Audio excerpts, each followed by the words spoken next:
4, Team Falcons, and number 5, Non-Stream Red Force. They're currently tied within points. Yeah. Non-Stream Red Force just hasn't been able to show me the consistency that I usually want to see out of the teams that have been able to be there towards the top. Hora Esports, though, is going to be a big name for me. I'm really intrigued to see what this team is going to be doing, especially towards the later of the day, because if they do end up possibly being in a good position, could they maybe target somebody? Because I got a chance to talk to Sleepy right before this, and I straight up asked him, are you going to be targeting any teams if you're already pretty much qualifying towards the grand finals? He said, yes, we have one team in mind. He just wouldn't tell me which team, Neptura. Speculation is just abounding over what team that could possibly be. To be honest, it could be any of them, though, because I think the point in-game, the point of targeting a team is to garner momentum and just try and get rid of a team very early, get those points on your tally immediately, because then I think in your mindset, when you've already won a match, or a fight rather, so early in the game, you're able to go into the rest of the game with so much more confidence, so much more momentum. Yeah. So for me, for Hora, who have been a little lackluster so far, I really do feel like that's the way to go. Here's the problem though, Max. Number 11. Alpha 7, our current returning title defenders here for PMWC. Are they going to make it? I'm going to tell you, in that position, they're looking mighty hot droppable. Is that your theory? Maybe that's the team to eliminate early on. It would be very weird to have a finals without Alpha 7, possibly, right? That would be such a big outlier when it comes to storylines. Yeah. But Alpha 7... last year, they had such a good year until PMGC. We don't talk about PMGC. Otherwise, PMWC, PMGO, PMSL Americas, they were on absolute fire. And the fact is not just Alpha 7, all of the Brazilian teams aren't performing. Intense Game, Influence Rage, all on that second page, which is a big shocker to me. So, are we going to have a Brazil-ness finals? No Brazilian teams in the finals. That's a word we'll have to think about it, yeah. But no Brazilian teams will be weird. You're so eloquent, Max.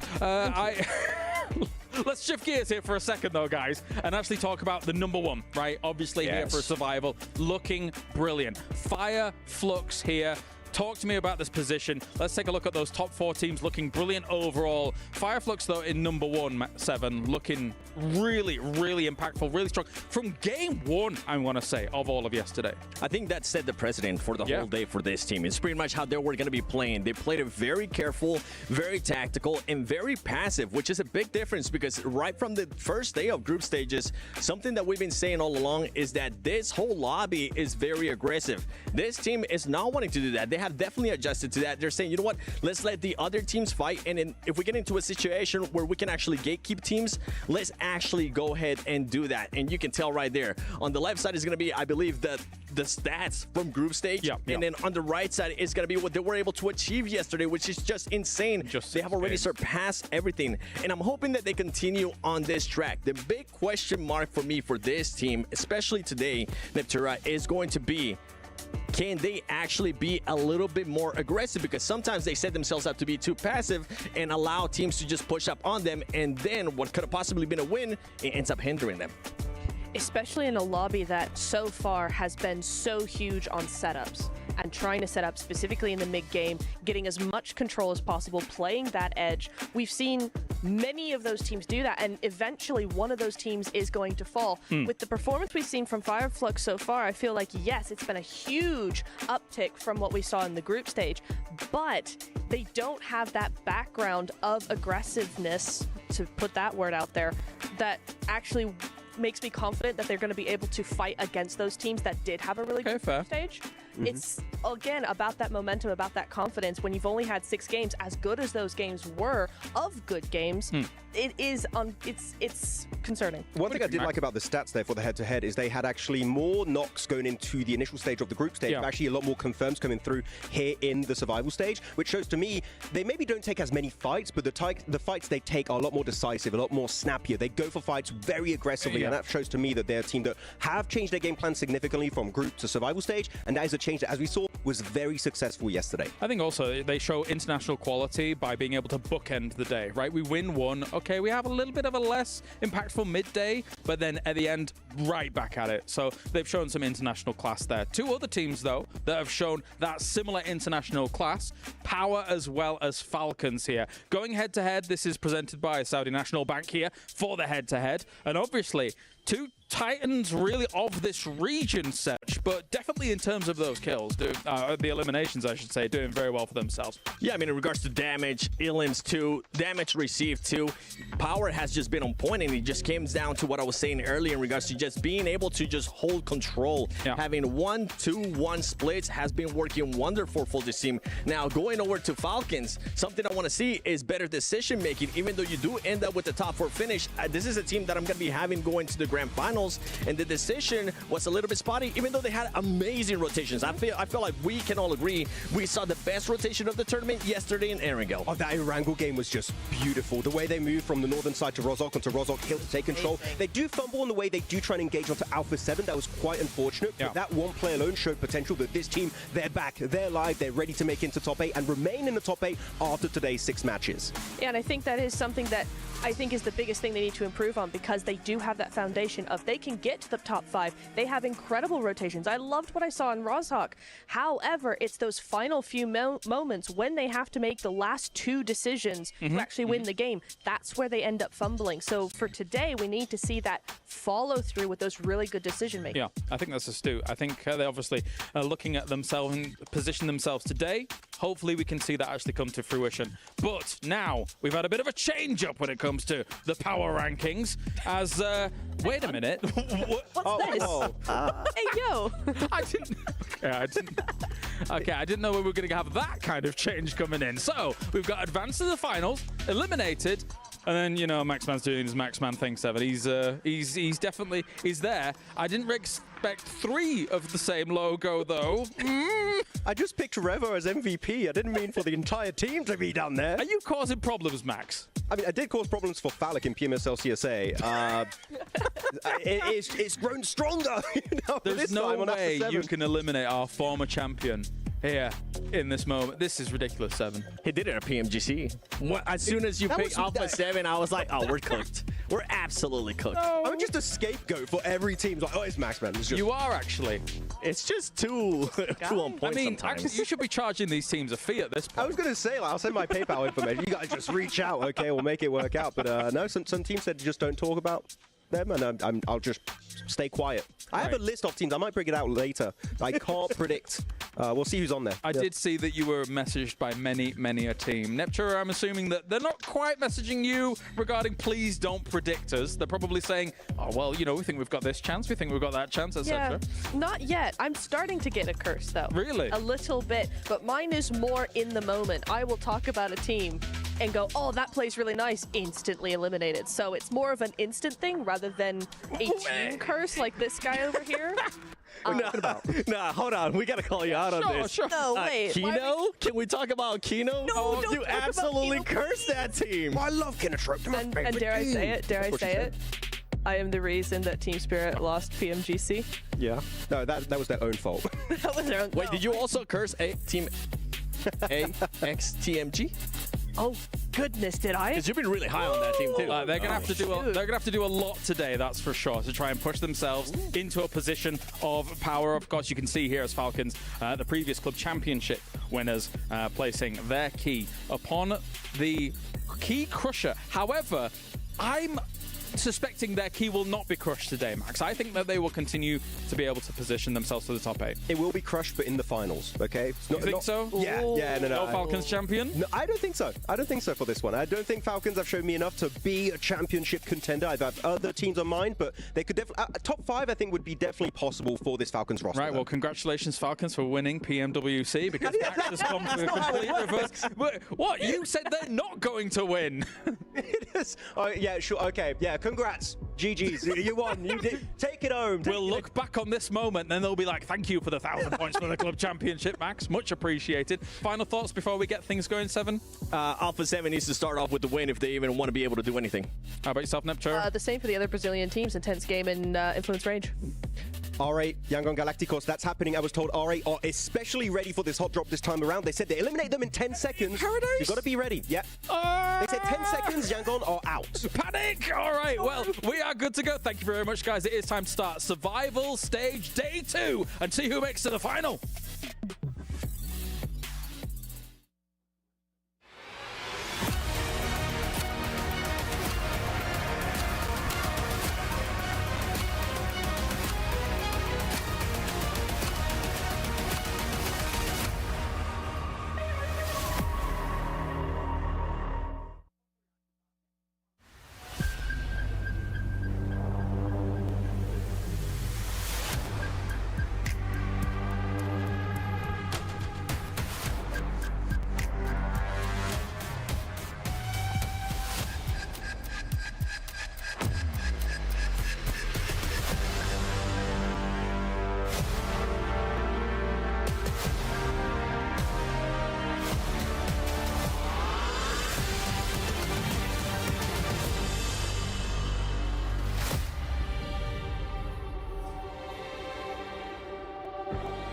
No more safety nets, no more second chances. Today, you perform or you go home.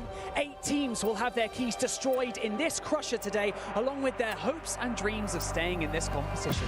My name is Barney Banks, and I am your host for the PMWC at the 2025 Esports World Cup. And it goes without saying that only the strongest teams here will have the opportunity to lift this stunning trophy. So, make every opportunity count.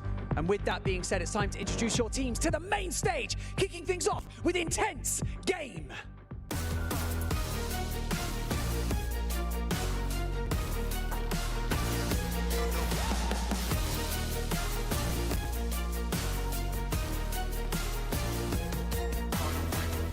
Nongshin Red Force.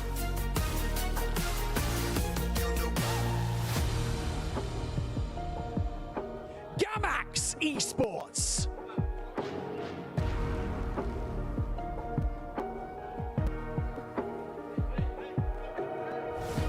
Yangon Galacticos.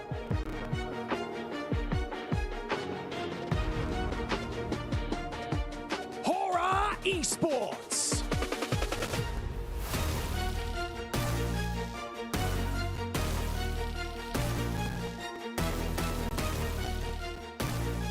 Power Esports.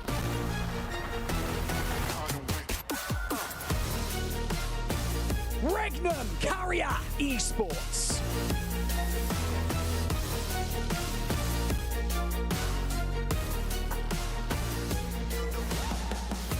R8 Esports.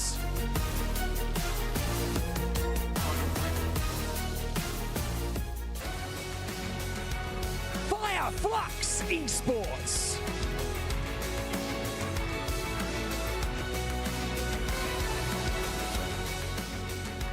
Team Vision.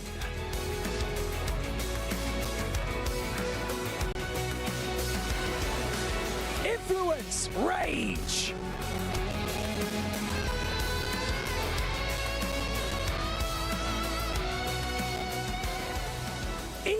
Arena.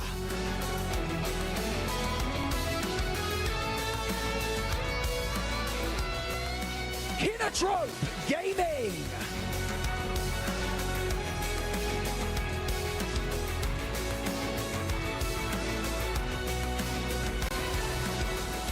AXTMG.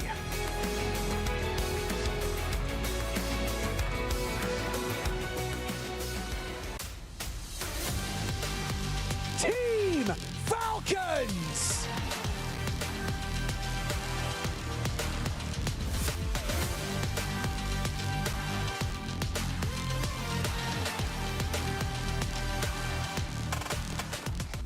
Alpha 7 Esports.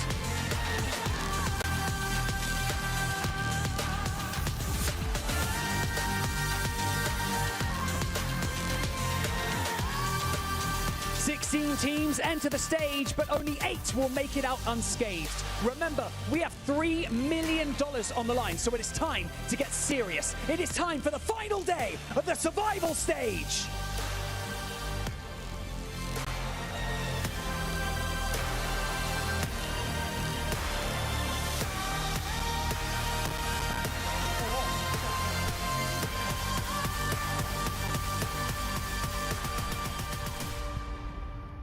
Couldn't have said it better myself, Banks. It is time to get down to business here for the survival stage. One more day will determine whether or not you move through into that grand final. One more day will determine whether or not you are eliminated. So far, so good for Power. They sit well towards the top. However, we've got a lot of teams to talk about going into our first Sandhawk. Neptune, I'm coming to you first things first. Brazil is a region famed for excellent hits here in PUBG Mobile. However, they've not been able to get it done so far here. They just haven't, have they? No. I mean, it's such a shock to everybody worldwide because it's sort of part of the esports thing now. It's like, well, Brazil's just going to be in finals always, all the time, and they're just looking like they're not going to. And usually, they're very aggressive, lots of control. We see them trying to do that with those edge splits as well, right? But it's just not working. And as the meta is to go center, I think a lot of the Brazilian teams have kind of just gone, if you can't join them, beat them on the edge. But the rotations are just too slow. The timing's too slow, and they get picked apart. I mean, we called out Alpha 7. I want to call out Influence Rage. Like, 7, we covered PMGC.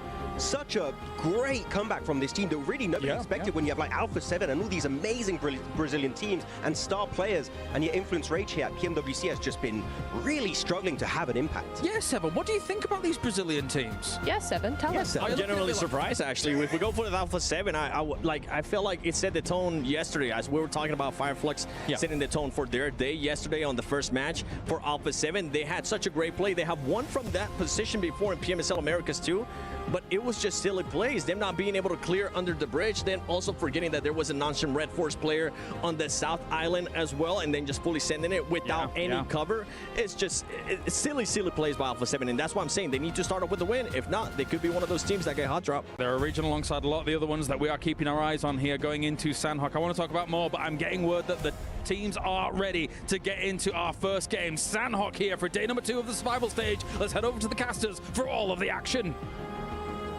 Here we are, the last day of the survival stage, the last chance and last dance for 8 rosters. Half the lobby cut in half move forward, half have their tournament lives ended. So much on the line for so many different reasons. And that team right there, Alpha 7, need to perform well. But hey, as the champions, they've got a target on their back, and everybody is going to be gunning for them, looking to eliminate them so they are not a threat, at least to them, in the final stage. I'm Taylor Reflections Double, joined by John. It's time to get today started. We move into map 1 on Sandhawk. It's always an exciting spectacle. Maintain pace at the top of the tables, try and engage those afterburners from the bottom. If you don't make it to the top 8, you're done. You're chucking that golden key into the crusher, and it is going to turn to dust.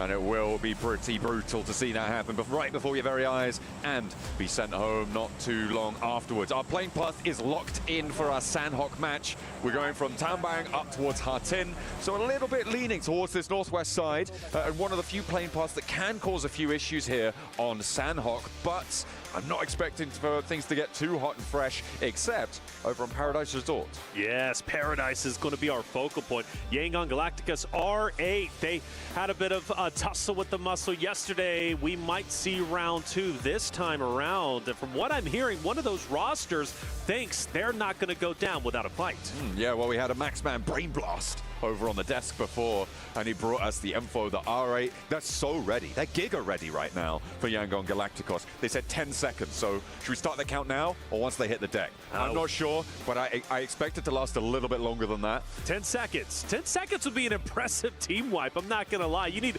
everything to go right. I think for at least R8, if they can win it, which I firmly believe they can. Yesterday, they showed us some of the best gameplay so far. And that includes, of course, the performance yesterday, the other day for group play. But they do land over in Paradise. We are going to have that fight. That engagement is about to go down. And it's also Noxian Red Force over on Ruins, who have lost a player to AXTMG, who are now spread around on Tambang. They find an outpost, a really nice pickup. As we do hop in, though, to the scrap.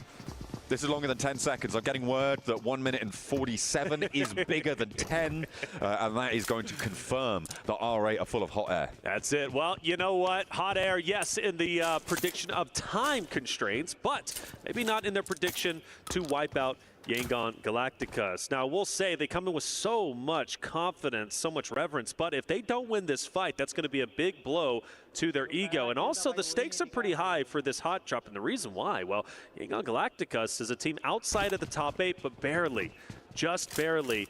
34-35. 1 point puts them back into the top 8. That means they're going into finals, and already Kinatrop is actually getting active, surprisingly. And Yangon Galacticus, with their head on a swivel, starting to rotate out of Paradise and now focus, at least right now, on the solo of Kinatrop. It feels like the play there for Kinatrop was that they knew there was a hot drop over in Paradise Resort yesterday. They wanted to try and poke their noses in, maybe set themselves up for a third party. Unfortunately, Yangon Galacticos, they actually just decide to fully disengage. A nice Nice adaptation coming through from them. An early drop, grab a couple of weapons if you can, move on south. So Kinotrope, their outpost, that gets spotted, and instead they are the focus of the pickup. And that point goes to Yangon Galacticos. In the meantime, this AXTMG Nongshim Red Force fight that has been spread around, not inside the ruins this time, seems to be going fairly poorly for both sides. That's right. Yeah, AXTMG got that first knock and full finish on Nongshim Red Force. They lose one, but Red Force has fought back and managed to take down one from AXTMG. They nearly get a second, and AXTMG says, well, we're dipping out, we're trying to leave, but they actually have to park the bus a little bit. We do have a straggler. Devotee, I believe, is going to be on the hilltop just up to the left, and there he is. And Benny might be the next potential victim if he doesn't have any awareness that Devotee is just above him. And you do got some noxious Red Force around, so it would be a big challenge. But for Benny, he's holding his ground. Yeah, they know he's there. They know exactly what wall he's playing on. Aryan drawing attention, burning Benny low as well. Another Molotov forced on through, but still Devotee not going to take the shot. Instead, he's going to leave it all up to Aryan, and it's going to work out. Another knock over towards TZ, up on the hillside as well. Leaves them playing as one, and Nongshim Red Force start out slowly. AXTMG gathering some pace. Yeah, they had a great day one, right? 48 points. They finish up in the top 5, but there's no guarantee come game 6 that they're still going to be there with everybody gunning for a qualifying position into the finals. For Nongshim Red Force, not the start they needed, and also for Kinotrope, not the start that they wanted. They lost a solo early on to Yangon Galacticos, and well, it seems as if Yangon Galacticos was able to pull off the hat trick, picking up all 4 Kinotrope out the first team. Trying to rotate down south, trying to get a little bit fresh and try and third-party that Paradise Resort play. Yangon Galacticos are ready for it. So it's not just R8 who were looking at adaptations there. It was Yangon Galacticos as well. A really prescient decision. And that actually allows them to pick up all the supplies that Kinotrope were able to loot through as well. So even though they had a little bit of a low time looting phase in the south side of Paradise Resort, they were able to pick up a lot because they've been able to leapfrog that one through. As we take a look at the replay, this is how Nongshim Red Force lost a lot of their players. Influence, Rage as well, trying to break out of boot camp. Looks like they've moved into the hillside successfully. Yeah, and AXTMG is most likely going to want to get the final player, Ziz, who's going to be just on the opposite side of Ruins. Big win for AXTMG. Only losing 1 player in that fight is pretty successful. Team way towards the bottom, getting started early. It's only going to better their chances to making top 8. Team Vision, a roster that performed very well and had stellar moments throughout group play, had a disappointing run throughout day 1 of the survival stage. A team on your screen with all 4 units, still looking to work their way up if they can. I do wonder, intense game with Adrian starts to go out there along with another one of his teammates, getting closer to AXTMG, who starts to fire off some shots. Teams need to respect AXTMG and where they currently are in Ruins. They push too aggressively, they could be losing their lives just like Nongshim Red Force did. The question is, even with good positions and good performances, for AXTMG, it may be too little too late, right? They're chasing a marathon down where other teams are going for a stroll around that bubble. They are on 12 points at the start of this match. Obviously, picking up 5 is brilliant, right? Sure. But when you're looking at trying to get up towards 70 points today, they need to put up over the course of the day, getting up towards, what's that, 58 points? That's right. To be able to get to 70 points, and even then it's not certain. So getting 58 points is almost a 10-point average. That is a top team performance level, and it will be really difficult for them to try and earn that sort of points. We'll have to see if they're able to be up to the task, because we get a replay of how Kinotrope walked into a building and did not walk out. That's right. Solo was taken down very early on. Yangon Galacticos said, well, let's take advantage of this. Let's push into Kinotrope. We know basically where their whereabouts are going to be. And like I said, they pull off the full team wipe. Good on them. So from R8 versus Yangon Galacticos to now the fight for Paradise turns around. Yangon Galacticos are gone, and now it's Regnum Karya taking their place. R8 opposite of them. This is another tense fight to talk about what's at stake here for Regnum Karya, still relatively healthy within that top 3 position. They can have maybe 1 or 2 bad games before they start to get put on high alert. But for R8, this is a must-win fight. The shots are starting to ring out, and Regnum Karya is going to strike first. Immediately getting that flush as well, earning that point. Damar steps up with the DPS, but it's just a little bit out of range to fully connect, and Regnum Karya just keep this unlocked. 2 players almost immediately. They've survived the hot drop here. here, Reflections, but it feels like they weren't ready for the second phase of the game, which is called not staying in your drop location.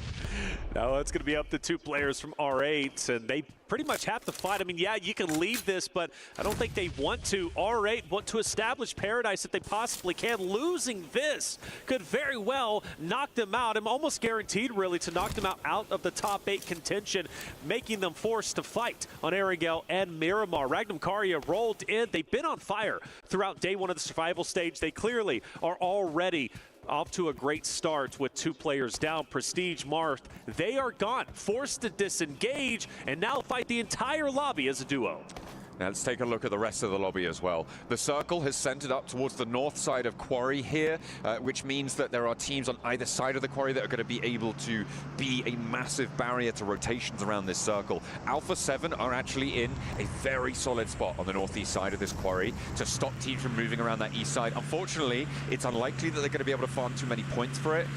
Well, they'll maybe get 4 from Gamax unless the Falcons try and roll in behind them from Cave. On that east side, it's that west side that's going to get a little bit more fraught. And that is going to be up to Fireflux. It's going to be up to E-Arena to be holding down the west side of that Quarry position. But again, with Alpha 7 being in the position they currently are in the survival stage, a chance to potentially not make it into finals to defend their title, they've got a target on their back. And for Gamax, if they see him, maybe they want to go for the challenge. Hora, you've got Fireflux, right? E-Arena, they see Alpha 7, maybe they get a bit more aggressive and put a little bit of extra attention on where they currently are. But I agree with you, John, where Alpha 7 is currently at, I'm feeling quite confident. We look at Falcons, Narvalo with Redox. And Narvalo, that beautiful 1v3 against the roster of Alpha 7 yesterday, put them into the grave in game number 5. But one of the teams that was hurting Falcons the most yesterday was R8. This time around, it doesn't look like they're most likely going to run into each other. Even if they do, Falcons is going to have the numbers, so they might be able to beat their boogeyman. But for Falcons' sake, looking good. You got all the members up. They've got a lot of real estate, not only in front of them, but also behind them, basically a limited line of sight. So for Falcons, I'm expecting a pretty decent game 1, which is historically what they normally start off with.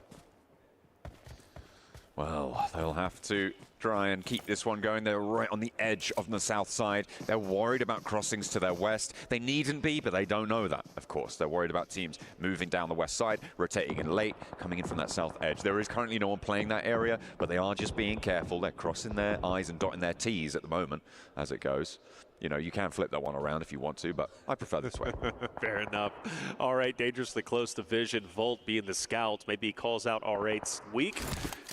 Maybe Vision chooses to challenge, but for now, that hasn't occurred. Intense game still out in the blue zone. Forced to go down south across Paradise. Maybe Ragnum Karya, being the aggressive roster they are, spot them out and potentially go for a challenge, but I expect IG is going to be just fine. We'll have a zone shift relatively soon. And it is going to be, center up a little bit. Alpha 7 still feeling pretty good. Fireflux dead center. Vision okay. Yangon Galacticus and Ragnum Karya starting to get relatively close. So once IG, Power, right, AXTMG, and especially Falcons way down towards the south start to come up, Falcons especially are going to have their hands full with E-Arena and Alpha 7. We've got a couple of teams on the linchpin positions here. Power, they're going to have to make a decision as to where to move. So that southwest side, the dynamics of it are really going to change depending on if they go north, if they go in towards the center, if they try and head east and fight E-Arena. We've also got that position on the southeast, and Gamax behind Alpha 7 could change things up. There's also that wild card of the Falcons. Everybody else has fairly linear approaches. It can get a little bit predictable, but those are the places where I think things could really change depending on how they want to approach this one. Gamax, Alpha 7 starting to inch closer and closer to each other. Brinko is way off in the distance. I don't know why he's currently there. He needs to get up there and join his roster if they want any attempt at attacking Alpha 7. But for the meantime, they're just going to continue to be very aware of where they currently are at, but they don't want to challenge necessarily. I do notice Influence Rage, though, as well as AXTMG are starting to get very close. And here comes that Ragnum Karya IG rotation. IG going straight past Ragnum Karya. The question is, where do they stop? Well, Toshpik says enough is enough. I'm ready to fight. Vision not quite having sightlines over towards Ragnum Karya. Keeps them safe for the moment. An intense game, actually sending out further towards the north, trying to get an angle onto Ragnum Karya's rotate in, but they're not going to quite find it there. They're keeping it on lock and key, but there's the first knock, and Rafa lands the spray down onto Wild.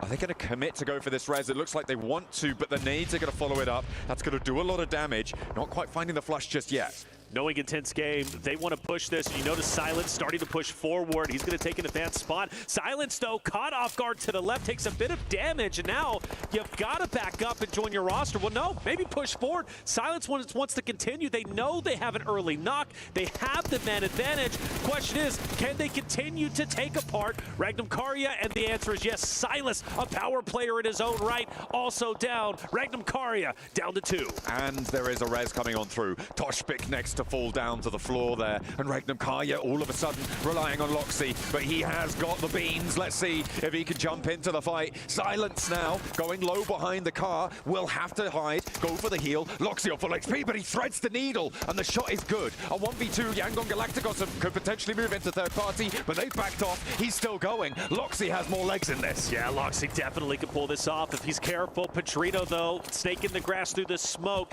I think he's going to be the linchpin. Loxy takes damage. Forced to retreat, and that's going to be, I believe, SayCloud, if I'm not mistaken, just from behind, taking him out with the third party. A big flex out into the blue zone there from Yangon Galacticos. He read that he couldn't get a sightline from where he was. He moved out into the blue. It's stage 4. You can survive for long enough, and he took down Ragnum Karya. They end their match with only 2 points from that northern side. But the good thing is, for Intense Game, coming from the Americas region, they got all 4 alive, and they're getting their health back, and now they can challenge Yangon Galacticos. This game could be a stellar one and a great start for Intense Game to make a miracle run for top 8. The Brazilian team's underperforming. That's what the desk said, and I fully agree, even from the Americas region, right? I'm super passionate about them. But for Intense Game, this is a great start. Silence once again trying to be that aggressor. This time, he gets fully punished. Taken down and flushed very, very quickly there. Nades now pouring in. Intense Game wants some retribution, but Yangon Galacticos won't go down quietly. They left from Paradise Resort. They sliced through Kiratrope.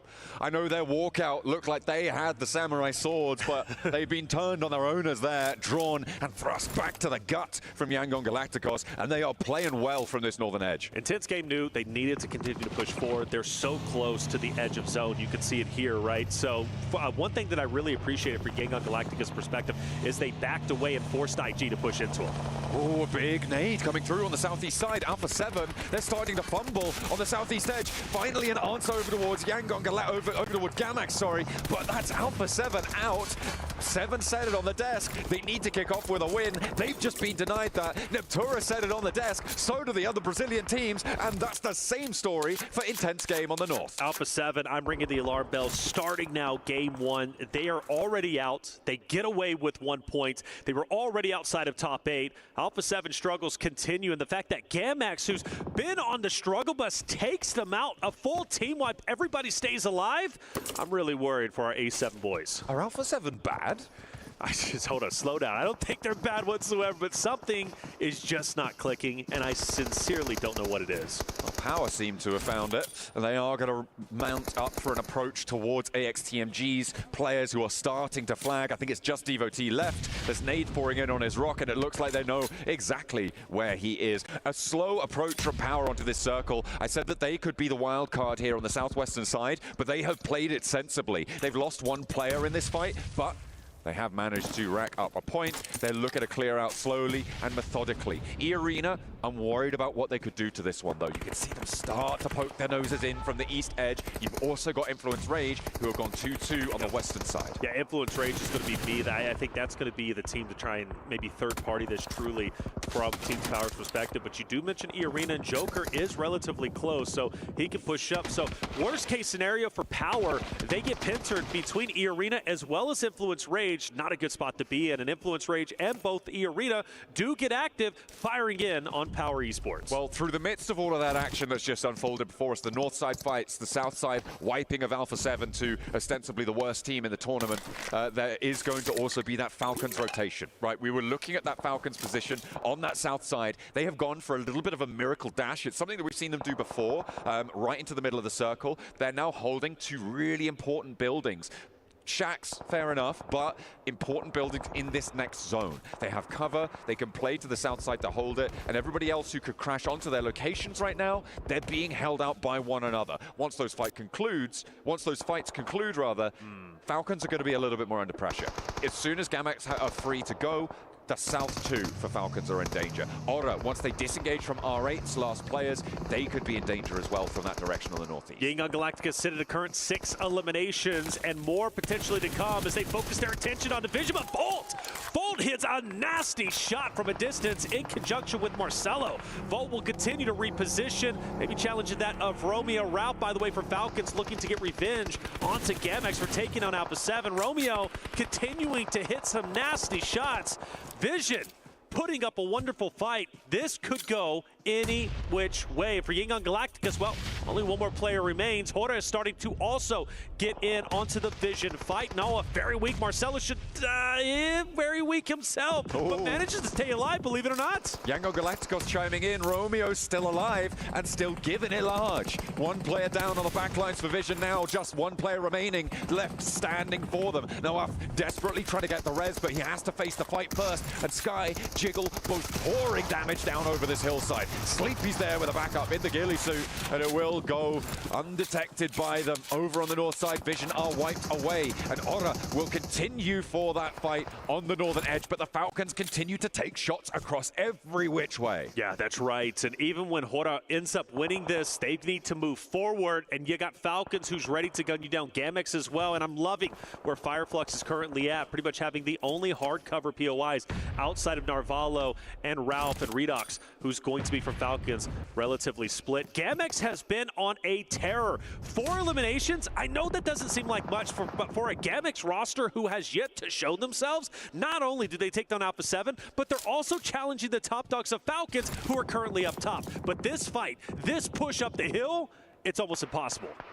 It is very, very difficult when you're dealing with players that are sat up in that watchtower. You need to plant those nades in. You need to be accurate and deadly with them. But Ralph seems to know where he's fighting against. So do they. They bobble a nade over, but don't find the knock. They need some backup here. It is just Ralph on this position. Narvalo is off in the distance. They're playing split right now. And Arthur puts another stone up. Over the top, doesn't fully connect. In the meantime, Narvalo's soloing Aura on that northeast side. And actually, Aura could change the tune of this one. Yes, they could roll straight into Gamax instead of uphill towards Ralph. They absolutely could, and if they take down Gamex, surely they're going to take down the 2 from Team Falcons. Ralph repositions. E-Arena could also fire some shots on his back end. He needs to be very aware of his surroundings and who is currently at play. Ora, nade onto Arthur. Going to be a bit short. They've got to continue to push up. For Falcons, though, continually getting picked apart. Joker takes down another from the Falcons roster, leaving them as a duo. Hora starting to tighten the vice grip, getting closer and closer to Gamex. Gamex needs to be ready for the attack. Arthur first to face with the shotgun, but from a distance it's E-Arena, forcing him closer on the rock. Doesn't have time to heal before No Fear puts the nade in, and that could be terminal for them. A last player to stand, a damage lick sent back towards him, but there is just no way that he's going to be able to pick this one up. Unfortunately, the first aid actually coming through. Aura, okay, they're slowing down. That cut across from E-Arena doing a lot of work as the Falcons get taken down in the meantime. I don't mind the slowdown. Only one more player to remember from Gamex, and I do hope they do remember. We have seen solos wreak havoc on rosters who are even 4 stacks. We witnessed it yesterday with Catch. We could witness it once again here. E-Arena starting to take down Influence Rage. The solo from Gamex getting active onto Hora. Jiggle's going to be down. Luckily, they recover. They take him out. The question is, will Hora have to fight at it with 3? Yes, they will. A full elimination law. He'll go ahead and die to the blue zone. We're down to our top 3 at the moment, and a great start for Fireflux, who started the day in first place, looking to take game 1, but Sleepy has other plans. He wants to go a little bit further on this one, just about darts out of the blue in time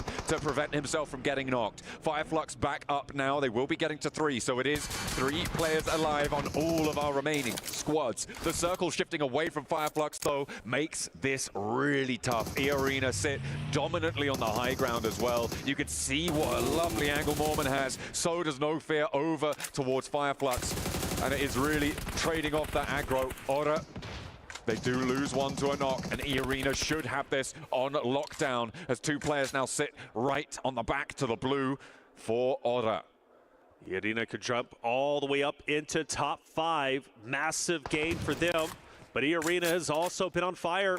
They've been playing very well with them having 3 players and the high ground. Hora has no choice but to use the natural terrain, aka the rocks, and just kind of bunny hop between them. Mormon, who's been the linchpin for this roster, he has been so very impressive, not only in group stages, but also the survival side of things. Sakura taking some damage. Mormon starting to push up, but no drama here. E-Arena takes game number 1 in scintillating sensational fashion, and that should jump them up into top 5. Big news here on this match. Alpha 7 again go down early, intense game. Not a great performance from them. Influence Rage still in 10th place as well. The Brazilian teams are faltering, they are fumbling, and it may be that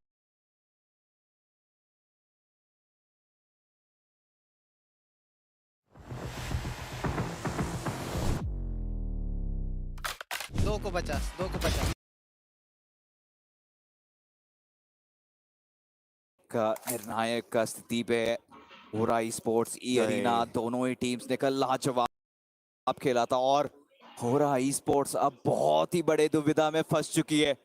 Mormon दबे पांव धीरे धीरे वो एक और flank angle जो कह रहे हैं उस पे और ज्यादा अग्रेसिव जाना चाहेंगे, बट उससे पहले ही साकुरा ने वो नॉक निकाला और वो आखिरी फिनिश भी आएगा और ई-अरीना एक और चिकन डिनर भी निकालेगी। ऐसे में शायद टॉप 3 के अंदर की भी जो जगह है वो उनके लिए सुनिश्चित हो सकती है। हो रहा है स्पोर्ट्स, उनके द्वारा भी एक लाजवाब जंप देखने को मिला। बहुत ही कमाल का गेम, बहुत ही कमाल का गेम ये तीनों टीम्स ने दिखाया। फायरफ्लक्स एक तरफ, होरा दूसरी तरफ एंड ई-अरीना की तरफ से वापस टॉप 8 में आना। यांगॉन और R8 इन्होंने जब अपनी अपनी भिड़ंत करी थी तो ई-अरीना टॉप 8 से बाहर हो चुकी थी। ई-अरीना के पास जवाब देने का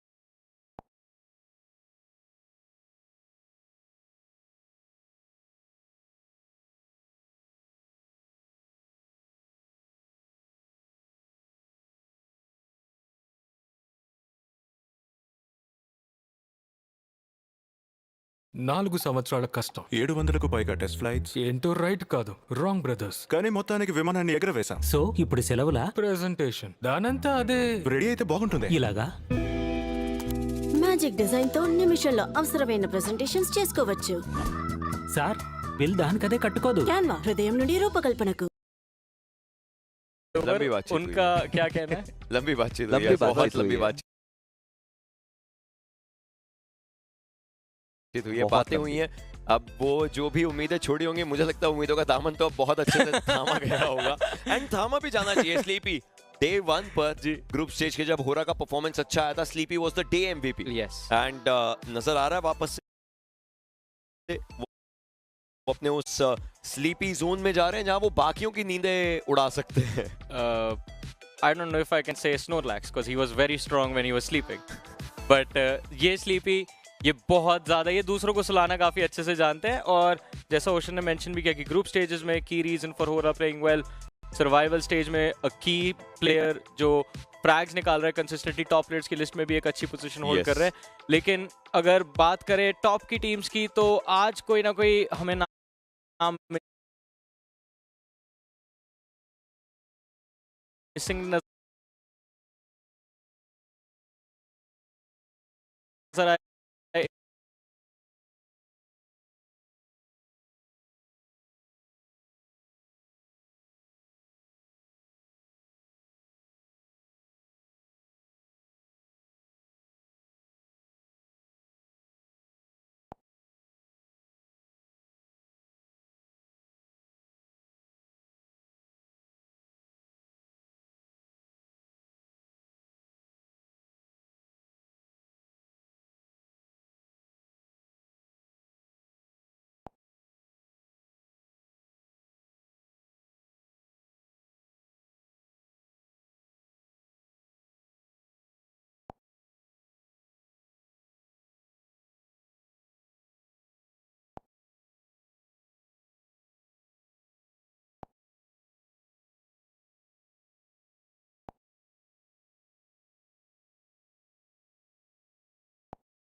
as well, right? This plane path very eastern leaning from Stalber down to the middle of Sosnovka military base. It feels like a backup drop for Alpha 7. I wouldn't be too surprised over the next 2 matches to see them go back over there. Oh my gosh. This is a pretty nasty sub. Okay, let's kick things off with an eastern plane path, a southwest circle. Wow.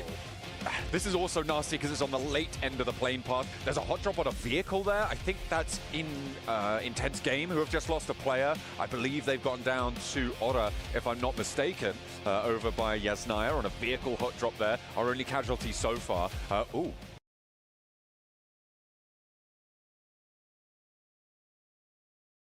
Maybe a little bit more as well. And Power drop one out. Evo T tries to give him the runaround. He says, oh, I'm going to dodge this vehicle. They can't get through the rock. And he's like, yeah, but I've got a gun, mate. He's got a gun, and well, the gun wins over the night. Power, one of the top slaying teams when it comes to Arigel, at least historically here for our survival stage, elimination-wise, averaging, what, 7 or a little over 7. They start off with an elim early on. Good for them. Everybody's going to quickly try and rotate over. There's so much water in the current stage 1 that you have to get some real estate as much as you can on mainland. And I love that Falcons, Kinotrope are taking early priority. Let's not forget Kinotrope, a team that is looking to work their way up in the top 8. Fully eliminated early on in the initial fight against Yangon Galacticus on Sandhawk Map 1. So they are desperately needing a solid game 2 and onwards. But for Falcons, if they can get center zone, maybe even get on that shoreline, they could have a wonderful game here. We'll have to wait and see. I mean, it is a pretty dramatic circle as in terms of landmass, but what it doesn't do is necessarily put a massive hurry up, because it's on the mainland. These rotational paths will be known, and generally teams will be comfortable getting into this area of the map, right?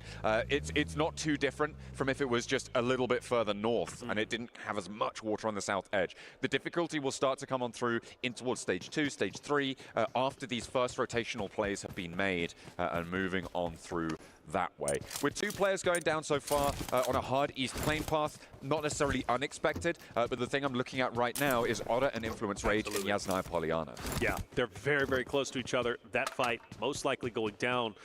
Again, an important one to say the least. For Ora, well, they are towards the top end of the standings. They naturally want to continue to separate themselves, not only for the money, but also for a guaranteed spot in the finals on our next stage. But for Influence Rage's perspective, I mean, truly at the moment, the crown jewel for Brazil, the crown jewel for the Americas region to break into top 8 and represent Americas in the finals. If it's not for Influence Rage, it's not going to be an intense game. They're a little bit too far down. Alpha 7, so many question marks on them. So Influence Rage winning a fight against Ora here could be massive and bumping them up the standings. The question is, do either team want to engage? Not at all. Right? It looks like they dropped close and looted away from one another. And in general, I would imagine that that is what is on their minds right now. Meanwhile, over on the rest of the map, it's Regnum Kaya crossing the Gatka fields. Falcons, they've sent a scout out ahead, but Regnum Kaya could potentially pinch that away and cut off that supply line behind them. It looks like Falcons are on a 2-2 right now, I think. It could be a 3-1, I'm not entirely sure on our map feed, but either way, Regnum Kaya seem to be descending on that forward position for the Falcons, and that could be nasty, depending on how fast the Falcons can regroup. Yep. They are about 500 meters out for getting fully on the regroup, but Ralph goes down, and Regnum Kaya wastes no time. That's right, Regnum Kaya is starting to get active. I believe it was a 2-2 split. It was Koa with Redux who were on the advanced position, and well, now he's got Narvalo and Co starting to move through, and Wild is most likely going to be shot at relatively soon, you would have to think. For Falcons' perspective, losing one hurts, though. They were not wanting that, but that's kind of reminiscent of what they've been doing. Falcons love sending a scout player up ahead. Sometimes it burns them, sometimes it works out well. How have AXTMG made their way along this coastline? They've rotated through now 3 teams, and it seems like people are just like, yeah, no, that's fine. That's fine. You guys can just keep going. It's all chill. They dropped around Milta, sort of around that sort of area. They've gone through Nongshim, they've gone through Kinotrope, now they've gone past Vision, and it seems like nobody wants a piece other than on that hot drop that we saw earlier where they lost Evo T. That's right. Falcons start to move their way maybe towards the shoreline themselves, maybe closer and closer to Kinotrope. There's a lot of activity in one area. I mean, you got Intense Game is relatively close, but all eyes on Vision. Now some Red Force moving in, Kinotrope, all within the same vicinity, and it is getting quite active. Redox moves up, and is going to be a team off to his right that he's going to have to potentially deal with a little bit later on. For Alpha 7, I said it, they like to land Georgia Pole, they go towards Lipovka. Now they've got to make the long rotate down, and they're choosing to take the northern side, which is also quite congested with the arena, R8, Influence Rage, Aura, who are all moving in. And Aura, luckily for them, are the tip of the spear. They're going to be the first team to get inside of the zone, which gives them the flexibility not only for locations, but also potentially gatekeep if they so desire. This is a really ridiculous number of teams actually going for this north side rotate, right? I mean, you know the plane path was deep on that eastern side, sure, but the fact that there's so few teams coming through from Mansion, past School, past Pachinki, is going to change things up. I wonder if anyone's going to draw short and try and camp one of those bridges on the way, farm a couple of points. If I'm R8, I'm thinking about it. Looks like maybe they're going to hop out and slow Alpha 7 down. Revolt just about gets away with it for now. Will they unleash more, or are they going to have to try and turnbull through the fights? He slows down. This could be really dangerous here. No. Takes one. The vehicle's smoking. He's low out in the open field here. This is really dangerous for Revo. He needs to be really careful. We're zoomed in over his shoulder. You can see he's keeping it cool. He's keeping it calm, but you can imagine that heart is pumping right now. You know, a lot of times we joke about flipping the cars, bad drivers, so forth, but like, no, that could have been quite devastating. And now into the buggy we go, full health on the vehicle, and they'll continue to separate themselves from R8 and co. Look, R8, they're not playing around today. They're going to take down Alpha 7 as soon as they can. And let's not forget, for Alpha 7, the pressure is truly on their shoulders. Not only in the arena, but also for their region.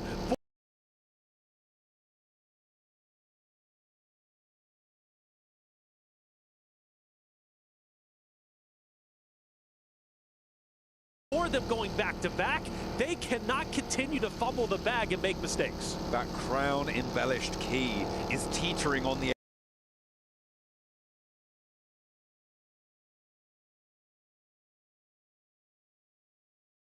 edge of the crusher right now. For Alpha 7, they are desperate to get points at this juncture. 8th place is a real distance for them right now. They sit on 27. 8th place with Yangon Galacticos right now is 43. We're expecting it to be pushing up towards 70 at the end of the day. And we'll see how they are able to try and clamber their way on through, but that hope is dwindling fast. A hard west shift here isn't super dramatic. Again, it does cut out those Pachinki fields, but I feel like a lot of teams are going to be more pleased about that than if it had been further east on this circle. That west side coast now is going to start to get a little bit more packed. The area around Quarry can be very treacherous as well.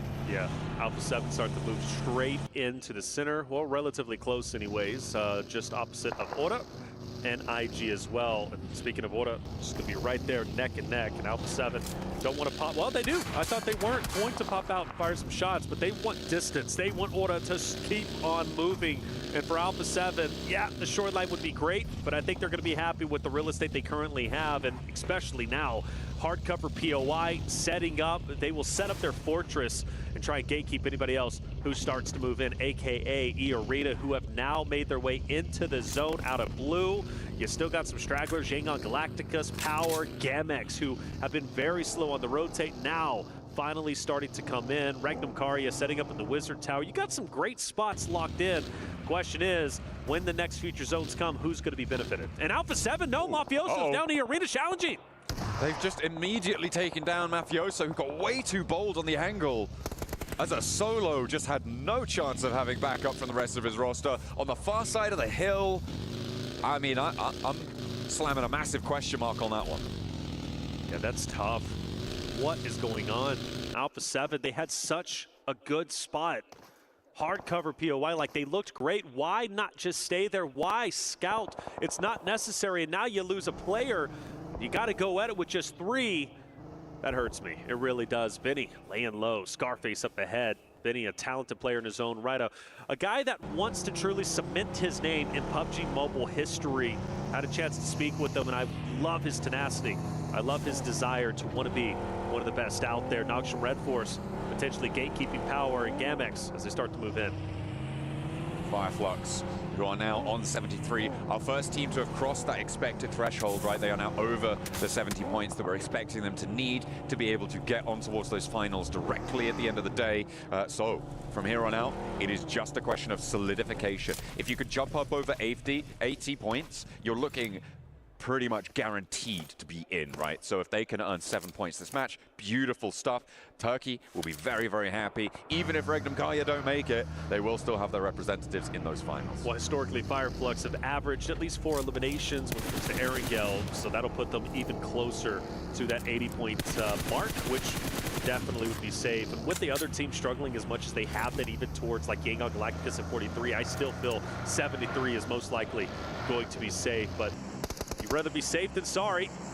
Take a look at the map once again. Another zone shift towards the south. That's going to force Alpha 7 out of their hard cover. E-Arena hot on their heels, most likely trying to hunt down the remaining A7 members. All-Rate also going in. Influence Rage, Regnum Karia. My goodness, the team's up there, John. Incredible. I'm looking around that quarry area as well. Kinotrope control a lot of the ground on the southwest side. If they can keep that outpost alive, it could be great, but it's a question of doing that, of getting that one done. Alpha 7 now with more danger on their doorstep. E-Arena continue to try and push on through.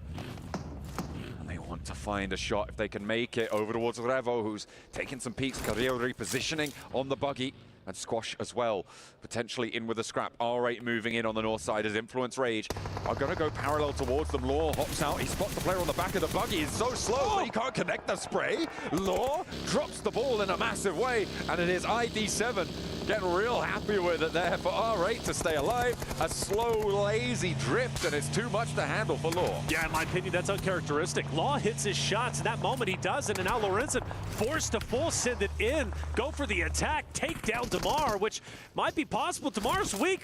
Lorenzen, please do not drop the ball here, much like your teammate did just a second ago. The nade doesn't get the finish, but so does Damar. He, unfortunately, pulls his gun back just in the nick of time to allow Lorenzen to successfully get that elim without any drama, doesn't take any damage. Even though Influence Rage loses one, still relatively okay, but they've got Gamex, they've got power, and they still have E-Arena who are surrounding them. It is difficult on that northern side. It is getting really quite tense here, and Alpha 7, of course, have to move on this circle. They have to push further south. Teams have started to find their locations around the edge of Quarry. Kinotrope have maintained that split, that 3-1 as it stands. That on the lip of Quarry gives you a load of sightlines under your control. E-Arena taking shots across the way from Hora on the western side, who are being a little bit slow on that rotate down south.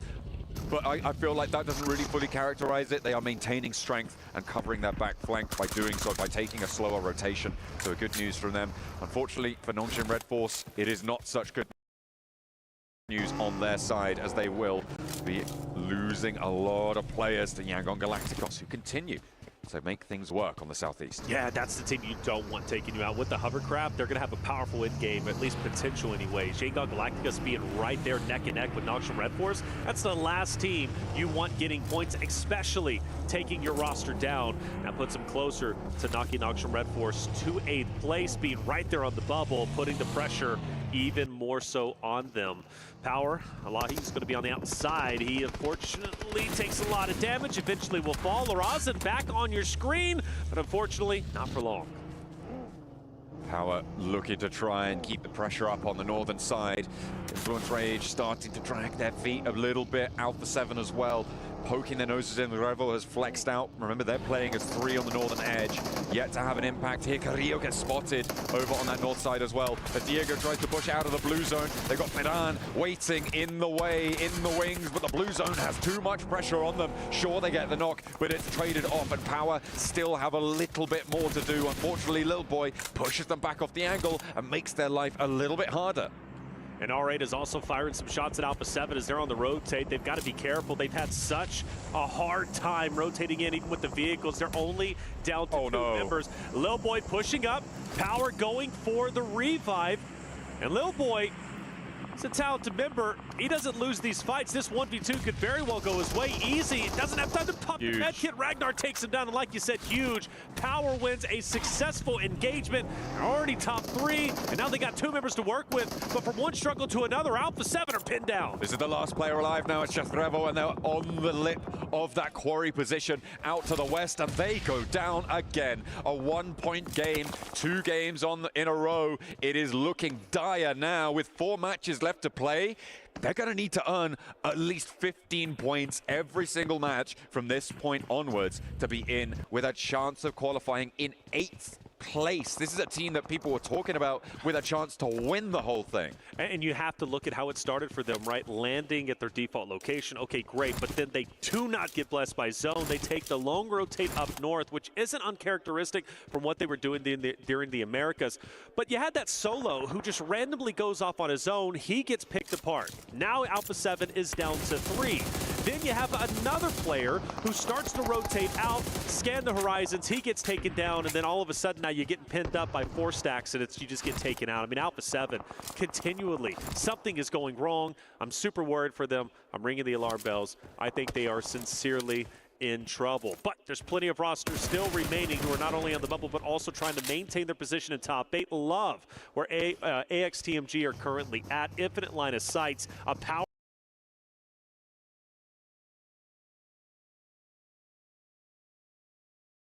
spot to be in, and luckily for them there's no one around them, but everybody is in front of them so they can continue to pepper anybody that they see.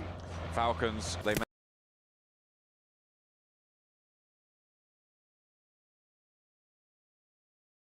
managed to send through to the southwest side at the cost of one of their players, and now they're under pressure as Valo gets found out in the open, unaware of the team right next door to them, and will just lose another. So 2 players survive for the Falcons, playing on with Redox and Koa. They lost Ralph early on. Now Valo next to follow them, and for Hoda on that southwestern side, they're going to have to try and play on out. They have 5 points already. They are the next team right on the doorstep of getting up to that 70-point boundary.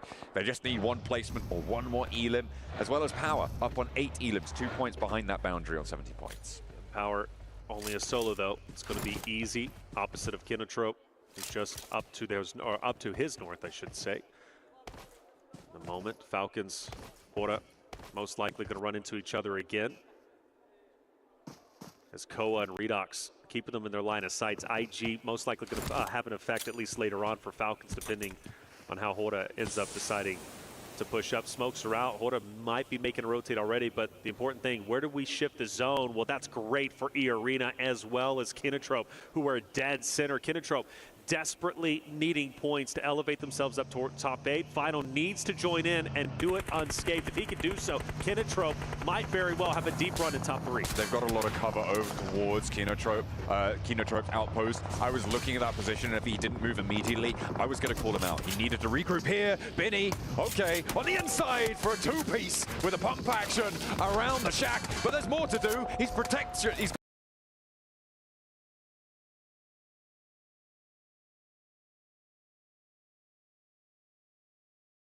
a protective barrier around him though, because he takes down. Wait, was that Binny as well on the mark? That was Binny as well on the mark. Oh my goodness me! Yes. This guy wants to be the best. Without, I told you, man. I talked to him. He says, "I want to be the best. I want to submit my name." Like no one ever was. Mobile history. Ragnar starting to move up on Hora. A big fight. Toshbik down. No fear. Firing shot, but can't connect enough. Another from Ragnar will fall, and it might be a clean sweep from Hora's perspective if they can get Sleepy and No Fear back up. But no worries.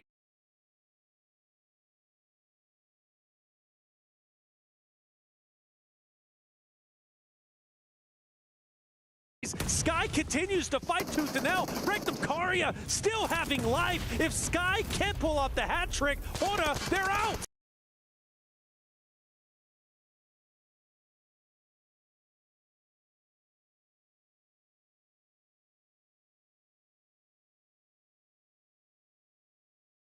Intense game as well on the northern side. Could potentially move in and third party this. A flush over towards Sleepy leaves Sky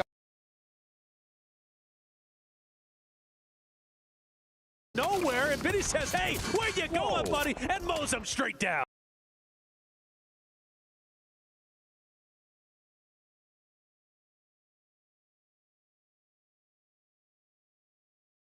I was 100% sure that was an off angle chiming in on that fight. I thought there's no way, right? Like, I think shots were coming in.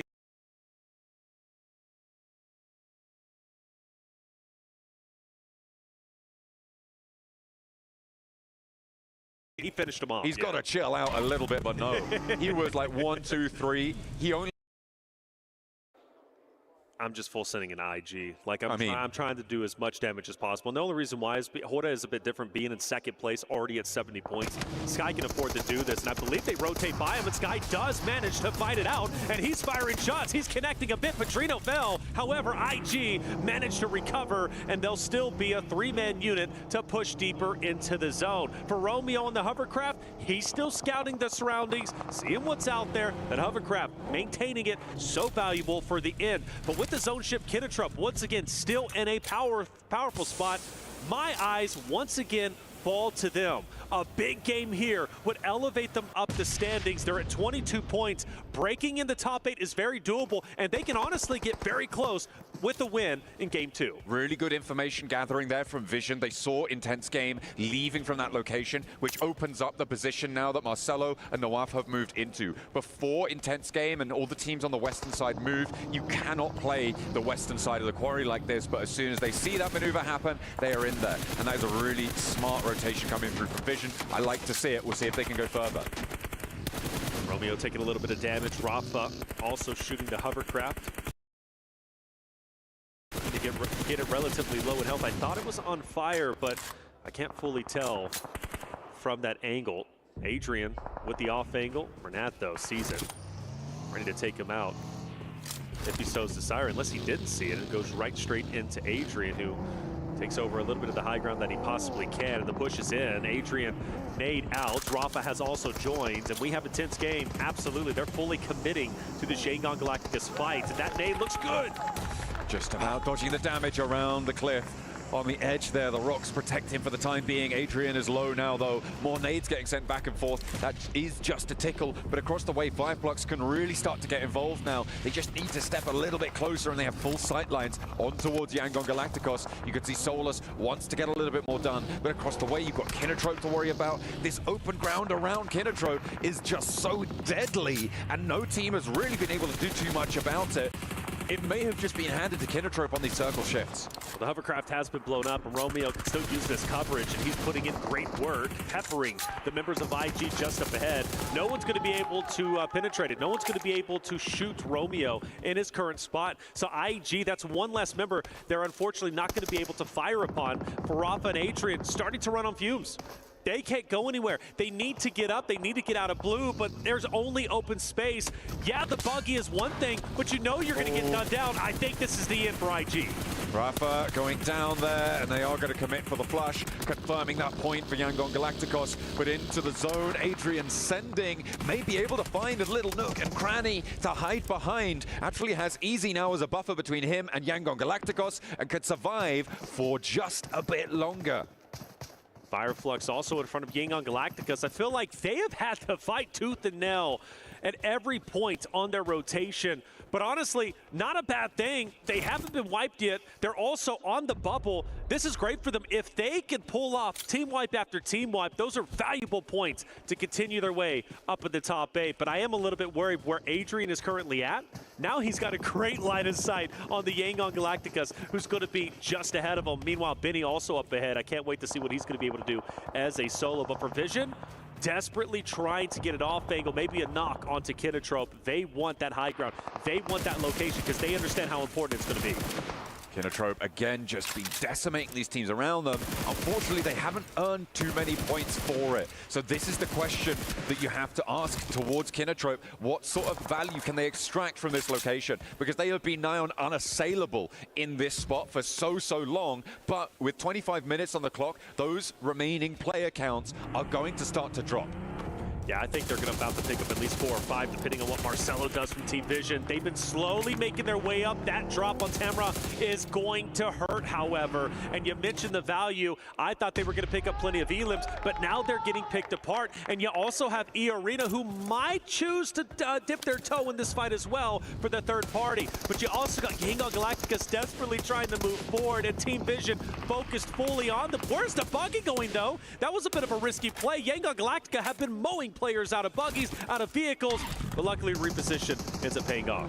They are going to keep things together. I feel like Team Vision have been playing this one really well. They held that push from behind against AXTMG. They open up with a pick towards Kinotrope, which does take them out of the power play quite a little bit. Finally, Binny does go down. He did do a lot of damage, though, during that match. Lad is up to 7th place, and a credit to him. Credit to his team as well.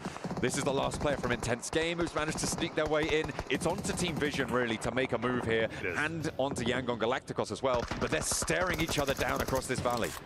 Yangon Galacticos are pinned up. I don't foresee them getting out of this spot. Whether it's the last remaining member of IG with Adrian, maybe Fireflux off to the left. You got Vision firing shots onto him. Kinotrope are also throwing their hat in the ring. It would be a miracle if Smile and Mernat can move up, but that's going to be a great knock, but it's only going to do at least so much.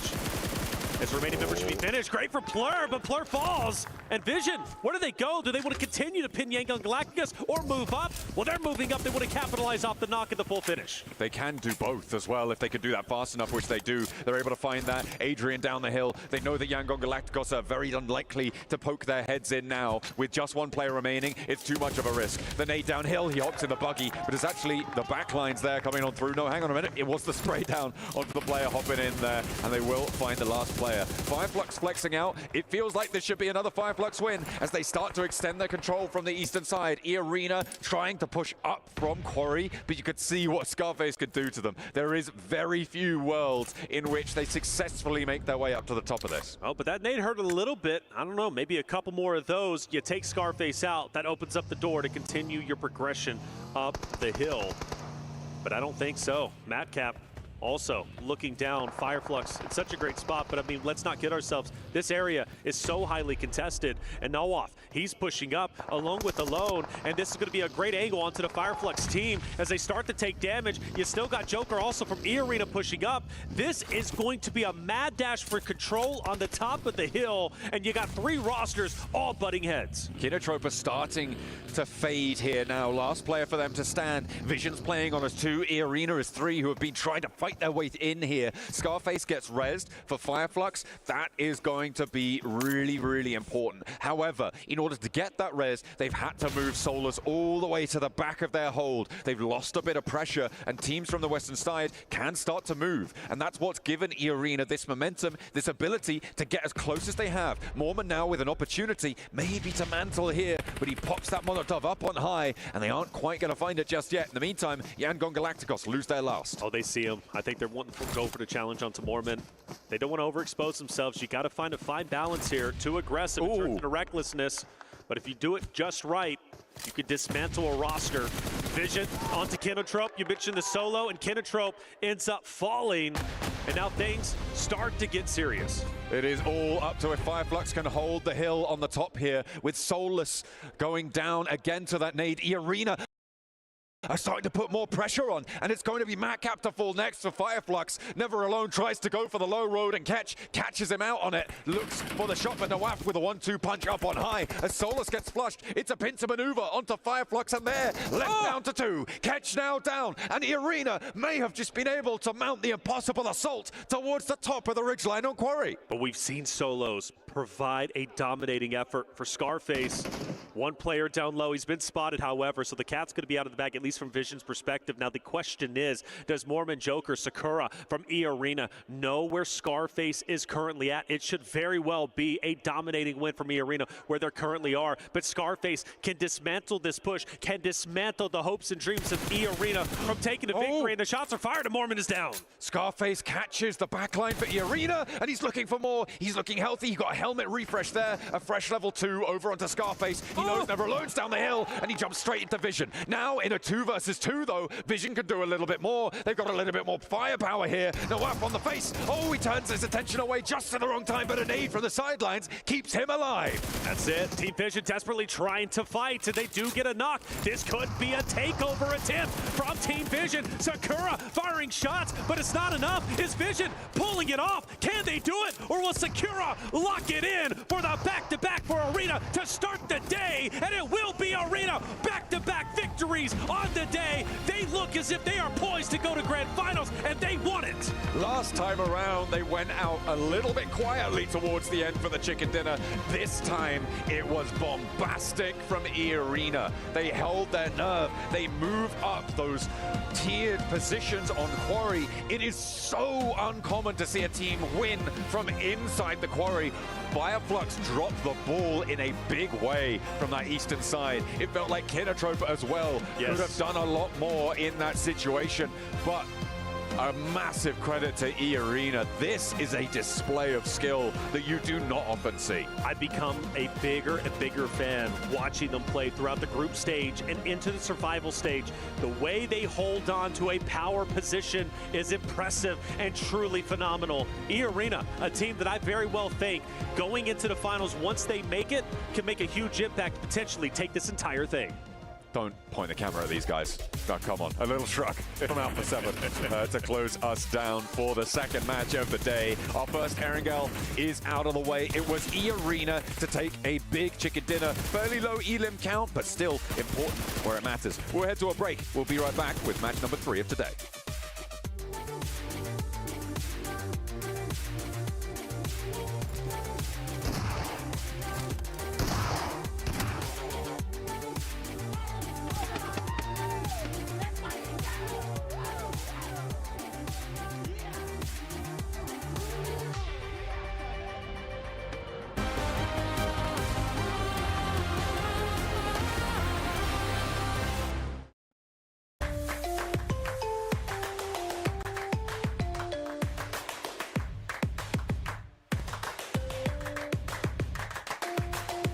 Level up your gaming experience with over 8 billion playlists, only on Spotify, the official audio streaming partner for the 2025 Esports World Cup.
15 teams chasing the White Rabbit. It's a back-to-back for E-Arena as they are able to get an Erangel on board as well. It really shouldn't have been their game, but they looked spectacular, being able to come out of the Quarry Basin and being able to subvert everybody else's expectations, moving up onto that high ground. Welcome back.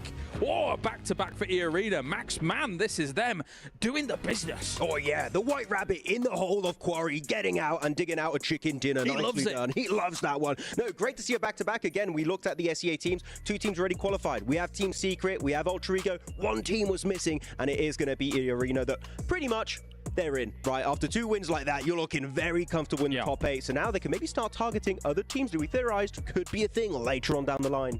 What do you think about E-Arena's win here?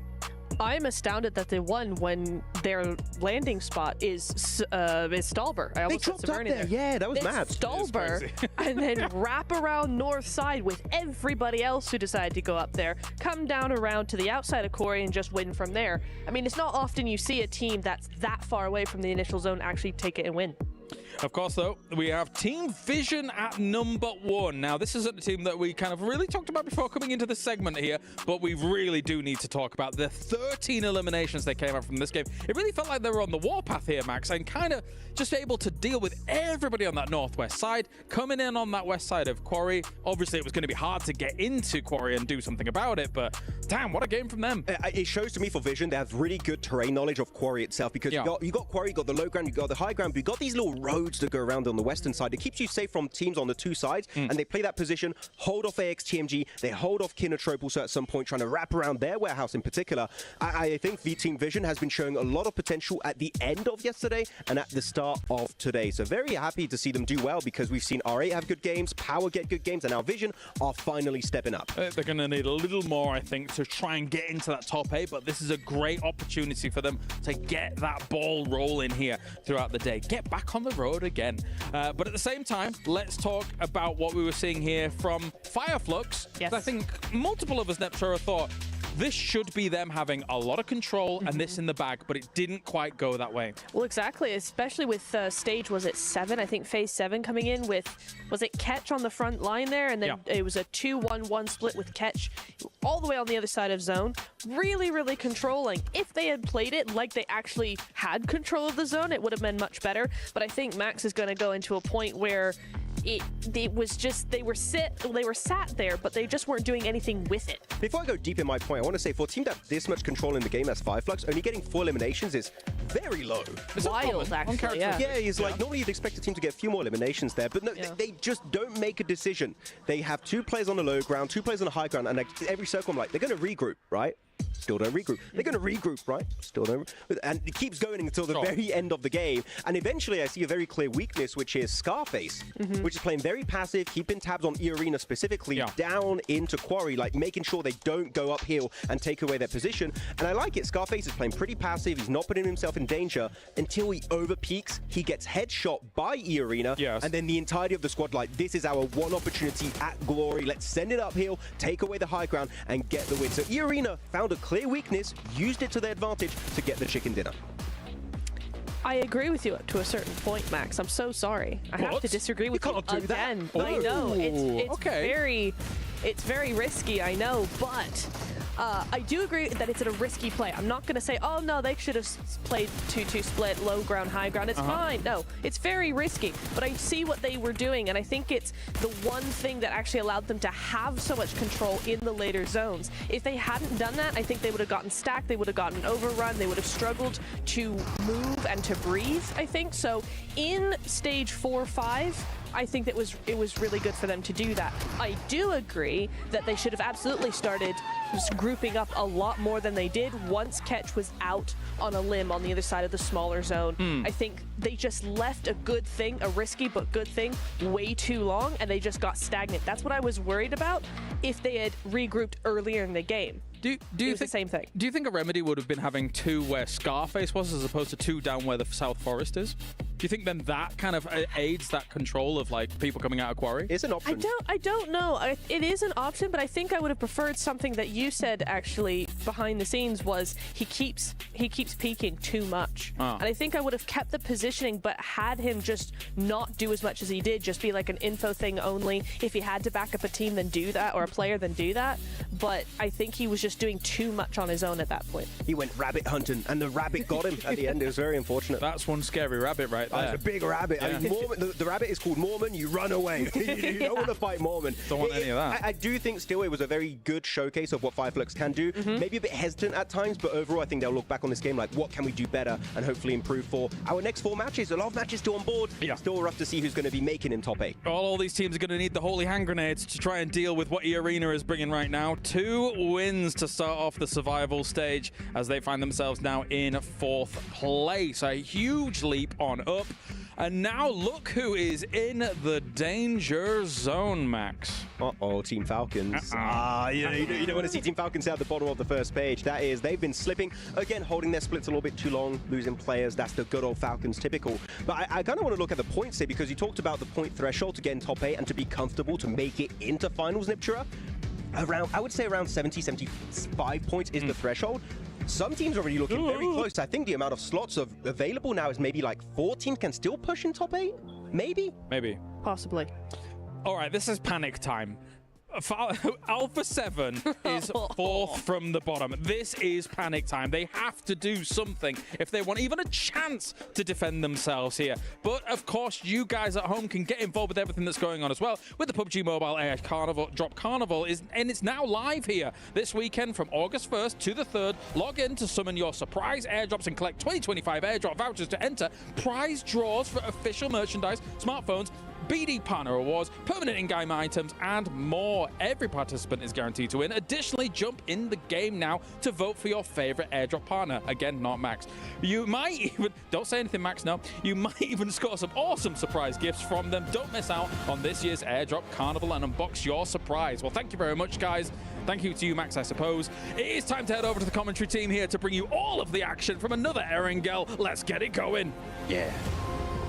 Game number 3 for the day. The first 2 games dominated by E-Arena. They elevate themselves up into the top 3 position. Who knows how high they continue to go. But game 3, being back on Erangel, the home turf for E-Arena. I've got to favor them, but it was said on the desk, John, look, we got to get serious. Alpha 7, game 3, only 4 more games to go. And for them, man, oh man, I start to think to myself, will we truly see Alpha 7 in the finals? No. Come on, be dramatic. I mean, be dramatic. Look, when they're dramatic, I'll be dramatic, all right? Because they have not been bringing the drama today. They have been lackluster. They have been falling at every hurdle that's presented to them. It's not good, right? There is some discord between the ranks of Alpha 7, and I mean, they're not talking. It doesn't look like they're actively repairing this one here.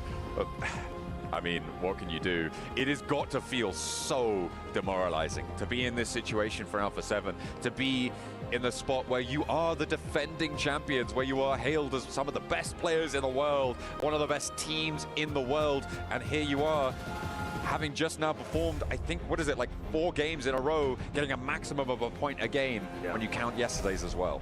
Well, the reality is they're the ones who control their destiny. They're the ones who can turn the tides of their luck. Now, do they have it within them to do so? You look at their faces and you think, maybe it's determination, maybe it's nerves. It's hard to tell. But for Alpha 7 and other fighters, they're going to continue to fight till the very end, especially that man right there. He jumped at us, by the way, during one of the segments in the beginning. Scary guy, but also a lovely guy at the same time. But whenever it does come to Fireflux, they have outperformed themselves from their group play in the survival stage. They surpassed the threshold. They're now at 83, well within their right to go into the finals. And I must say, man, from Fireflux's perspective, it's been a pleasure watching them, and it's also been great watching E-Arena again as I become a bigger and bigger fan throughout the group stages and the survival stage. When they have a power position, they refuse to let it go. They managed to make it work from a less than powerful position as well in that quarry, being able to rise from the basin, as we were talking about, as the desk highlighted as well. Getting out of that quarry basin is a real tough task. And maybe you could argue that it was allowed a little bit by Fireflux, sure, but to be able to execute on that, brilliant stuff. Nox and Red Force have been a little bit quiet at the start of today as well. They do have a little bit more of a buffer zone than some of our other teams. Oh, beg your pardon, than some of our other teams, however. So they can keep things going. Power, they've been putting up numbers as we're just drafting across these players right now, getting this lobby ready. Al-Haji, oh, what's he Oh, look, big love. Big love. Big love. What a mustache. Love. What a mustache. What a mustache. What a guy. What a team. Power, man. Power Esports have been on fire, up there within the top 5. Another roster that is looking to make a huge impact when it comes to the finals, of course, if they make it. It's a come here. I don't know if I want to, though. People want to watch this one. Things get a little, okay, we're showing it. Where are we going? They're going to Gatka. They're calling it out. They're calling their shot. They love it. They've already pinged it. It's marked on the map there. Bringing up that plane path as well. We get a sneak peek at the plane path. We definitely That's coming do. from what? Over from George down to the west side of Military Island. And that's going to be a fun one. Gatka. So maybe all eyes on that. You think they get hot dropped? I don't know. I doubt it. But I will say this, man. It's going to be a fun one. And for other rosters like Alpha 7 and the ones that are down below, honestly, even Throw Vision, right, in that respect, they're going to have to step it up because we only have a limited number of games left. Game number 3, we're hopping into Erangel. The last one was fun. This one should be even better. Let's see if teams can continue their march towards the top 8 or if they will not make it. Oh, the plane path going the other direction. Sorry, but it is still from the west side of Military Island up towards Georgia Pole, towards shooting range. So we've had our east plane path. We're going to have a west plane path. Maybe we'll have a central one in the next game, but we'll have to wait for that as we will take to the skies once more. I feel like the cheese decal on the plane is really taking me out of it sometimes. I like it. Fair enough. I think it's cool, man. Have fun with it, get creative, but it's like you are going in with the intensity of like what you're thinking like Fireflux is currently at, wanting to dominate their opponents, and then they hop onto a cheese plate. It's a duality for sure. What's that smell? Is it Alpha 7's performance? Oh no, it's just the play. Or it's you. Hey, look, you know, it's hot out here. It's sweaty. Nah, you smell great, man. Let's get it going. Let's get it going, baby. It's going to be a lot of fun. I'll put that on my CV now. Without a doubt. When people contact me for jobs, I'm going to be like, Reflections said, I smell great. You smell great. They're going to be like, who is Reflections? What are you talking about? Alpha 7 will once again go up to Georgia Pole as they typically do. They'll naturally know who's going to be around them. I believe like IG, Aura, who have been hanging out. R8 might be going up there too, which could be fun. R8, a team that is doing incredibly well today. Most likely going to be seeing them in the finals. All eyes. Oh, this is great for Alpha 7. Perfect, in fact, for them. They don't need to rotate. They can loot up as much as they possibly want. One of their big things, though, is having stragglers go out and scout who are getting targeted, leaving them with 3, and then leaving them with a duo. No more of that. Stay together. They've got the 2-2 split. That's going to be just fine. That's typically what they do off the initial. But this could be the game Alpha 7 has needed in order to start rising up the ranks. I'm looking at the West Coast right now, and we do hop over to Influence Rage in a timely fashion because there are 3 teams who are dispersed around the areas to the north of Quarry. You've got Gamax, you've got Influence Rage, you've got E-Arena. All of them seem to be a little bit reluctant to get stuck into a fight and probably just looking for a little bit of weaponry to get on board and try and extricate themselves from one another. That's not how you want to start, though. That is what we call a mistake coming through from Gamax to kick things off. What in the world? I don't even know how he did that. I guess he must have tumbled. I guess he must have tumbled the vehicle because there's no like rocks around it. Right. That's actually impressive. Yeah. Now, you know what would be truly devastating if they lose 2 now. Can we get a replay? For revive on this. They should be just fine, but that is definitely a bit of a stumble. Gamex has been struggling all the way towards the bottom, obviously, and well, Lil Boy and Influence Rage do start to go and travel up the road, so the revive needs to happen kind of quickly. I don't know, Gamex might be in a little bit of trouble. Oh, we are going to get a replay. He was already super low, and that tiny little ditch knocked him. Oh, that's so sad. It is, and Influence Rage is heading potentially straight into him now. They're going to veer off to the left, so good on them. They'll get back up. They'll be a 4-man unit once again, but that could have been bad for sure.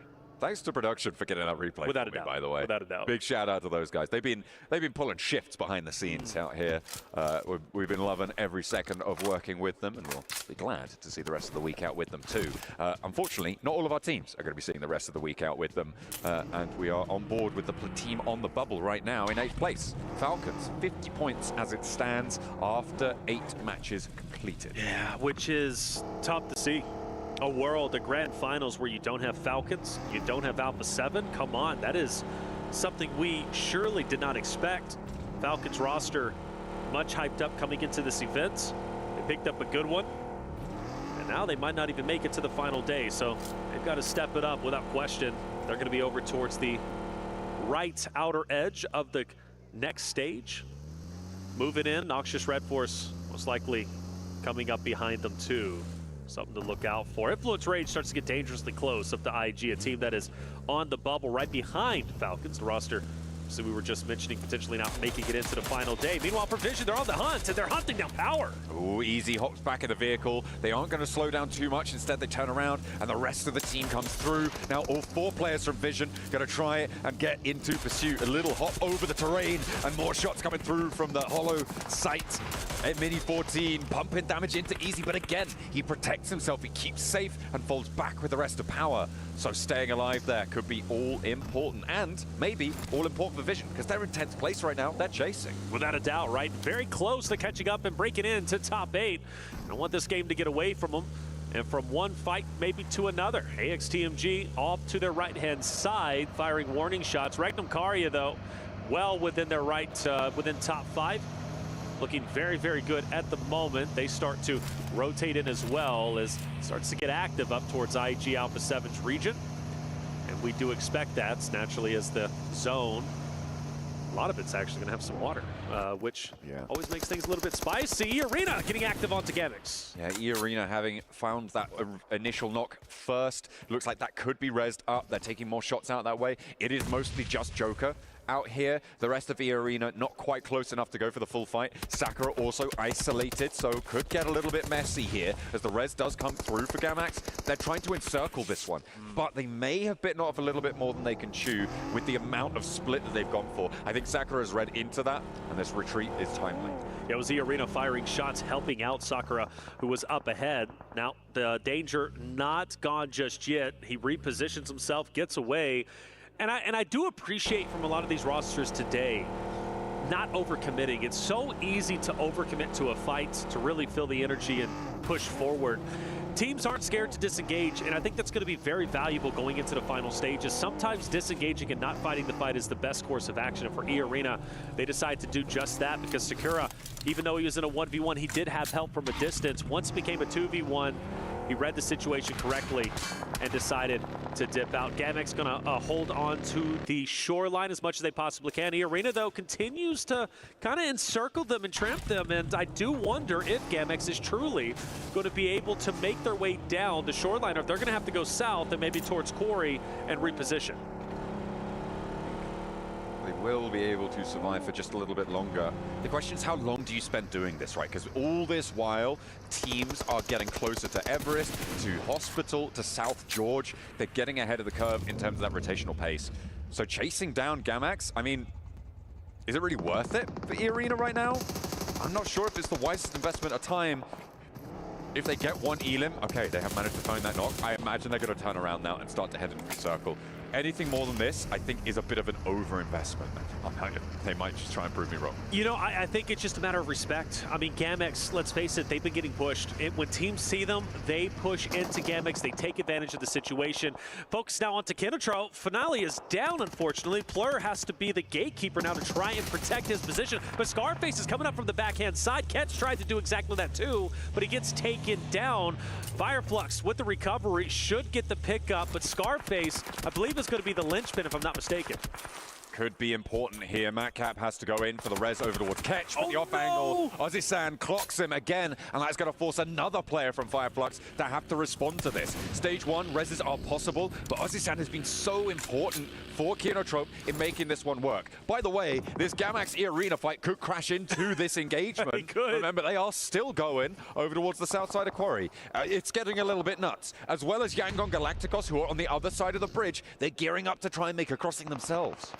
Looks like Fireflux still trying to get the reses as they possibly can. Solus has made his way over to start at least one pickup. Ozzy-san can't get the read, can't get the vision to clean up the remaining members of Fireflux, so they do recover just a little bit.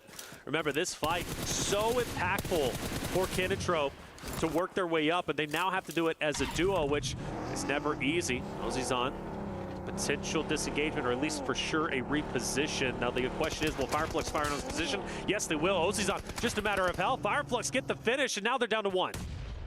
Oh, looking for Ozzy-san taking care of that off angle. Really good news for them. Fireflux trying to piece themselves back together here. Looks like they may be able to do just that, but what can Yangon Galacticos do about it? A nade for Matcap launched on over. That should be good. No, he's caught running away, and instead it's the bullets to finish him off. Now, Fireflux, can they disengage? Can they get back to this one? Ketch needs to get a heal off. You imagine that he's got the time to do so, but can Yangon Galacticos push in? No, they're going east. Yeah. They're fully disengaged from this. By the way, E-Arena are now fighting in Primos with Gamax on the southwest side. This is nuts, isn't it? And Gamax just down to a solo.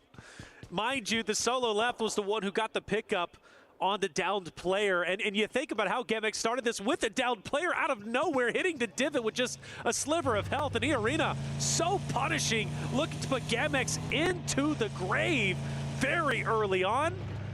The overcommitment, but I mean, for E-Arena, very healthy points, 67. They put themselves up within top 3. Yes, it is an overcommitment, but I think for them, they're fine with this. No worries whatsoever. I mean, they can play small ball PUBG Mobile, right? They can go for these small point games. You get a team wipe, that is 4 points added to your tally, and at this stage, that's enough to see you completely safe. They have now hit that 70-point threshold that we've been talking about so much in terms of where we expect that 8th place to end up. So getting up and over this early on is great news. We see a replay of the engagements, of the pickups that they were able to find. Tiny K rolling up, get that reload in.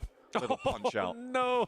Leaves him punch drunk, and Arthur's down for the count. Well, with that clip, we can see it's a little bit personal. If not, they're having fun, but I know Gamax isn't. Gamax is definitely not. Solo still last up. I'm actually shocked. I'm floored that E-Arena is staying around this solo. Meanwhile, you do have a couple of other engagements taking place, and well, naturally for E-Arena, they finally get the finish. They go to the box, and they're all shooting the body. Why is this so personal? What storyline did we miss? I don't know, man. Go off, I guess. There's no smiles either. Like, oh, there we go. Okay, little smile. I was like, wow, they are genuinely upset. You know what is important about what E-Arena have done here? Sure, they make a decision that we can call into question, but the more important thing is that they were a West Coast team.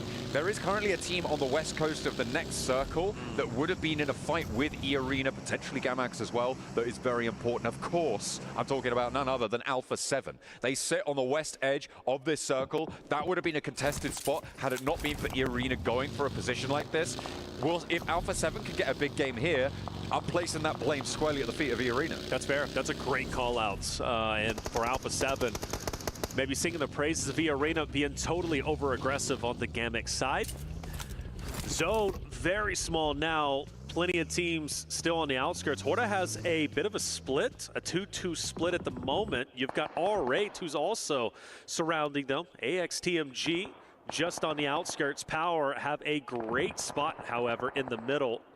And Power already having a wonderful day, obviously coming off of at least a good finish in that game number 2. And I believe here, they are going to be the team to watch out for who might be able to make a deep run, which would be wonderful for them. They're just a little bit below that threshold, still in a very healthy spot for Power. Here we go. Look at that.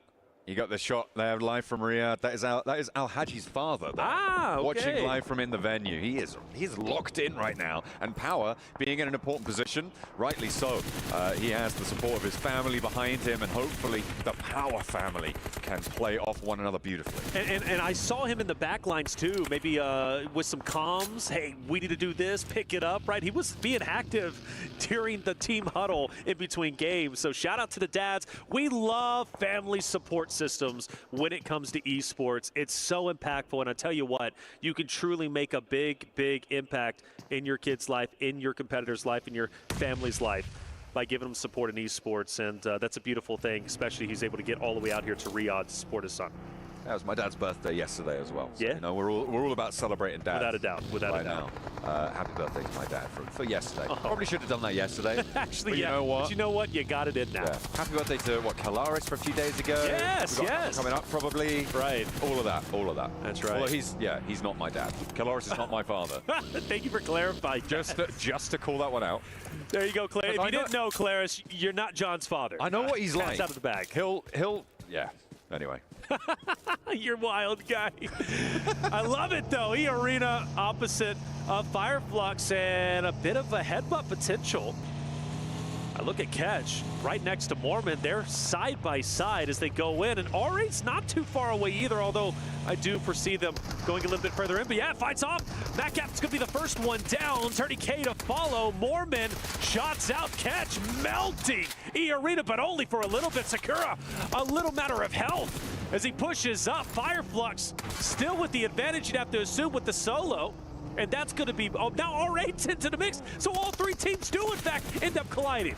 Oh, E-Arena on the rematch with Fireflux from the end of the last match get interrupted, but R8 are turned away at the door almost immediately. They try and push in, and immediately the shots ring out. Mormon rolls on forwards in the threatening presence of this hovercraft. Tries to take another player down, bipping the horn, giving it large. Prestige now to the backlines. ID with the backup, but two players now are stepped up to fight the Prestige, though, with a spray down onto one, is traded, and the hop out wide. Prestige now the last player alive for R8, and the hovercraft still moving around, slow and threatening. The pace is there, and they sweep them aside. Fireflux are out of there. E-Arena stay alive with 8 elims, and the rematch continues. And even though they only have a duo, they have the hovercraft, which could be critical later on. Now the question is, does another team come into the fold? Will we see Adrian with intense game now start the challenge onto E-Arena up ahead? Again, a very talented roster, but also can get aggressive when they want to, and there is value in pushing E-Arena in this moment. Intense game, desperately need points. They need to elevate themselves up towards top 8. It's getting serious for them. Getting aggressive might be the way, but for Influence Rage, Vision now want to fight themselves. Vision have really started to suffer in this engagement. Influence Rage holding down Gatka and doing pretty well. But they have got Little Boy down on the floor here and are likely to get that one flushed away. Nothing really to do there. And in come Power. They might look to third party this. There's not too much that anyone can do about it. Playing this southeast building is going to play very well for them. You've got to imagine that the supplies are running low across the way. You can see the underarms coming on through. Al Haji cooking it, trying to chef it up perfectly.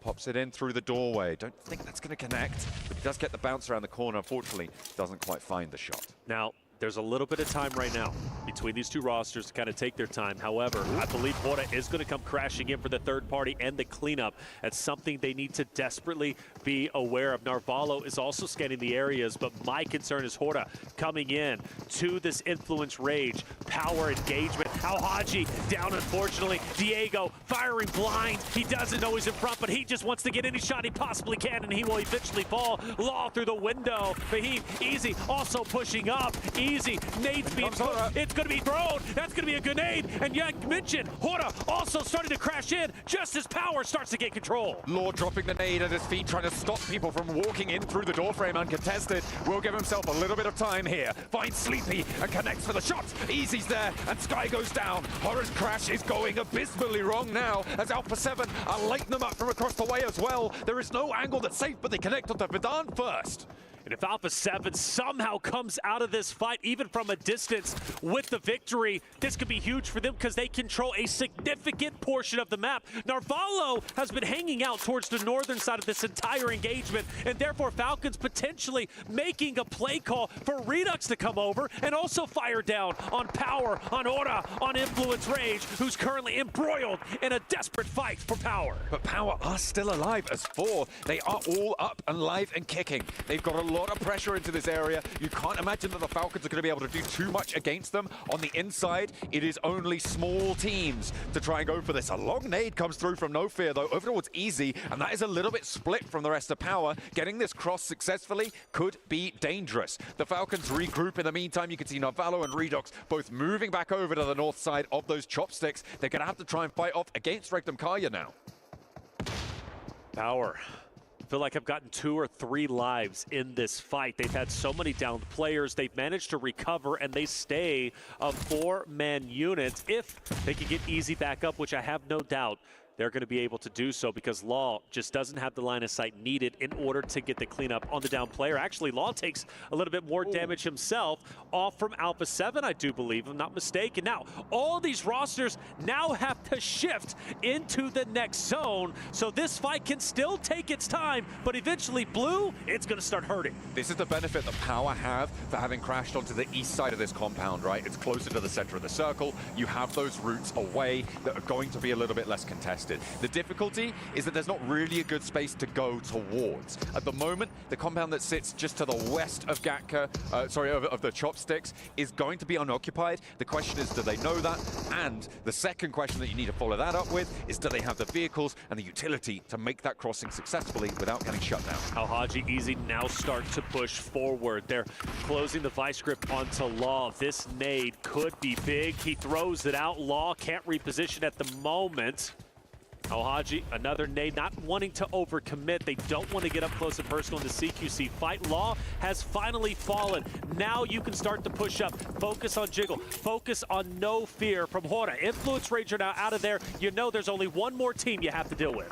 2 players from Hora are there, and Alpha 7 start to make their approach. A 2-2 split as Alpha 7 start to ferry players across the open ground in the vehicle there. They leave Rivo as the forward position. Power crossing the open ground now against Hora. No knock sent towards Power, and Jiggle gets taken down to half HP. Alhaji's now up to the wall with Easy following up nicely. They're up into the top floor as well. They're starting to overwhelm Hora here, and there really isn't any resistance that's finding them. A really disciplined push there, and shots being missed by Hora allows them across the open yard, and they will control Gatka, sweep through it. 5 elims found, and they're on for more, but the rotation needs to happen fast. And just to really say how impressive that was, they had so many down players, and they take 2 teams out while keeping 4 up, but now the struggles really start to begin. Alpha 7 take advantage. They knew this fight was going down the entire time, and they are now punishing Power's rotation, but Alpha 7 isn't out of the woodworks just yet. IG might be sneaking up behind them as well. Can they ruin it for their countrymen? Intense game. Nope, they've been spotted. Nongshim Red Force gonna clock silence out in the open there. Rafa forward behind the smoke, and Alpha 7 are gonna lose one as well. That is Power extracting a little bit of revenge onto Alpha 7. They have managed to get more than 1 point, so maybe they could turn things around here. Mafioso still is resible, and with 2 players from Intense Game down, that is that northern side assuaged, but they still need to get closer to this next zone. 7, can they recover? They've lost their down player, which honestly is pretty good. I think they would have committed to most likely trying to get Mafioso up, which would have overexposed themselves to more shots, and we could have witnessed a collapse. I'd rather them go at this as a 3-man unit than a 4-man, but still overexposed out in the open, forced to try and challenge Power. That nade will split the difference between the two, give a little bit of damage to Easy, but not much. Power can still desperately hurt Alpha 7 in this moment. Ooh, Vidan found by that nade. Career finally connects with it. Ravo steps forward for some information, but there's an answer. Easy again with that spray down, but more nades invested, and Alpha 7 do win the fight here. With 3 players alive, they're playing on the northwestern side. They'll have to go further, but there is a compound that sits ahead of them. Those buildings they can survive in. In the meantime, Yangon Galacticos in a really important position, playing in the neck of those two chopsticks with Nongshim just over that ridgeline in the main compound further south. And by the way, just to put a cap on it, Nongshim Red Force is truly the reason why Alpha 7 is still able to play this game. If it wasn't for them applying pressure onto IG, who was coming up onto the backside of Alpha 7 would have been mowed down. I'm looking at the Falcons in that eastern chopstick. I'm looking at Regnum Kaya in that western chopstick. Both of them would love for Yangon Galacticos to get a little bit of pressure sent their way, but at the moment, there's no crashes really to be found. You can see Alpha 7, they're worried about this compound, that drop of the smoke, that's covering off the windows for the northern building, and they're going to try and move on up. They will find it unoccupied right now. They're waiting for those spray downs to come, but they're not going to happen, not from that direction anyway.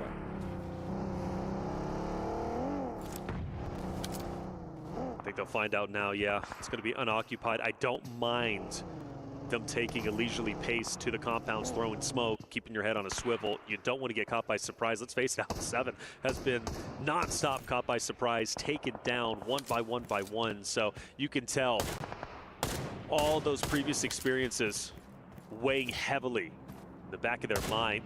AXTMG starts to move in. Ralph from Falcons wants to get these shots connected if he possibly can.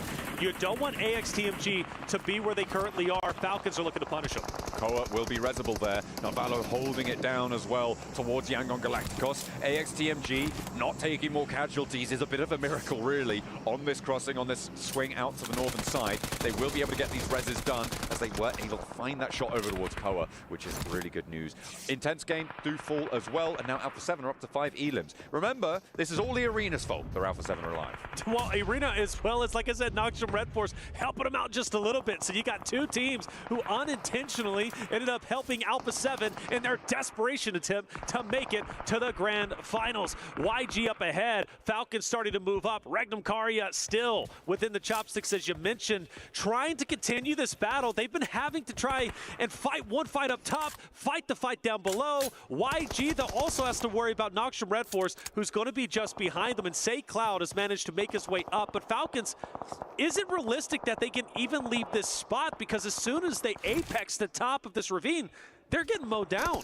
It's difficult, right? You need to be sure that you have a path forwards. Getting access to the buildings that Yangon Galacticos play in would be beautiful. AXTMG going down is actually a massive bonus for them as well, because it means that now they only have to worry about their western flank. They will no longer be overexposed when they go for these peaks, and they have a little bit more leeway. The circle goes away from the chopsticks, so this fight now will have to take place.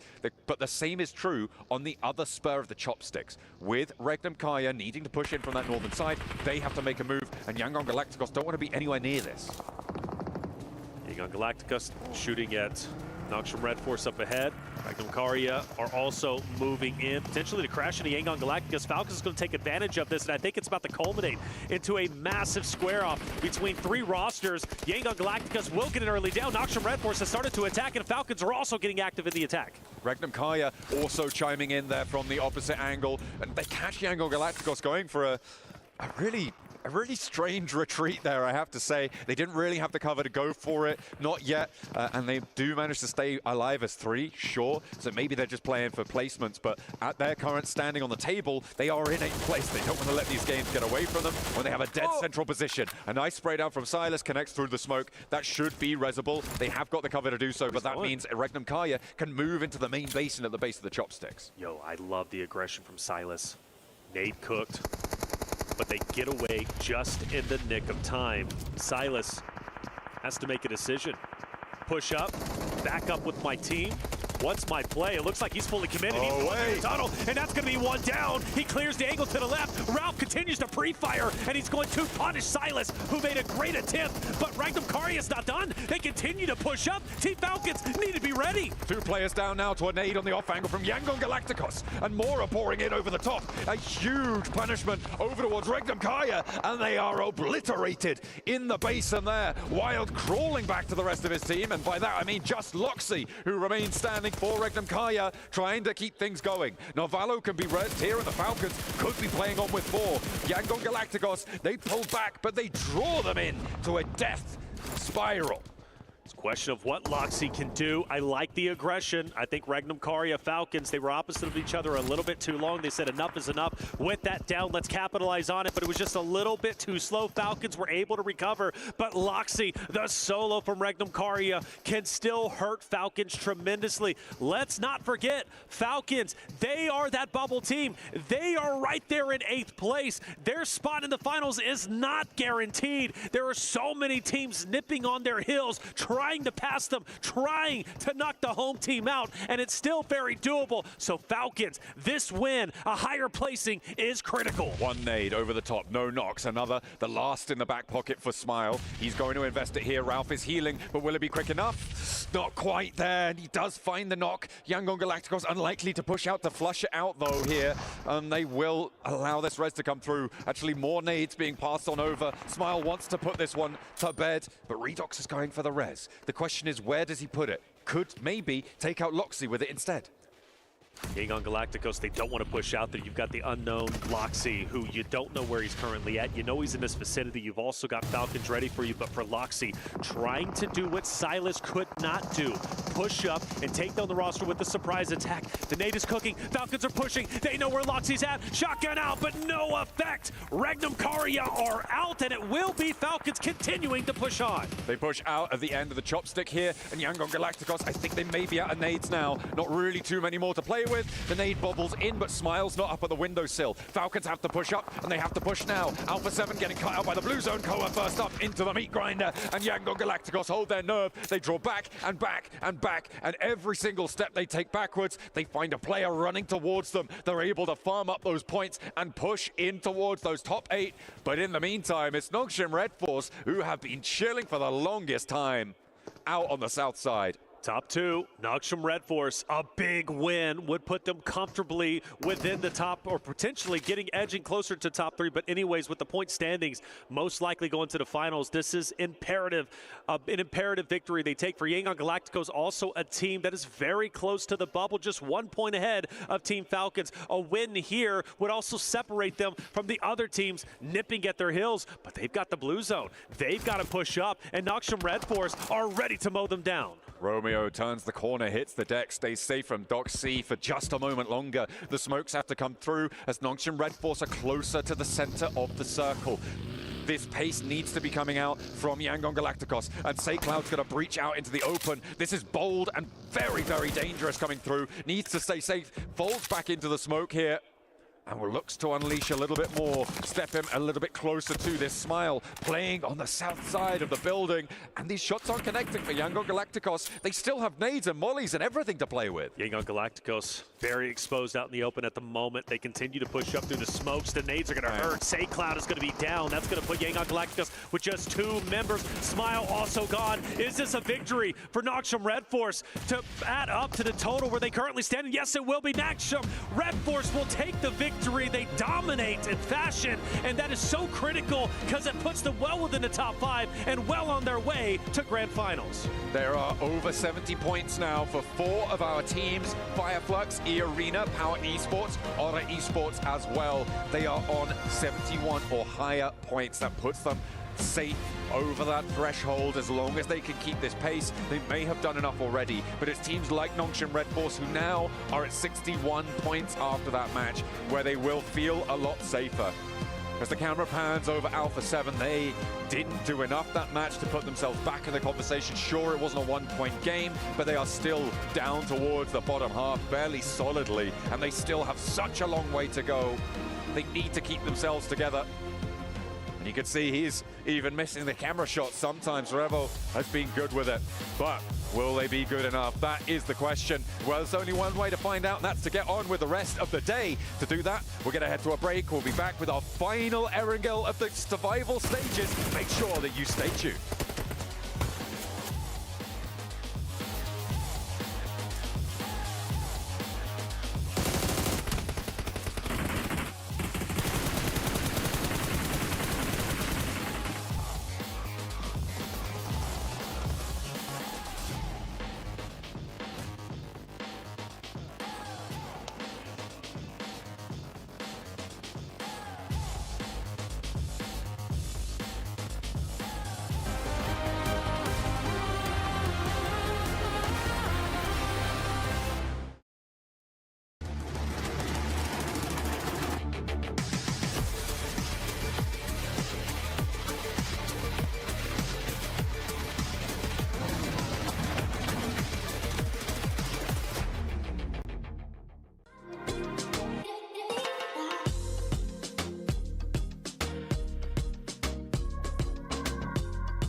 This land is calling.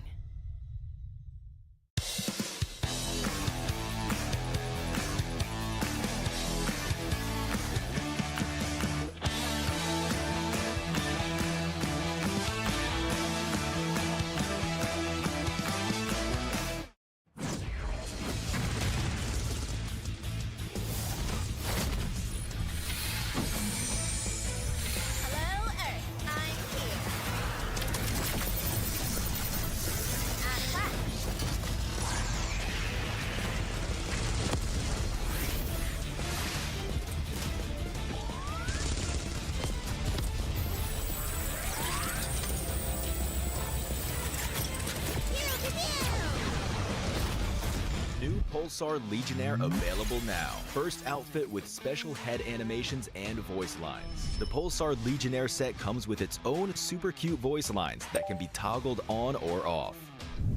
What happened? Bye, friend. Hello, Earth. I'm here. It also features the upgradable Hyperion ship DSR and Jet Reaver glider with special animations. Experience parachuting like never before. That's not all. Even more rewards await. Event period, July 25th, 2025 through August 26th, 2025. What are you waiting for? Get the new Guild set now.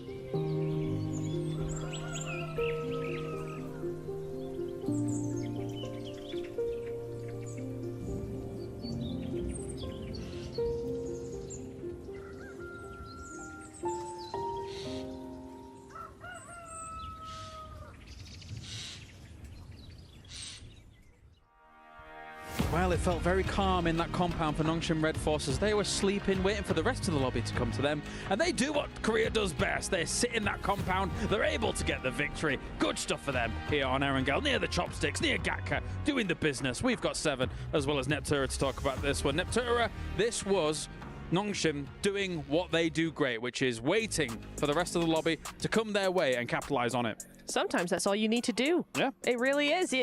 Why do anything different? If it ain't broke, don't fix it. That's the saying, and I think they adhered to that really, really well. I will say they would not have won if it wasn't for those incredible roof angles, because that initial nade coming in over to Yangon behind the veil was amazing, and that just turned the tide completely, because Yangon, I still think, could have done something with that, right? They were trying to be maneuverable, trying to be mobile, but that one nade just was like, okay, game over. So a very, very nice sort of end game for them. And 7 eliminations is actually a little bit more than I thought they got, but 17 points, it's a good win. Good stuff. But Yangon could have had 100 smokes, but the fact that Nongshim Red Force had like 400, 556, as well as all that util 7, it was going to be very difficult for them to make any transition. Yeah, for Nongshim, I mean, they had nades, and for Yangon too, they've been fighting 2 different teams at that point, so they really didn't have that much left.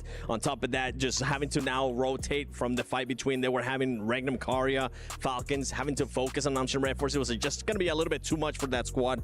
But I'm going to be looking here towards the bottom. I was actually a bit surprised about Hora overcommitting to a third party between Power and Influence Rage. That was a bit surprising for me, because I felt like they could have just taken their time and just paced it out a little bit longer. Instead, they just saw a fight, they saw an opportunity, they went for it, and it ends up backfiring.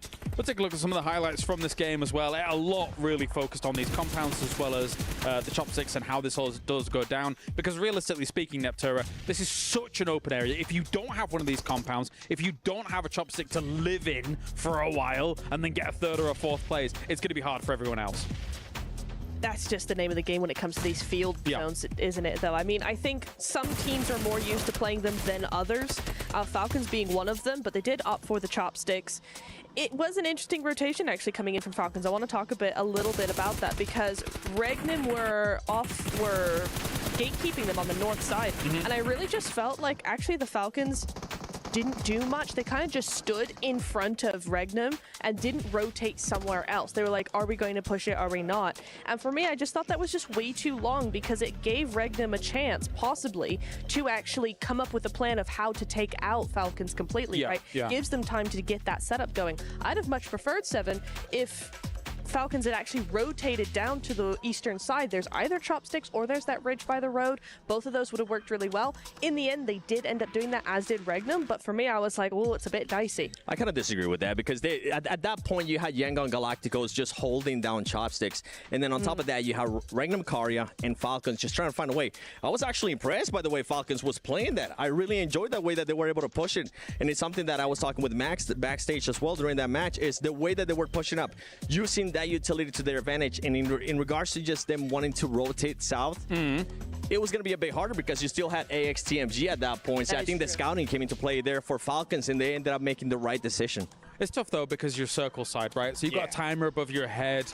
All the pressure is on you to make the right decision. So it's by the by here. Let's actually head over to Barney now, who is ready on the stage, actually, with Team Vision after they had a great game, too. Welcome back to the main stage here at the Gadia Esports Arena. I've got Never Alone joining me from Team Vision. Never Alone, we've got to talk about Map 2. It was such a huge potential turning point for you guys in the survival stage. 13 eliminations, 19 points in total. That actually bumped you up to 10th place as well in our rankings. Give me kind of a breakdown of how you thought that map went. What was going well, what was going not so well? Because you secured a lot of points. Yeah, so the preparation for the last day is to move quick because we land like in the middle of the map, which is cool. So that's our game plan, and to scout like every place possible, and we got a good spot and we took advantage of it. Well, you obviously need a really strong finish, or you need another one of those maps to secure more points, right? You got one Erangel, 2 Miramars left on the map. What are you thinking? Like, tell us your strategies, if you can tell us some, and you know, how are you going to solidify your spot in the grand finals? In terms of the last Erangel game, we will play fast as usual, but in Miramar it's difficult to play fast. We will play like it depends, like on the zone, and we will like push and get kills as much as we can. Keep it steady, keep it strong. I like it. Thank you so much, Never Alone. I really appreciate it. Best of luck in the last 3 maps, and we hope to see you in those grand finals. For now, back to you guys.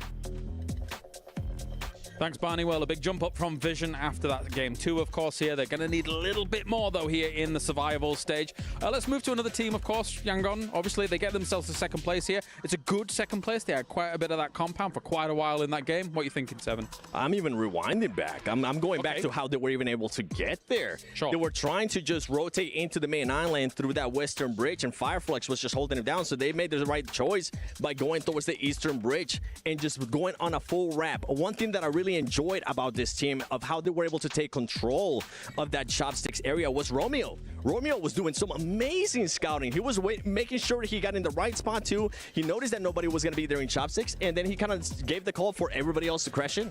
I'm surprised they went into 2nd place, yes, but with as few elims as they did, because I thought they popped off a lot more than just 6 eliminations. But I totally agree with you, Seven. I think they played that phenomenally. It was very proactive, and it was very sort of thinking ahead of everything, which I really, really enjoyed from them.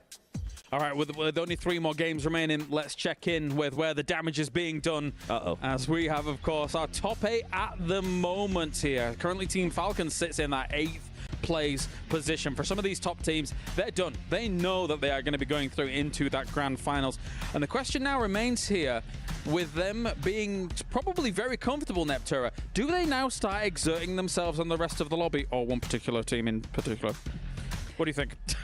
On the Miramar, yes. You think so, just on the Miramar? On the Miramar. I with as close as these points are, I would be a little bit scared of doing anything drastic in the last Erangel. I want one more good game before I start doing anything crazy. Fair. Well, of course, as we say, Team Falcons very much in the danger zone. That could mean catastrophe for them when it comes to points. You can mention Team Falcons. I'm actually getting scared for Regnum Karya. We haven't been able to see much of this squad, a team that's usually able to get the eliminations. Only currently, I mean, you can see the eliminations are there. It just comes down to those placement points, and it kind of comes down to what we saw in the last match. They were just being a bit too passive. It's not the Regnum Karya that I'm used to seeing. It does feel for me when I look at those points, probably top 5 as long as nothing catastrophic occurs, should be safe. So maybe going into these next 3 games, there might be 3 positions open here as we take a look on further down. Alpha 7 moves up 1 place during all of this, but it's looking dicey here, Neptura, for these teams. And the thing is that with all of those teams, we're not seeing anything different from them. Yeah.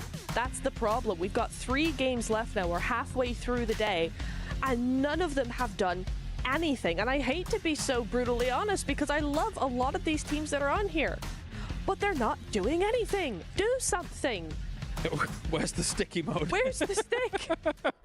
Honestly. Yeah, they're going to have to do quite a bit to try and jump on up right here, because I think obviously teams like Falcons are going to try and defend their position and see how everything goes. For now, thank you very much, guys. It is time to head over to the main stage where Barney and Veracity are ready to go for a halftime. Veracity. Okay, you know what we're going to have to do? It's getting heated out here, right? So I'm going to call a truce because we need to focus up. I don't want to see any of these floorboards moving, okay? Because it's getting very important out here. 8 teams are going to be sent home after the next 3 maps. So let's talk about the opening 3 maps of the day. We had back-to-back chicken dinners from E-Arena and then Nongshim Red Force securing the 3rd. Impressive. Impressive to say the least, but the thing that we're really focusing in on, Barney, is our overall standings. Fireflux Esports walked away with 2 top 3 victories so far today, in itself impressive. We then had Power Esports, a bit of a middle-of-the-pack performance, but as you mentioned, E-Arena, what an astounding showing from them. 2 back-to-back chicken dinners. Whew, it's looking pretty good. It is looking good. We've also got to talk about the teams that are on the brink of elimination, right? 9th, 10th, and 11th spot. Influence, Rage, Team Vision, and R8 Esports. All really need to pull something together for these next 3 maps. But also, speaking of make or break, it's Alpha 7. They've got to pull it together. One thing is for certain, Barney, myself, everybody watching at home, and certainly all of the teams here, had a giant target on their back of Alpha 7. But unfortunately, they've not been able to really give us what we were hoping for. Only time will tell whether or not they'll be able to pull it out the bag this time around for match number 4. It is now or never. It is do or die. Let's get the show on the road. Thank you very much, Jasmine, and of course the wonderful Barney Banks down on the stage. It is myself, Jackie, joined by the one, the only Blancamus Prime. How you doing, bro? It's me, Blancamus Prime. I'm in my prime time here to watch these players shine. That's a rhyme. Yeah, we're on the grind. And there will need to be some point-based crimes out there on the battleground today, of course, as we are getting close towards the curtain call for the survival stage. And man, it has been intense already today. We've seen some players that look incredibly frustrated, some squads that are looking to excel, and it all really comes down to these final 3 games of day 2 of the survival stage here live from Riyadh, Saudi Arabia. Yeah, there's a perfect metaphor right there for the Falcons as well. It's like the 3 players, and Ralph, Redux, and Koa, they're all playing the game on the phone. Not Valo. He's knocked. Yeah. Specking. The Observer. They've got to fix that. Yeah. I think he does give his life for the cause a lot of times, though. So yeah, that's fair. Yeah. That's fair. And hey, look, he's practicing, though. It's been a better kind of day of it, you know? It has been a better day. But like we say, mate, obviously it all really comes down to this. Other teams do have the possibility to lap you. We've seen certainly the bar rising inside of this lobby. 16 teams going in, only 8 will make it out. You can see the overall rankings right now from the first half of the day. This is the midway point, though, and it's only going to get more and more intense. Fireflux at the top. Sort of surprising for me, actually. 88 points, which is a fantastic average to be finding, almost a 10-point average during these matches. I think overall, really, really well done to Fireflux. I do think Scarface has been a big influence for them. Though on the other hand of things, there has been a couple of throws today, right? There's been a couple of moments where you feel like they could do a lot better. I mean, Quarry, 4 players alive, all the space in the world, all of a sudden down to just the 3. Yeah, not ideal. Not ideal. Overall, though, man, I think, you know, what we've really defined, at least, over the course of this first half of day 2 has been the clear disparity between some of our teams. That bottom half of the lobby towards the upper echelons. There's a couple of teams that could still push and upset the rankings, specifically towards place 8. But we'll come back to that. Let's focus up. Plane paths in. We got the zone as well. We can dial in for this game. Like playing straight drifting right now. Yeah, it does that. It does that. Yeah. Keeps you guessing. It's like a skateboard. Pretty good. It's going for the old 500x grind on the path. But we're heading over towards the east side. Yangon Galacticos very over towards the center. 61 points as we head up towards 5th and upwards, around about that 70-point region. Team Falcon still in trouble in 8th, but it is a little bit of a drop down right over towards Influence Rage with 47 points. For Alpha 7 Esports, we're not going to talk about all that much. They don't have a lot. They don't have long. No, it would need to be a meteoric rise, and then you also need the teams above you to really struggle and absolutely fumble the bag for them to be able to make it back in. And of course, you think about the major talking point that comes with that. If they do not make it out, which at the minute seems like a very real possibility, we will have a guaranteed new champion crowned this year. Absolutely. Now we take a look at the middle side of the bracket, because I think that is probably most important for us to take a look at. It will be fantastic when we get through to the end of the day and we can crown the winners of the survival stage, who will have the privilege of whacking those keys and the old grinder. But if we look towards that middling section, which is the main contention point, right, for who's going through into the grand finals and who will be leaving us. It is that drop off 59 down to 47, but it's not massively different between 8th and 6th place. 61 down to 59. It's not crazy. I think for Fireflux, it will be very hard to knock them off their podium alongside E Arena. I think that they have done quite a lot so far, and they would have to have a horrendous day to finish things off, as well as an incredible pursuit from the teams behind. Yeah. It's been classic power as well, where it feels like the minute they're in the survival stage, that true sort of might of the team is put on display. They thrive in these kind of lobbies. We've seen that. It's been far more aggressive. You can see them on screen now. Again, the talent on this team, it feels like Easy's been really instrumental to a lot of the setups, and Al Haji as well. You can't think of power without this man. Yeah, you can't, honestly. I think for me personally, Easy been a bit more of a factor throughout this tournament so far, at least in the survival stage. I think Al Haji's great, and they certainly lose a lot of that confident demeanor when Al Haji goes down. But it is Easy making a lot of those calls.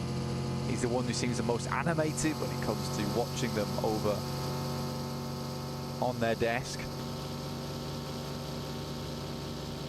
in their booths. He's just looked very crisp with the gun skill as well, which goes the extra mile, mate, in these kind of lobbies. Oh, hang on a minute. Already some action coming our way. Close quarters engagement with Silas starting it off on the peak up. Bullet from the back line, though. So Vision giving as good as they get and trying to at least turn them back around. Forced to bail out on that one with the initial crash, not kicking off the way they wanted it to. If they got that opening knock, maybe it would have been a different story. Instead, you deviate further back, play off the cover. Good decision from Regnum Kaya. I think when you get towards the end of the day here and you realize you're on the cusp, right? You're almost falling off that edge there. I think that's the smart decision to make. You don't want to go down too early in this one. I think they could have maybe pushed the issue if they were feeling a bit more comfortable towards the top side of the lobby. But here, I would say that's the right move. You're getting shot from an angle you have no clue where that angle is either. So you just make the quick getaway, especially getting tapped for 70 damage as well. So well played the Vault. Definitely sends them back off that position with a triumphant shot.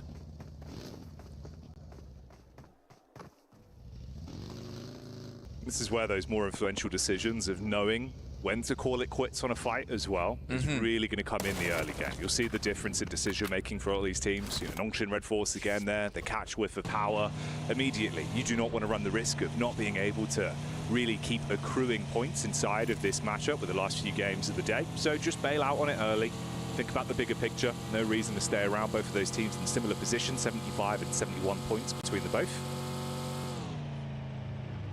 there's still opportunity for a crazy run-up. I mean, Influence Rage could get themselves like a 20-point game or more, suddenly be in the running for sending upwards, and could be that case where Nongshim Red Force, as we saw in the final day of groups, slips away. And it was post-game 3 where that started to occur. So for Nongshim Red Force, I do think that right now, aim of the game should be placements. Sometimes that idea of pulling things back a little bit can come back to haunt you, though. In that desperate moment of let's just make it to the end game, let's just get those points, you're leaving games with 1 or 2 points, getting towards a 7th place, but with only the 1 elimination, doesn't really cut it as much as it used to. Yeah, won't realistically cut the mustard this late into the survival stage. R8, very, very close to Alpha 7. Already ahead of them in the rankings. Want to stay that way and at least go home with a little bit of pride, a little bit of reputation. They could go for a hunt down over towards Alpha 7, but I'm pretty sure they're quite clear on their position. A little nod over. Push it back, but Ida actually heading further this way. Not allowing Alpha 7 to get away without a little bit of a sniff coming through from RA.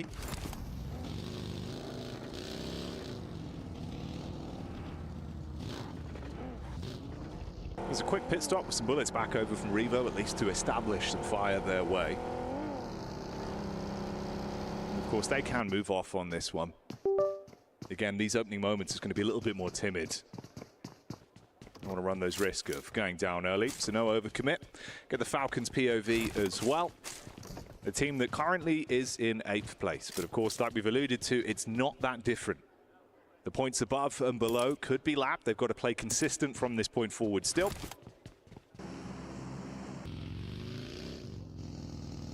They had a good change of pace yesterday, in my opinion. Towards the end of the day, making much more aggressive rotations. I was a bit disappointed earlier today looking at the Sandhawk. Up until the moment when they made a pretty bold rotate through. I wish those rotates would come a little bit sooner, or at least give themselves a springboard closer to those areas earlier in the game. But they are being much more confident to make those plays. Now I'm hoping that now you're getting closer and closer and you see that finish line on the horizon. That doesn't worry them too much. Right now they are passing by Nongshim Red Force, at least the back line of them. Kino Trope not too far behind either. You got intense game over towards that south side as you saw, and we head over towards the eastern area of the map. Intense game. Potentially they might actually run in to the Yangon Galacticos squad. Yangon, that I will say, I think again today it's been a better sort of decision making with the pace. They've been playing a little bit quicker, not really pulling their punches so much. Feels like their team's got a ton of talent. Like we were seeing it in some of the fights they were getting stuck into yesterday, right? You know, they were able to actually go head to head with some of the better teams in the lobby. And they're in a good spot, man. If they keep this up again, you know, we were seeing there is certainly a lot of potential. They could make it out, keep this run alive. Distance firefight on this one's with the Falcons catching vision back over towards Kino Trope. That was the late flank in that you brought up. A couple bullets fired out that way. My only issue with Yangon Galacticos is just the variance in ability. Right, there's multiple times where we've seen them either get like a massive game or go out fairly quickly with not much more than the whimper. And I think that's my issue with Yangon Galacticos, is not quite consistent enough for me, where it's even now hard to make a full read on them. But you're right in the sense that there is potential there, right? The ceiling on that team's quite high. Unfortunately, a lot of times they're lower down towards the bottom floor. More literally here towards the bottom floor. Clearing out towards the bunker side, Sky's POV, Hora Esports. Again, a team that you could probably paint with a bit of a similar brush there. Feels like there is a ton of talent. Obviously, they've been really warming up again as well. Tied right now, 71 points between them and Nongshim Red Force. That's been good. Oh, yeah. I think we had like a lot of, in fact, I think most of the teams that went through to the finals absolutely deserved it. I do think, obviously, the big question marks for a lot of people were Falcons and Alpha 7, but I personally don't think they played well enough in those group stages to even have a chance to get towards those grand finals, personally. I think both teams absolutely do belong here in the survival stage to reprove their worth. If anything, I think Falcons are almost appreciative of the extra time they get to figure out what their playstyle is going to be going forward. We even heard Revo talking about it, saying that, you know, something's got to change. Something has to change. We've got to figure it out. I think for Falcons, there are clear areas that could do with improvement. For Alpha 7, on the other hand, it's a bit of a puzzle. A bit more of a puzzle of what's going wrong on that team. Yeah, he keeps you guessing an awful lot more in reality. But hey, like we said, you know, we'll sort of keep up to date with how it's going for them over the course of these last 3 games, but at the minute, they're in very dire straits. On the bridge crossing down towards Yangon Galacticus, we did see a fight from the backline there from E-Arena that have been looking absolutely stalwart in today's gameplay once again. Great rotations, taking chicken dinners, heads-up calls. It's looked fantastic to watch. Regnum Caria once again making their appearance on the broadcast here, down towards R8, of course. Set up in the tree line, quick vision over. Toxic looking for the shots. Meanwhile, backstab there onto the Falcons. It's a bit of a hybrid fight. 3 teams going up against each other. Power Falcons and intense game. Yeah, Falcons just losing one right off the bat. I mean, they're able to find one elim back their way. The Fireflux playing what I would call kind of 2022 European gameplay here, which is just very central every single game. They're not being punished too much for it. We moved over to more of a edge style in the past, but that's ever changing, is that meta of how teams want to expand out towards the outer edges or keep it cut over towards the center. And it's really just picking your moments of when you want to go for that one. For right now, Fireflux has had some fairly good rotations to get here, fairly clean. Some good homework's been coming through on their end too, in terms of picking those rotations and when they can go for them. For the Falcons, on the other hand, it is just a case of going for those rotations and making the clear decision from everyone on that team to follow on it. Falcons down to 3 now. This would be a good game to get further up those steps inside of the leaderboard. See themselves a bit more safe going forward. Gamax currently over towards the eastern side of this circle, but still fairly central. But down towards Milt is where I'm most worried for a lot of teams. Crunching through that area of the map, not always easy. E-Arena currently right on the backlines of it, though. Likely one of the first teams to find troubles getting out from here, especially because Yangon Galacticos know their location, and Alpha 7's expecting a team to make that wrap through the fields on the eastern side. Yeah, they had the double hovercraft when they were able to bonnet away the solo player from Yangon Galacticos. Since then, one of them was blown up. Still got some vehicles to work with, though, and have been advancing further forward. Squash is the one just peeking out the top floor window, trying to get a read on the lay of the land as they make their move over. Nongshin Red Force down in the compound here as well. Quick peek up towards the ridge side. Doxy, seeing if he can spot them out. Regnum Caria is a team that I'm definitely looking at. 7th place, but I think they're a team that should be going through, or should be at least hoping to make it through. I don't think it's a bad team whatsoever. Loxy, Wild, Silas, all very strong in their own right. Toshpix had a good addition to the squad. And it's been close each time, right? Even in those group stages, it was close. They got knocked out in the final game when they were playing at I think it was 7th place. And it was Thunder Talks and was it DRX or... which team was it that managed to get ahead of them? Either way, it was Ida. Yes. Ida, there we go. Ida was able to overlap them as well in that final game. It was only a few points here and there. So for Regnum Caria, this is a team that I expect to make it through the survival stage, but in 7th place, it does look a little bit shaky. Yeah, we get the push in here from Kinotrope. Ooh, shots in the back line. Good from Ketch for the opening damage. Easy. Scarface is up close to clean up as well, so the Bizon's put to good use. Accrue those points and just leave the one man who's running through the tree line to try and close the gap between them. Horrific position to be left into. Yeah, so kind of just trapped there. Yeah. It's nice as well. I think that Ketch is seeing how Scarface is playing and pretty much having that notion of, I can't sit on the back lines anymore. I used to be the star on this team, and I've got to bring that energy back again.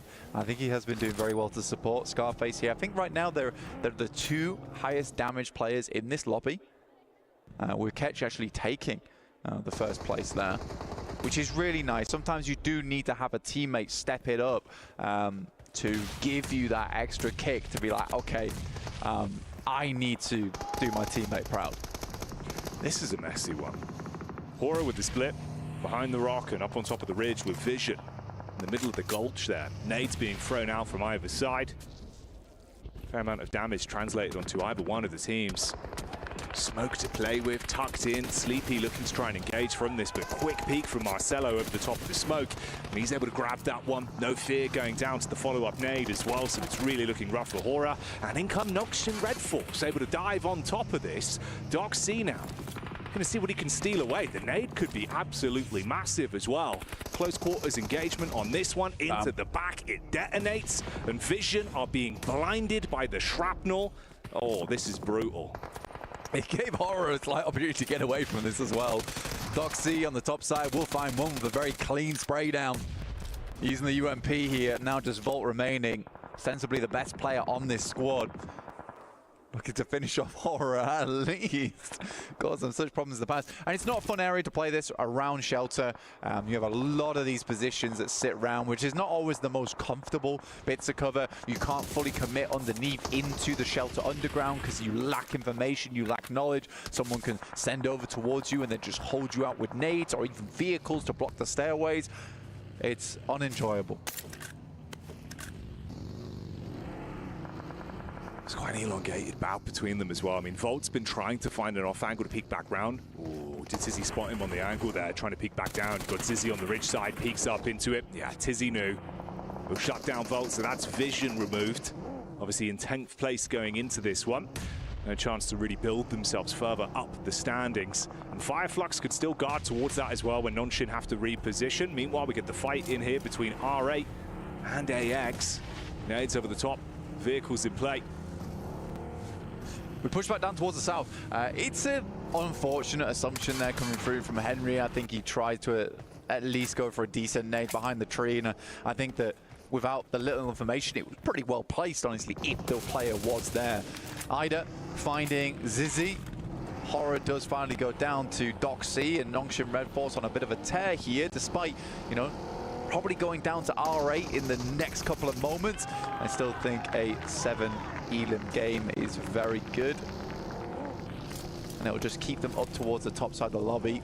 Power did lose one earlier, if we remember. E-Arena manages to get quite far through, at least with a couple of players, but Power immediately will snap down on top of them. Oh, Yangon pushing up. Sakura close towards the action, but it's Mormon that throws out the first stone. Dive over the top as well with the movement, assisted by his teammate, Sakura. Smooth moves with the battle back, and they're able to handle themselves quite nicely on that one. Even with the shots now raining in from Power, looking to snatch away some of those points. Even Revo chiming in. So Alpha 7 from the side, spotting an opportunity and looking to try and seize onto it. Romero, this is absolutely horrific, has to jump into the hovercraft, try and top himself back up, and look for some sort of getaway. Yeah, I think Romeo's in a pretty tough position, right? I'm not sure how you get out of this one. I think the hovercraft will at least give him some capability, a little bit of a defense. E-Arena will send down. Sakura just slumped down on the side seating, and he will get popped out of there, and it will be over as Power picks up a couple more eliminations on their high ground position, which is very nice down towards the south side, and they can kind of cull a lot of the teams on the south side as R8 slowly works their way down. Influence Rage did take a knock, so there is information there for them, and AX could get involved. They know roughly where these players are. In comes R8 though, and Influence Rage need to respond, but players are nowhere nearby to help out at this Wizard Tower. Mark goes in, finds one. Diego left an uncomfortable 1v3. So easy on the cleanup. Straight in.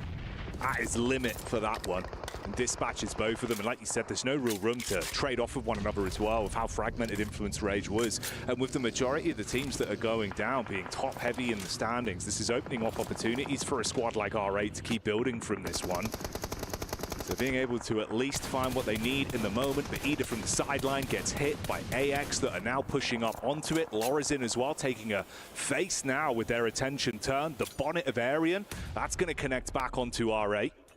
Yeah, at least like that from AX, who decide to get involved on that. They saw the fighting happening. Fireflux have made their way over towards this western side and looking to sweep on through. Ketch already find the first over towards Lorazin on the Molotov. Now looking for a little bit more here. They're continuing to rack up those points and see themselves further solidified over towards that first place spot. Currently running with 93 points to the 79 from E Arena on this game. Gamax Judo finding Carrillo. This is happening multiple times. Gamax are able to find the shots over toward Alpha 7. A proper nemesis on their hands. It's Turkey versus Turkey, though. Regnum Karia up close onto Fireflux. Silas firing off shells from the DBS. Good damage done. Meanwhile, the Elim feed showing us the tail between Alpha 7 and Gamax. Scarface with the quick reposition. The Orgle hit heavy. Another man down. Sideline shots as well from AX. Still third partying. Man, is that Regnum Kaya just down and out there? Yes, it is. Fireflux brings the heat straight to them. They can hold this team under. R8 still holding this influence. Rage as well as intense game. Fireflux as well as Regnum Kaya go down in mutual destruction. Nade's out. Intense game. Almost on target there. Little bit of chip damage, but not enough to blow them away. A little bit of cover to work with on this ridge side with a slight lip. Ooh, good tag, peeks up off the back of it. Prestige sees them sprinting in. Wants to get the knock onto the low HP players, but the sideline shots, it's always AX. Right now, they're the ones popping up, finding prime opportunities to at least steal away a couple points here and there. The big dive in from Rafa's good. R8 are finished off because of it, but AX are still in position to make it even more uncomfortable. That's another knockback over. Rafa gets one before he falls. I mean, AX has been doing great work from this north side, just watching down this way. They've been ever present, ever watching over towards them. Now Valo with a dangerous peek coming through here. Falcons do move up underneath Power, using them as almost bodyguards. This slight ridge line that runs through it looks good. Romeo sends on over. We'll find one of the players from Alpha 7, but it's just a knock that's easily res back up again. And right now they claim a lot of space, but in comes the Falcons off the back of a knock as well. This looks not so great for Alpha 7. Oh, you've got to be quick to handle this one. Up close and personal, Koa biting at them. He's able to find the first dive over the top as well. Follow-up shots coming through. Backstab from Ragnar as Power able to find some damage. Close range molly thrown in as well. Trying to commit onto those knock players, but they don't want to over-egg it. You've got Carrillo further up the ridge side. No, what are you doing? Looking to assist. The team nade thrown in. It's uncomfortable, and Koa is on his last legs because of it. Man, Navalo, what was that, dude? Now, this could be a nice bouncer coming through from Ralph, but he sends it too far over, and the crazy golf maneuver's not happening. Another airburst, and surprisingly, Alpha 7's managed to get their players back up again. There's a big one from Koa. Once again, this guy is just carrying the team. Single-handedly, Koa is making the difference for the Falcons right now, through thick and thin, even when it's his own team, making it uncomfortable. They do at least dive in. All of the knocks confirmed. You've only got the one man up on the rich side for Alpha 7, looking to at least try and hold them back. But Falcons do win out on that one. They turn their attention round towards Power that are starting to rotate. That's madness. Koa's basically in a 1v2 team situation there. Playing against his own teammates and Alpha 7. Unbelievable stuff. But what a nade. Very, very nice. I mean, Ralph at least opens up the way for the crazy golf maneuver off the back of the tree. Not quite a hole-in-one, but they'll take a bogey. AX up close. Not going to be able to win out on that one versus intense game. Devotee goes down, but Power Esports have caught whiff of this. They're making their move up. 3 nades to play with for Al Haji. He can dash those in whilst the squad sets up from the side. Carrillo further out as well. Silence, realizing that he's being pushed on, primes one of his own. Intense game, 2 players here. Silence been quite effective over the last day. In comes the Falcons. Ralph first to face over towards Carrillo. Alpha 7 getting pushed back multiple times. Tries to catch him on the corner. At least has his position on lockdown now. The choreography in Carrillo has to be absolutely perfect on this. Now Valor with a UMP, bait out shot on the corner, seeing if they're going to commit to the wide swing round. They've still got nades. That could be the difference. Al-Haji, though, realizing this is a prime time opportunity to backstab onto the Falcons. He pulls up to the party, up close and personal. Carrillo goes down. Goodbye, Alpha 7, as Navallo makes the move. Nade in as well. Pedrino from Intense Game starting to barrage bullets down. Al-Haji commits with a burst. Falcons blown away.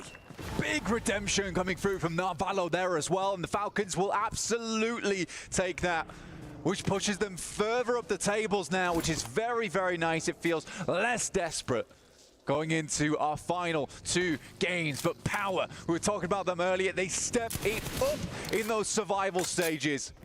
When times get desperate, they make it happen.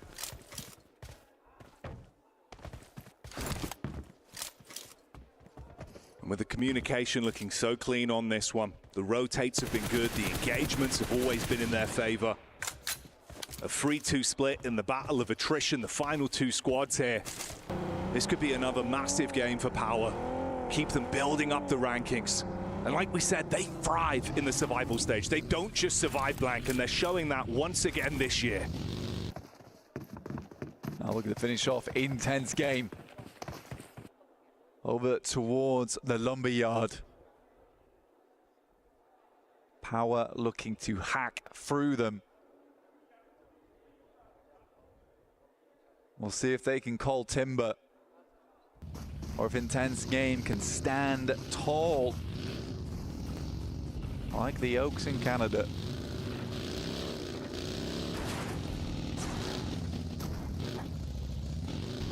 Call them the Redwoods. You will be red with anger if they're able to close the gap. That's what they're setting up for. Attention from Silence onto Al-Haji. Tucks himself in behind the tree. Nade primed out, low on health. Fadan able to at least get right where he needs to be. Put that DPS in lethal range. See if he can get this connection. Fragment the players. Intense Game would be able to be shot from the sideline, debating whether or not he wants to engage. Onto his teammate of Pedrino, though, from further away. Battling over the top side. Ooh. Silence drops in. The shot fires out. Ears ringing for Fahidan. He tucks in. He's running. Not ready. The backstab's there. He's able to grab one. Pedrino with the response. It's good. Al-Haji will find him though. Pedrino versus Al-Haji, and one more. Will be an incredible 1v2, but it's not going to be easy. Al-Haji up towards the rocks. And that's Power. Take themselves a chicken dinner, looking more like Bear Grylls in these final moments. True survivors here on our stage. Intense Game weren't quite able to hold it out. A tree with more bark than it had bites. Unfortunately there in the end, but it's Falcons who get themselves a nice couple of points there, removing Alpha 7 and dooming them further down the tables. That one was an awkward fight to remember, but it's anything but uncomfortable for Power. Al-Happy makes another appearance, and of course he's looking animated. The entire team having a very different aura around them than what we saw in the group stage. Far better to witness, but the other side of the coin, of course, is Alpha 7. The frustration's been there, even in moments where it feels like they can almost make it work. Falcons having some internal turmoil. But hey, man, it's better than it could have been. It is. I mean, to be fair to Navallo, I think he certainly redeems himself versus Carrillo there towards the end game. But in the meantime, we're going to head over towards a short break before we're joined back again on the desk.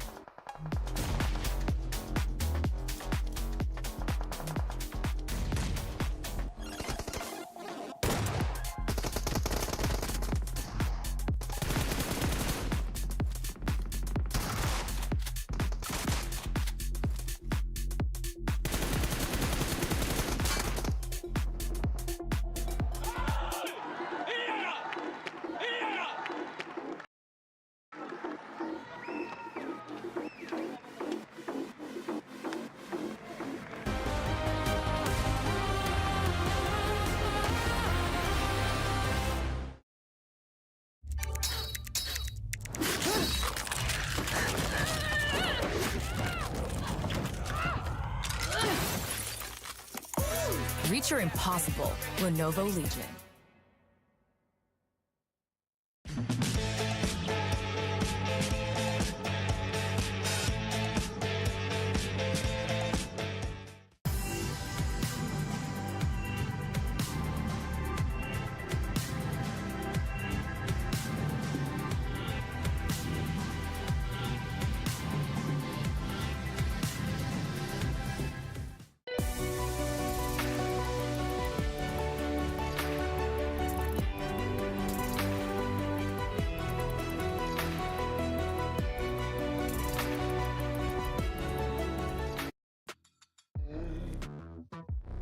Save time creating content and generate a high-quality clone of your voice with 11 Labs. Change the way you record podcasts, voiceovers, and branded content with the #1 AI-powered voice-generating technology. Stop searching for the perfect voice and stop wasting time re-recording take after take. Try 11 Labs for free and start elevating your content today.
The highly anticipated addition to the Mummy series outfits is here.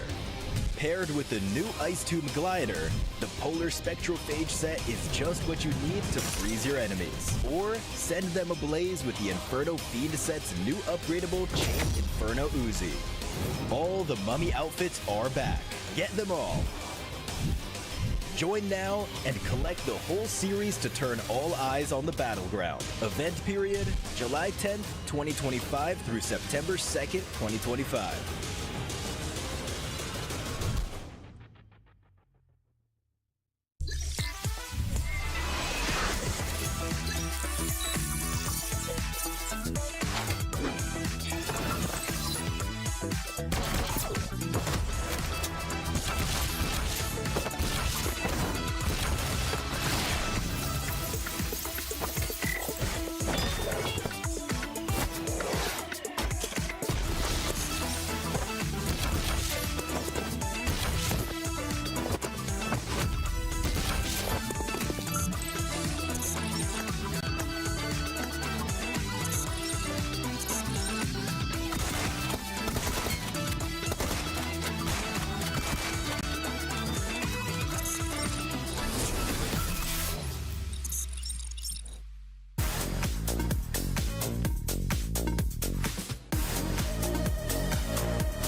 Well, the lights never go out as Power illuminates Riyadh again here and gets themselves another Erangel on the board. Great stuff by them to be able to take out this Lumberhill Yard finish. And I've got 7, as well as Neptura, to talk about this. Power is basically confirming themselves in the grand finals here, Neptura.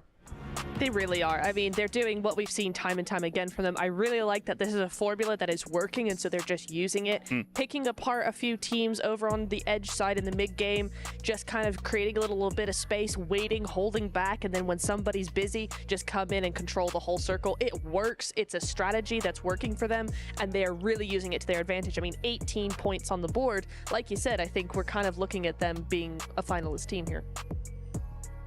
I agree with that. I think for this team, I mean, they had the compound for the longest time too, which kind of allowed them for everybody else just to fight it. 18 points is what you want to see. I'm a little bit scared though from some of the teams that we're not seeing towards this first stage, which is going to be Regnum Karya. That's a team that earlier when we saw the overall, they just were very close to that 8th place.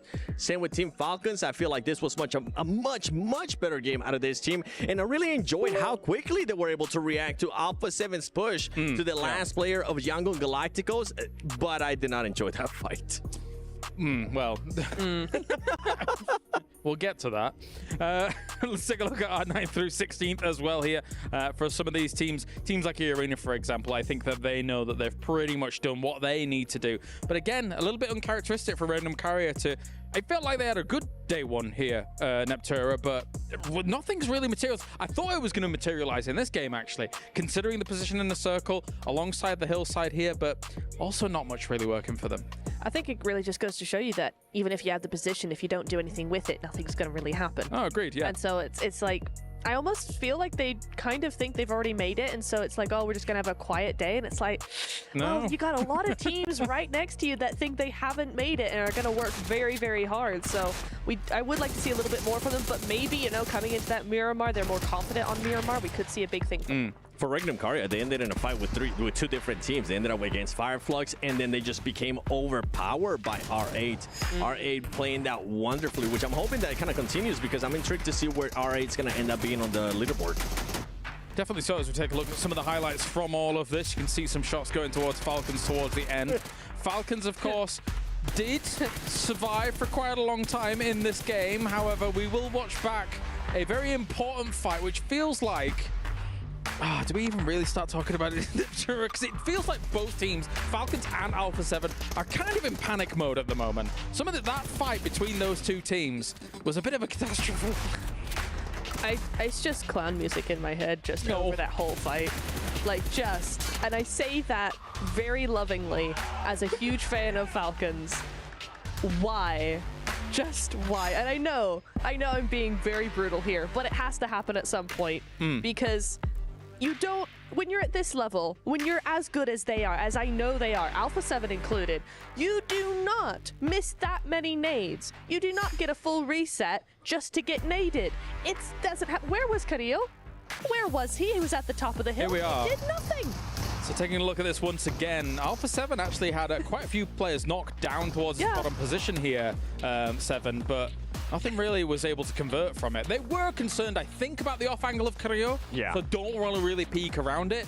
But getting these bounces was pivotal, and it did not work. Yeah, I mean, you could have just low tossed it on top of that. We have, where's Maxman when you need him? This could have possibly been the Maxman grenade of the day, because he almost ended up knocking his teammate. And where was Carrillo? Carrillo, in a way, even though he wasn't right there, I felt like he ended up making the right decision by just holding the high ground and hoping that if you do end up losing your teammates, guess what? At least you'll be able to maybe try to clutch up some extra placement points. But yeah, this back and forth was just crazy. I do also enjoy the reaction time out of Power. They saw this fight and they heard this fight going on for so long that at one point they were like, okay, you know what? We're going to be keeping tabs on it, and we're going to end up just pushing forward towards you guys.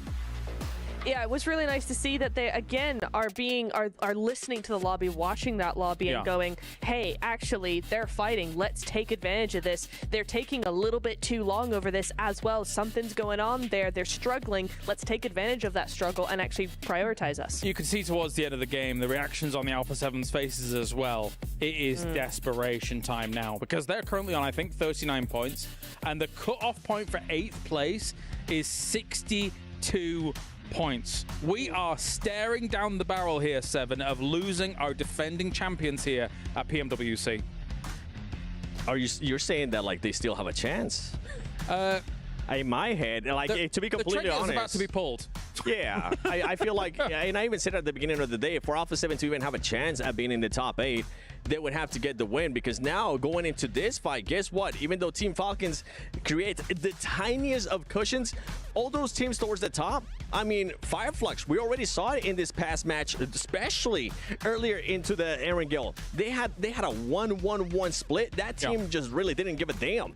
They have nothing to lose. You're already in first place, and if you do end up maybe going to second place, you're still going to be going to grand finals, which is what they came here for. So Alpha 7 is going to have to figure something out. As a team like Alpha 7, you would need to shore up your defenses arguably before those Miramars, right, Natura? Because some of these teams up towards the top that really understand that they could potentially be a threat. If they do turn on in that grand finals, they could quite easily try and hit where Alpha 7's going on Miramar.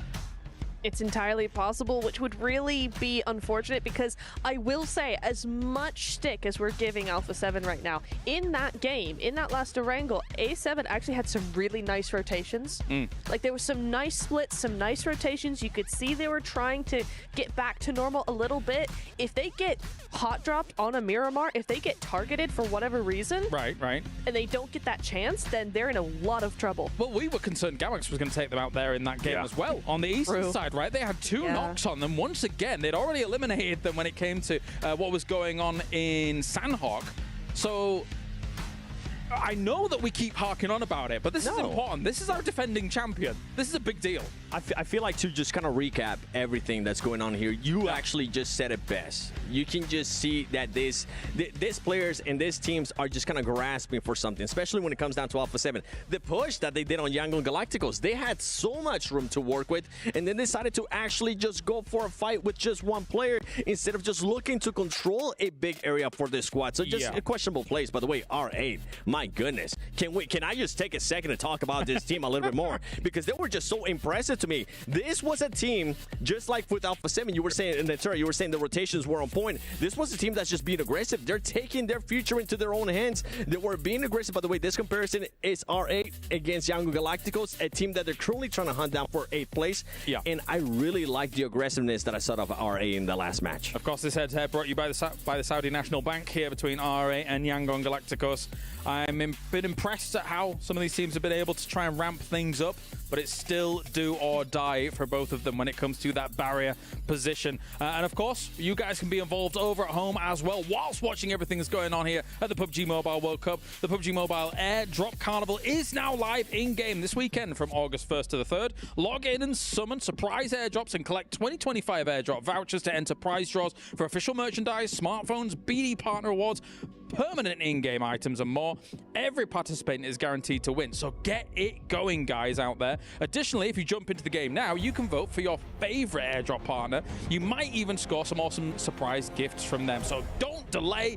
Get that going. And Neptura now with Miramar on the cards. What are you looking out for?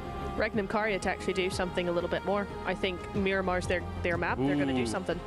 They have to. They have to show up their defenses, right? They do, yeah. Really, really do. How about yourself, Seven? I'm going to be looking at the squad that we were just looking at. I'm going to be looking at Influence Rage. Influence Rage coming into yesterday, after yesterday, I should say, the best maps that they ended up playing was those Miramars. That's when they were actually able to get 7th place, 2nd place with 7 eliminations. They need to back that up today, and today they've done just enough to maintain themselves. They're close to that top 8.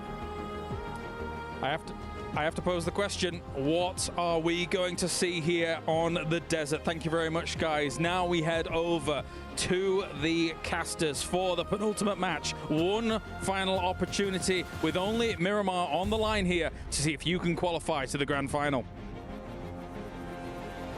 Power there saying simmer down, simmer down. Let it build, Blank, let it build. And let's see what the results will start to look like. Of course, 2 games remain at the end of the survival stage. If you want to stay up to date with all the action, why not head over to the official map feed as well? That's now live on PUBG Mobile Esports on YouTube, so you can follow the action and stay up to date as it goes down to the nail-biting conclusion, Blank, and that's what we're going to be in store for.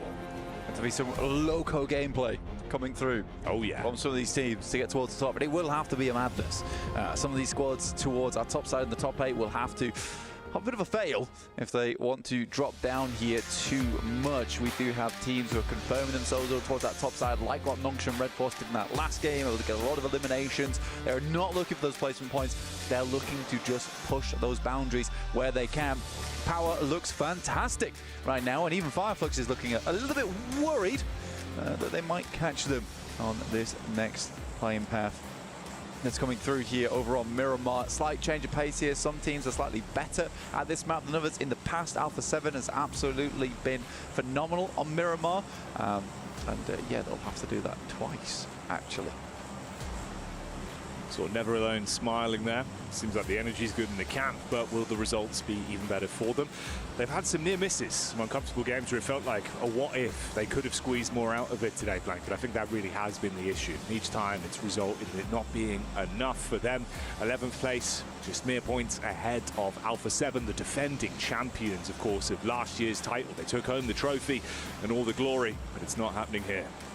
Power Esports 93 points to Fireflux's 94. I didn't think it'd be that close, but it certainly is, as we are on the very much southern end of things here. Hello. Figuring out phones over there. I like it. A blast from the past. Oh yes. Supporting in the audience. The family, the friends, everyone there watching on. And that's all you really can do, on look. Whilst everyone in their squads, the 4 players in each of our teams, look to really carve a path for themselves and decide whether or not they're going to be able to make it out of the survival stage. Only 8 of the squads left. Check that, Al-Hadji actually takes first place spot in terms of highest damage, ahead above Scarface and Ketch. Starting to live with his dream. It's kind of nice that the duality there going on, where it's easy, he's been putting in a lot of work, and so is Scarface, and then that real firepower on the team coming through from Ketch and Al-Hadji have both stepped up in the meantime. It's nice being able to rely on your teammates, knowing they have your back even when you're not feeling it, and suddenly the beast from within can be revealed at very, very important times as well here in the survival stage. But it's a big leap right now up towards second and first place. So right now it is just kind of the battle between Power Esports as well as Fireflux to have that very fun opportunity when we get towards the end. Power Esports in the air. Getting into position. It's not been an easy start to this game on the playing path.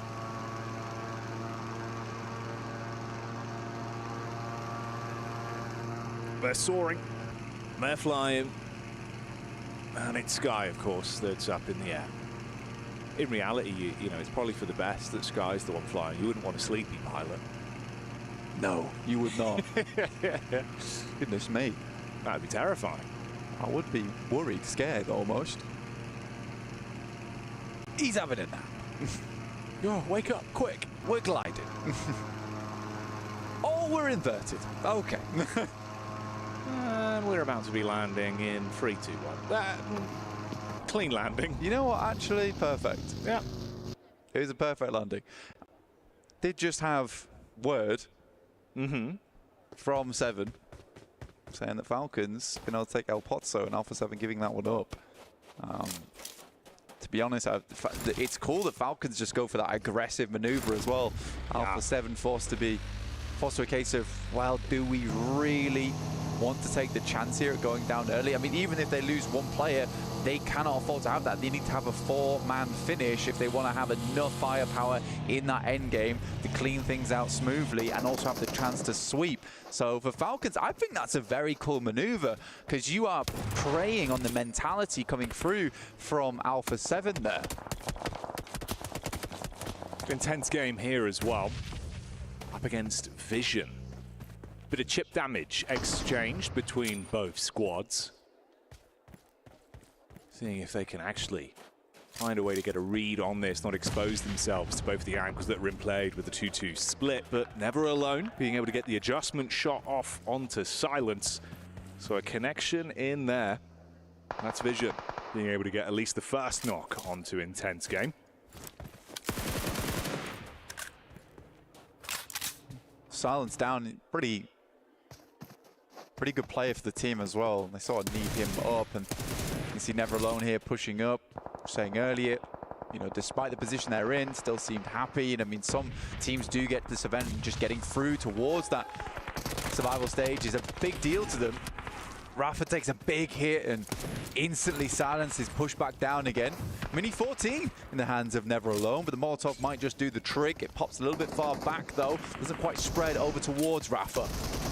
Never Alone, swinging on the angle, actually loses it. Up close and personal versus Rafa, he's able to withstand the might of Never Alone, and the rest of the Vision squad now has to push up together. Volt has been incredibly crisp. With a mini 14 from distance, he tries to tap back, but Rafa, he is all over him like a rash right now. You cannot stop him. Peak after peak. Handles Never Alone up close, even with the smart use of the 1 he had, and he is living on a sliver of HP. Rafa finds another. How is he doing this? Not even bothered about the HP count. It is giving him the pressure to push on here. One shot, one tiny burst of a nade would have done the trick. And Rafa still going. Health bar not even on the screen here for us. Dear, dear me. What a performance from him there. Ultra instinct of a moment. And Vision sent back. Realistically limping away as well. I mean, it's just Marcelo, that's all that's left. You think about how clean that could have been. Like, Never Alone, actually, from the angle he's in, he gets the first knock, he knows he's going for the res, you get the nade on the close angle, knocks him again. That 1v1 would have made the difference, them being able to clean up relatively easy, with the then push coming in from the side with Volt and Co to clean up, split the attention. The fact he has done that single-handedly, hell of an adrenaline rush there from Rafa. Oh, man, hooked up to the life support machine, but not done yet.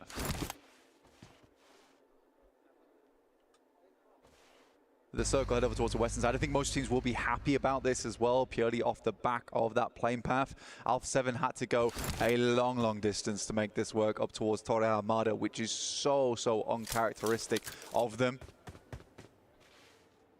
They'll be coming in late towards the circle. Not only that, they'll have to figure out different rotational paths. I mean, they've been playing the game for years upon years, so they should know this map like the back of their hand regardless. It's just a case of a lot of that research into rotations and how they affect their usual ones. Won't quite cut it. Yeah, that's not how cars usually driven. That's Benny the Billy Goat. Wow. It's impressive stuff. Inventing new ways to use automobiles this late into the survival stage. Some sticky tires indeed. Gets up there. Climbing boots on, the wheels. And now has a good location to work with. You can see just how central Nongshim Red Force are around Picardo on this top side. I think this is a lovely position to set up. We have seen quite a few times though, Jackie, in the past, you know, teams and players setting up on these spots, getting taken down early, and then you have that issue where you lose a player, you don't have anyone to res them, and then suddenly your position becomes quite compromised. You have to be careful on that spot, on that position. You're mostly there for information gain, and if you can get a quick and easy knock, you'll go for it, but no more than that. Especially from that position too. I mean, you have a lot of stock to get towards that late game. Well, you did. You really did until this circle comes into play, which is hellish. Over towards that north side, a massive hard shift over this way. Many teams left in the lurch on that south side. AX having to get a move on, as do Regnum Kaya. Falcons and A7 actually coming out looking very good off the back of this one, smelling like roses. Throwing them a bone, they very well do need. Obviously, a lot of targets on the heads for Alpha 7, I think, going into this one as well. You can see that's why it was the heads-up call to sort of bully them off the drop spot, see if you could influence the overall game, make them feel like not only is it uncomfortable in the team, it's uncomfortable in the actual battleground itself. So we'll see if they can recover from the position they're now left in. Intense game on the move here. Rafa, he looked good in the previous engagement versus Vision. Some stalwart defense, great heads-up calls, the peaks he was going for. Kari, a bit of a different beast though. They drive by, they both take Vision onto one another, they pull up towards the compound, looking to keep their heads down, not run the risk of getting into a fight that is uncomfortable for them. Yeah, little do they know that they just escaped a scenario with Rafa, the triple tapper. Managing to get into some cover, playing around concrete. It's a good position, it's forward as well, over towards where Horror is currently playing as they make that rotate from earlier on. Yangon, AX, as well as R8, very late to this one, but I think they realize that and they can't really afford to make that quick ramp. A lot of teams were a little bit close to this one, especially when you're going through that Picardo Ridge side as well. You are funneling teams over towards Monte Nuevo and San Martin. It's not comfortable. Power though, in position, a nasty nade threaded through. Al Haji has been on the money with these nades. Ooh, backstab though. Set up from Pedrino, he's able to hit that one heavy. Al Haji down. Adrian as well, pushing in close. Missed shot on the first peek through the doorway. Back up in there, Ragnar with the DPS. Withstands the push. Nade in, danger close. Forced to heal up now and play off one another. Five looks off in the distance. Pedrino goes down stairs and will pick himself up. A lot of elims off the back of that. It was a clean engagement, a great backstab, an assassination of a play with the Fireflux team is heading inwards. Pedrino finds an early knock over towards Ketch, looking to hold this one down. They don't have Rafa up. Now he'll have to hold his own versus the full squad. The tag goes through, so they have a rough idea of where he's playing, and those nades are not going to stop anytime soon. We had Rafa looking very talented earlier, but now, like you say, it's up to Pedrino to be the punisher, to keep his team alive in this one. No opportunity to get his mate back up. It's all on him as a solo to withstand this crash that's come in from Fireflux. They had the timing to backstab and third party onto power, cleaned up there, bursting through the door. They shut down the opening man in Rafa, nade through the top. That's nice, and they close it out.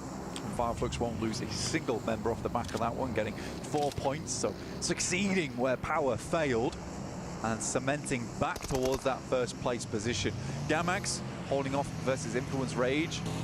This is fairly central. A very interesting circle here as well, Jackie. A lot of high ground to work with, which is going to isolate a lot of these fights until very much in the late game when we head through to stage 7, stage 8. There is a lot of opportunity to find positions on the map which you feel comfortable in and then sit around there for quite some time.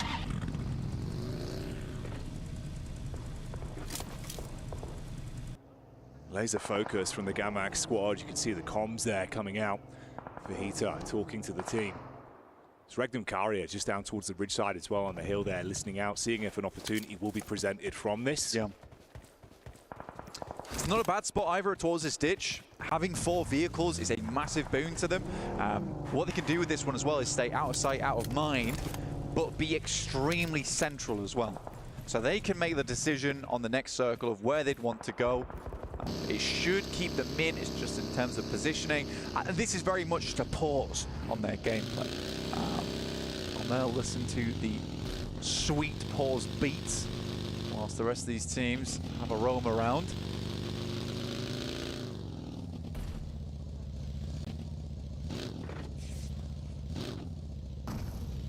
It's interesting as well that obviously Marcelo, his entire squad going down instantly to open this one up, with Rafa handling them very easily. He's been able to keep himself alive and just out of dodge, barely in the back line behind Fireflux. It's a 2-2 split from them, with Scarface further down, catching the back line. Always feels like he's so useful from distance as well. It's his preference being able to support the team, set him up. Scarface, he loves to get aggro. It's kind of funny, right, in the way that that's happened, where Scarface in the past has been absolutely the long-range specialist for the team, but we're seeing a lot more where Scarface is moving over towards that front line and Ketch is playing the back line for them. So it's a complete role reversal into this one. But it's also nice to see that they're comfortable to switch those roles frequently, because that does hamper you. Because you lose Scarface, what are you going to do? Yeah. Suddenly you lose a long-range player. So having both your main fraggers on that team be interchangeable, that's an indispensable characteristic for a squad. Yeah, having that level of dynamic gameplay that can keep squads guessing gives you the extra oomph you need, especially in these kind of lobbies that are global like this. Can't afford to be one note in reality. Much prefer that double quaver, quick off the beat. That's not going to be the case for a lot of teams here. It's going to be a slow rollout. Circle doesn't really confirm onto anything too drastic here. Still that high ground towards that south side is open. The ditch that Regnum Kai is playing is nice. Quite a few open areas in terms of the rows that cut through here. In the meantime, AX has taken a knock. That's potentially from R8, who are watching the overlook here on that northeast side. You can hear there is plenty of fighting. And is that Regnum Kaya losing player? No, finding shots over towards Kinotrope. A lot of the players from Kinotrope who made a big old dash over their way with little to no information either. went for a bit of a stab in the dark and ran straight into Red and Kara, that of course have been playing for this latest setup.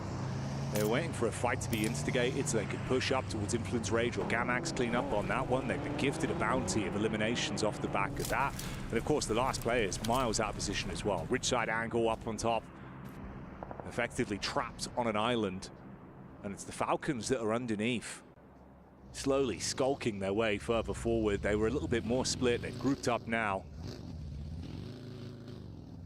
Finale could be a bit of an issue for them though. He's hidden.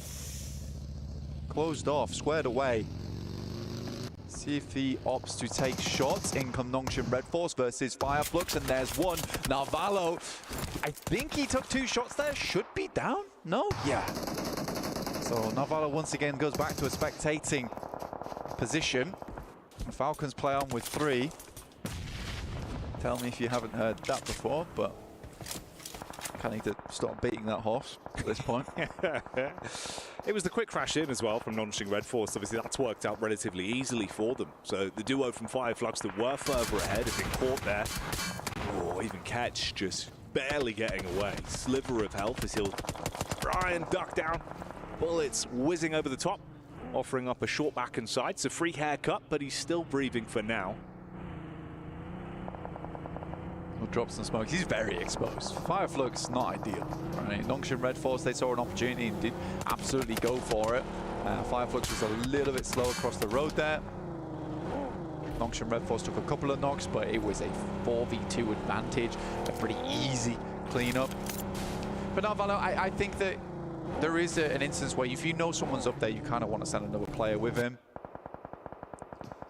You imagine that scout there was for that reasoning. They know a player's in the vicinity as well, so you did get somewhat of a scout coming through. Alpha 7 playing on this north side and playing very, very slow, waiting for these next circles to come through. And I think the reason because of that is there is so many points of interest around this map that you can see here. I mean, you've got the ruined town up towards that north side for Alpha 7. You've got this big overlook coming here where we're watching Falcons play down towards the south side, and then that real intense area over towards that eastern side, which is just filled with teams because of the ridge sides that are available and the little space that you want to cut through on this central circle because of this road and valley.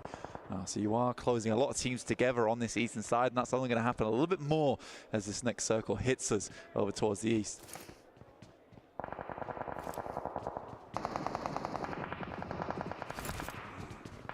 AX there, thrown into the battle versus Gamax, obviously sharing those close compounds for quite some time. You can see Nongshim Red Force as well, committing to find follow-ups onto Fireflux. Handling them easily. Solus was the first to fall. Follow-up onto Ketch, so both down and out. The team is removed, so the squad unable to accrue much more from that one. 4 elim game for them, bringing them up to 98 points overall, and the battle continues with Yangon Galacticos being cleaned up, split between 2 squads. AX as well. Really in position here where E-Arena are going to be looking to go from strength to strength, and this could give them some good momentum in the standings if they can find the play off this one. But E-Arena already on 3 elims playing on this eastern side. It's going to be a bit of a brutal rollout for them to get over towards AX, but they are hurting. They're definitely hurting. They've sent a bit of damage over their way. Looks like the resources are a little bit rough. Joker looking to send another nade over towards the top side there. Did find Ariane. A bit more damage poured in, and R8 looking to backstab on the eastern side. Regnum Kai has played a blinder on that ditch, by the way. That is some good knowledge of the map and where they wanted to go early. They held out Kino Trope when they tried to make a big crash over their way, and they have just been sitting pretty since. Yeah, it's worked out very well for them.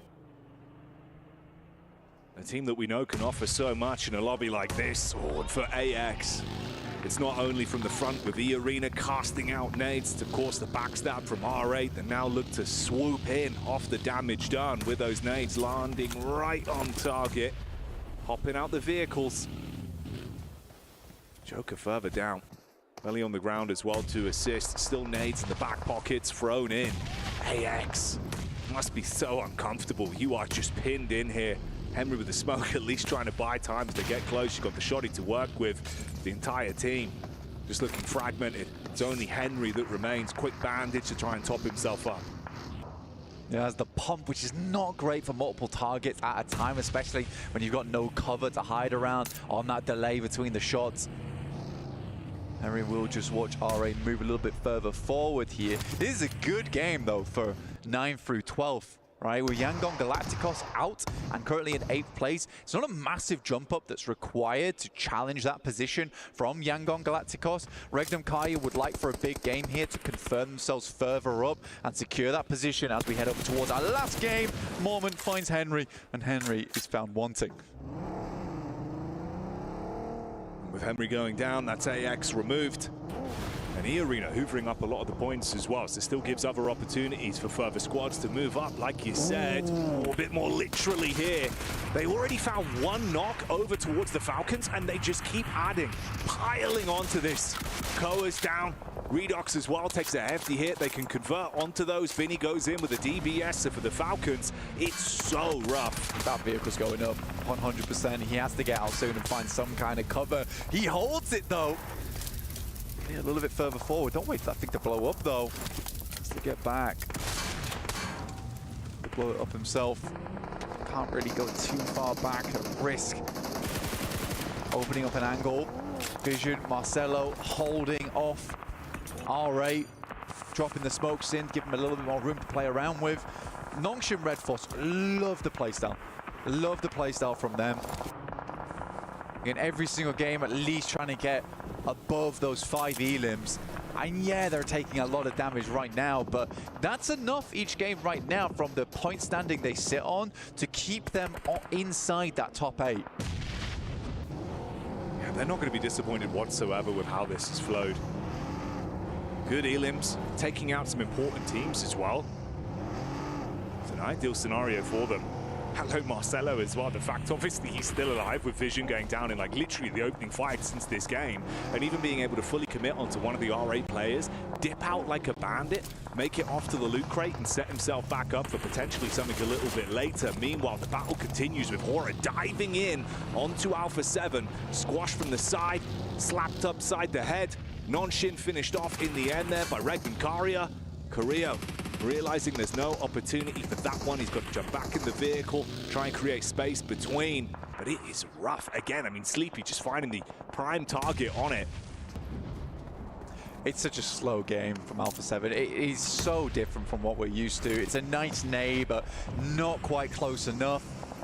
Willow drop him down to 10% there. Regnum Kaya, I think there's a case we made that they got lucky, right? But still, that initial rotation was really nice to get themselves a ditch, and that ditch has been super influential, but they haven't just been sat in there the whole game either. They have been taking shots where they can. They've been scouting their surroundings and ensuring they have a setup for the late game while still getting a plenty of eliminations on board. They currently sit with 7 this game, which is fantastic to see for Regnum Kaya. Oh yeah, they're still being proactive. And you can feel that shift in the standings. See how far they can go with this one. Good positioning, great crosshair placement as well. Prestige for the Rid side, peeking back down onto Alpha 7. This is R8, triple threat of players that are still alive. Taking that peek down. Carrillo is usually pretty good in these kind of situations, but you got to fight back. I mean, there's going to be no squad left to work with. Revo's on his last legs. It's just a solo man. He's finished off again. Alpha 7 go down, out of action here. No chance to find any points on the game blank. And that's pretty much it for Alpha 7. I think on this next match, there is pretty much no possibility. They need to get 27 points alone to get towards 60 points and challenge against some of these teams. And with that elimination on towards Carrillo, I think it's pretty certain the defending champions will not be going through to the finals. Absolutely insanity. You think about the form we saw from them last year, the way they played, the blood, the sweat and the tears. Every game, they put it all in. Nothing was left before the lobby. This time around, it's been a very different team and it has not gone the way they needed. Survival stage. It has been just that, surviving for Alpha 7. And in these kind of situations, they just can't. Nothing left for them. Yeah, you're right. Last year, PMWC 2024, they were scraping, screaming, shouting towards victory. And it's unfortunate here to see them go out with such a quiet finish. Horror over towards our northwest side of this arena. Currently looking to push through R8, who have not had a terrible game here. Honestly, done very well to control that eastern side, but as soon as they tried to make an entrance over towards the west, Horror was quick to take shots back at them. But it's Regnum Kaya now, stepping up, finding no fear. Silas with 40 bullets remaining on this Mini 14. They have been here for a long, long time. No chance at extra resource, and they've had to been very, very good when it comes to that resource management in general. Here comes Jiggle. Oh. Jiggle and Prestige being the two that were looking to push up somewhat. Spot over onto him, so that finishes off R8. Influence Rage have been able to sit pretty for so long as well inside of this compound, but the nade-in's good. Meanwhile, the healing feed keeps on going. Horror losing so much to Regnum Karia. Wow, they are a heater right now, Blank. Yeah, Wild will go down, but Toshpik returns fire over towards Sleepy. Horror, who has been such a criminal force on the north side, has been arrested by Regnum Kaya, and not only that, run down over towards Sleepy to add insult to injury.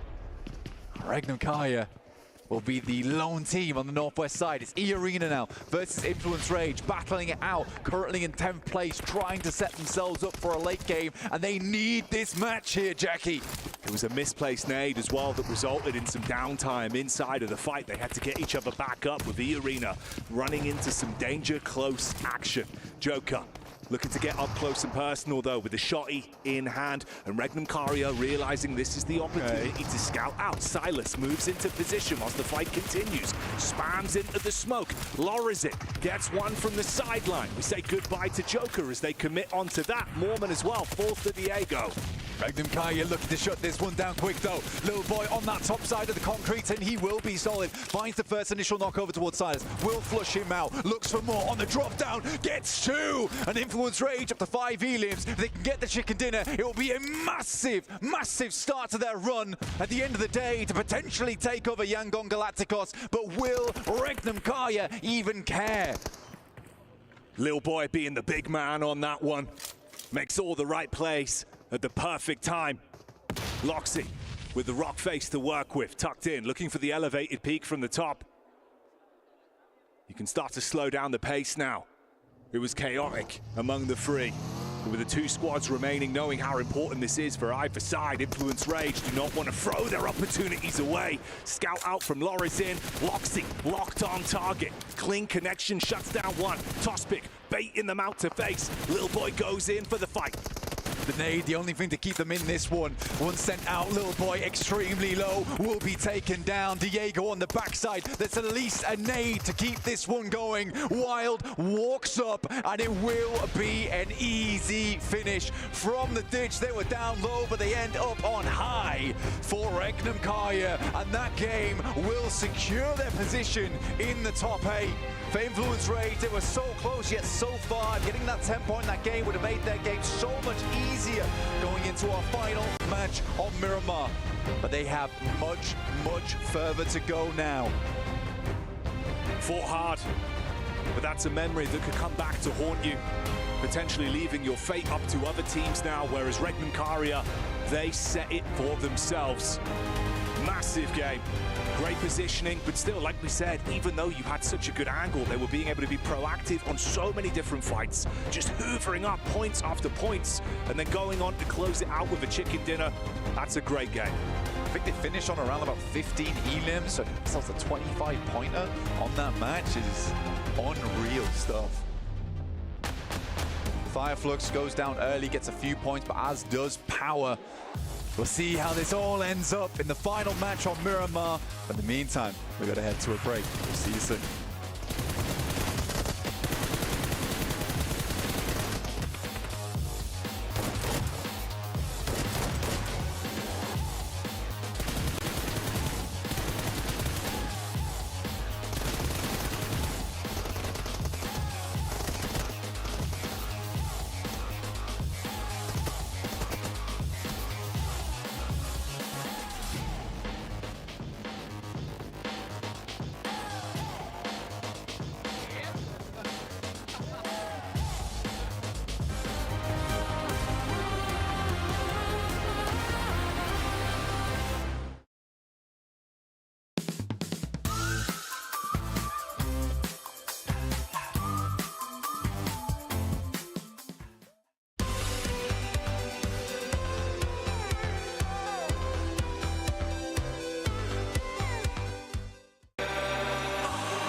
forget.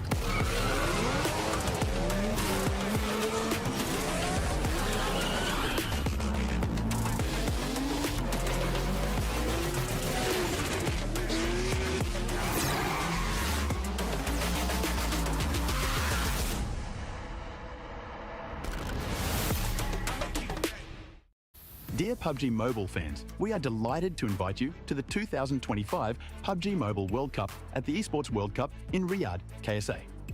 This exciting event will take place from July 25th to August 3rd at the Boulevard City. We've prepared tons of event perks, such as the PMWC Avatar Frame, Esports Passion Set, Esports Passion Parachute, and tons more items. Let's check out how you can get all these rewards. During the tournament, go to the Pandora event page via Lobby, Event Center, Esports to join the event. Mormon from SEA, Top from CSA, Pedrinho from the Americas, Silas from the EU, and Prestige from MENA will guide you through the 5 major parts of the event. They consist of tournament celebration, prediction rewards, esports shop, themed outfit, and champion challenge. Join these activities to earn rewards and collect esports tokens to redeem even more gifts in the esports shop. The more esports tokens you collect, the better rewards you'll get. You can get up to 2,870 esports tokens from the prediction event. It takes place from July 23rd to August 5th and consists of 3 stages that coincide with the tournament: group stage, survival stage, and grand finals. During the group stage, get 20 esports tokens by predicting the 8 teams you think will advance directly to the grand finals. Each correct prediction will grant you an additional 60 tokens. Make a total of 3, 6, and 8 correct predictions to get 300, 680, and 720 tokens, respectively. You'll get another chance during the survival stage to guess the other 8 teams that will make it to the grand finals. The rewards are the same as the group stage. During the grand finals, you must try and predict the ultimate champion. Just predicting will grant 30 tokens, and a correct prediction will grant 400 tokens. If you're unsure about your predictions, you can let your friends' predictions guide you. Find someone reliable, copy their predictions, and wait to be rewarded. The 3 prediction rounds take place on July 27th, July 30th, and August 3rd at 10:45 UTC 0. Rewards are issued the second day after each stage ends at 4 a.m. UTC 0. You'll receive esports tokens based on your prediction results. Note, esports tokens don't expire and can be used in future esports events. Who do you think will be the ultimate champion? Join the 2025 PMWC event and share your predictions. Invite your friends to join the predictions and watch the tournament unfold.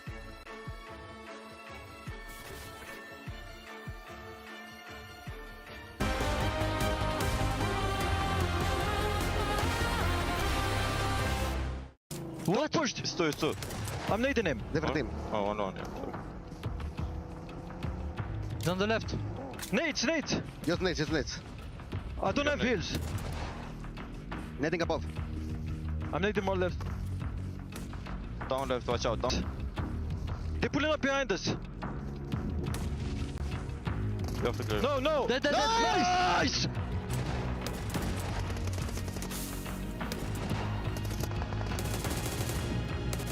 ماشي نايس باقي بعيد بس حجي اطلع يسار حجي اطلع يسار خذ الصخره السكه اطلع فوق ترى ما اشوف عندك فوق حجي من فوق السكه يسار حبه الدو بس هذه هي شوف السكه بس خلاص حجي بيطلع نايس هيال لا وحش حجي واحد نايس يلا بيجي يدك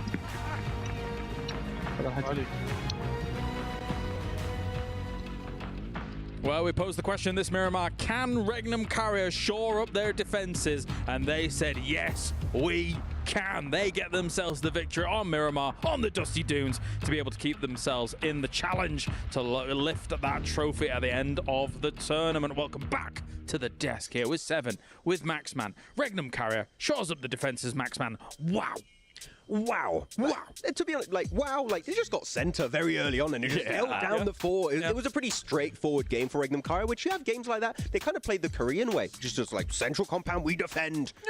This time it was a dip, though. A little bit different on that side, but very good to see them because they were like in the middle of the rankings for a big portion of today. That's going to, again, solidify their position in the grand finals. 24 points on board. Regnum Carrier, Silas the Dream is still alive. He can take home this PMWC trophy. Wow. I think with those 24 points, easily. They're going to be going to the grand finals. As you mentioned, they were there towards the bottom. Now they're not going to have to worry about that. One team, though, that we saw something during that match, Hora Esports, as soon as they ended up eliminating one of the players from Alpha 7, they just fully sent for it. So, yeah, Alpha 7, your chances are absolutely gone. A team that might actually have a chance here, though, Max, Influence Rage. They've turned it up, especially in Miramar. Oh, I thought Yeah, sorry, I'm just sighing because in 16th place it's Yangon Galacticos, and we could have almost seen Maxman's zipline of the day. It was this close. I thought they were going to drive it on the I say zipline of the day. It would have been zipline of the year because nobody ever takes ziplines. No, only Amina bought zipline plays, and it did not work out over there. I remember Marcelo had a really bad time. Yeah. But no, to go back on your point of Influence Rage, actually, they had a very central position, just like Magnum Kara, right? Yep. But the defense they set up was really strong because they understood eastern side of the compound, we're just going to give it away. E-Arena, RA, all those teams want to take it. It doesn't matter. We'll hold on to the western side, which is closer to the center of the circle, and because of that, we can get a bunch of eliminations. Little Boy in particular stepped up big time. Well, of course, we have our head-to-head presented by the Saudi National Bank. It's Yangon Galacticos and Influence Rage, and for one more game here, 7, they have got to step up. The one thing that right now Influence Rage has going with them is that we are going to be going into Miramar. They're currently averaging, I mean, for the past 3 Miramars that we have played, including the 2 from yesterday, they've been averaging about a 3rd to 4th place finish. So that's impressive on its own. And for Young Galacticos, we did end up seeing a great rotation out of this team, pretty much just wrapping around Northwest. But then once they were able to get there on the position that they were getting to, they just ended up doing nothing. I thought they were maybe going to end up crashing Hora, maybe crashing on Alpha 7, but it seemed like they were just playing scared. They played the ridge south of the road, and they end up just giving so many angles to Hora, and I think there was also Alpha 7 at one point. They were very indecisive, and unfortunately because of that, they just get completely collapsed upon and can't do anything off the back of that. So it was a good rotate. Unfortunately, the later stage was just not as good as... Oh, actually, Regnum Kara, 8.67 average, Elim. That is pretty high on Miramar. And on this one, for the top 5 teams from Miramar, I mean, you just heard me mention Influence Rage. Another one, R8. R8 is one of those teams that is also in the hunt for that top 8th place. So for us to be able to see them here, being able to average a lot of Ilims in the last match, they also you were mentioning this during that match to me, Max, how they were pretty much did the same rotation as Yangon Galacticos, but nothing ended up happening with them. They tried to be aggressive, but he ended up backfiring. Yeah, they really tried to go for a very similar rotation here. Didn't quite work out at the very end, though. Man, Yangon Galacticos getting a 0-point game here within 8th position. This is horrendous for Yangon Galacticos. I mean, 62 points, so it seems like the point threshold is going to be around 70. How close is the gap going to be between 8th and 9th place? That is my big question. It does feel like anyone 6th and up is guaranteed in. And Team Falcons, in theory, should... It'll be close, though. It will be close coming into this last game. Yangon Galacticos is going to have to be looking over their shoulders here for that 8th place spot. Let's move down to our 9th through 16th. 60 points on Influence Rage. R8, 54. It does feel like those 2 teams are going to be the ones in pursuit here, 7. What do you make of it? Okay, I was expecting Influence Rage to have a chance, but I thought the gap was actually going to be a little bit bigger than that. For the gap to only be 2 points to tie it, the thing for Influence Rage is they need to make sure they do enough to not tie, because if they do end up tying it, they will lose the tiebreaker. Yangon Galacticos does have a chicken dinner. I want to bring up one point right now. I know we would say we weren't going to talk about Alpha 7, okay? But genuinely, go for your hot drop onto Falcons. Fight Falcons, they're your cutoff team. You need to hot drop them, eliminate them early on so their point threshold doesn't increase anymore, and you might be able to overtake it. Even maybe Yangon, but we need to see something of value coming out this game. You got a fever? He's asking for a hot drop? He's also asking for about a 30-point game. No, you need to do something big. You need to do something huge because they are not only in the danger zone, they're pretty much gone. They've got to do something. But before we get to that final game, let's check in with the most explosive moment of the day. Maxman's Grenade of the Day. And we're here back again with Maxman's Grenade of the Day. This time around, we're going to be looking at 2 teams in particular. You got the Falcons, you got the Alpha 7, and here, Alpha 7, they couldn't do anything. The nades were looking good. That is not that nade, though. Not that one. The one that comes after that, I think. That one was still not that one. That one was going to be still not that. That was a lot more missed nade than I expected there. Actually, okay, back to me. There was no Grenade of the Day, unfortunately. That was a big fail. Thank you. Wait a minute, were there 3 more grenades after that as well? There was a lot more grenades. There were like maybe 5 or 6 more grenades that were just completely I can't keep that voice the entire time. No. They just kept trying to bounce it off the tree, and every single time it would just miss. There was a moment yesterday when you were doing Nade of the Day, and after you were like, my throat hurts. It did, and it does now, actually. Well. Now it's time to get serious. One more game here to figure out who is going to be going to the final and who is eliminated. Alpha 7 would have to have an insane game to do something about all of this. There's a chance. Remember, this team has been able to get a chicken dinner with 19 eliminations at one point. So if there was any team to do it, it would be them. But it's going to be far-fetched because a lot of those teams at the top. You've got to go massive. It is time now for the Miramar, the final Miramar, to determine who moves through into the grand final. Casters, bring us it. Thank you very much, Kalaris. Myself and Blank in position for this one, and we can't wait to kick it off. The final game of the survival stage, culminating in 2 days of play here. Only 8 teams will make it through.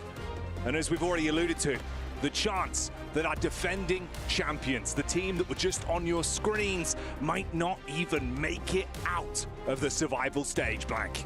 So our teams are primed and ready to kick this one off over towards Miramar, because as you say, 8 teams will go through, but 8 teams are going to go home right after this next thrilling Miramar. Coming here live for you from Riyadh. Oh, it's a nail biter. Influence Rage. Looked like they were trying to contain the rage. For something of a little bit more calm here to make it happen. They are on the rise, just behind Yangon Galacticos. Will there be hot drops? Will there be moments of fury? The answer is probably. You'd expect so, and I think if anything, the opportunity, like we heard just at the end from the desk, I imagine it was Max that slipped it in. Hot drops. What are we going to see? Because for some teams, if you know that's it, if you know realistically your journey's over, maybe you try and throw a spanner in the works for some of our other squads, the potential heat that is going to be building on this one. A lot of storylines, and we'll bring them to you as the action develops. There's an interesting thing here, because Alpha 7, like the guys on the desk said, they're pretty much gone at this point. It would be a miracle. One of the best games in PUBG Mobile history. The Team Falcons, on the other hand, they're at 70 points. There's a potential 2 teams overlap them. And who else drops in El Pozo other than Alpha 7, as well as Team Falcons? Will they go for something spicy? We'll have to wait and see as teams start to get out of the plane.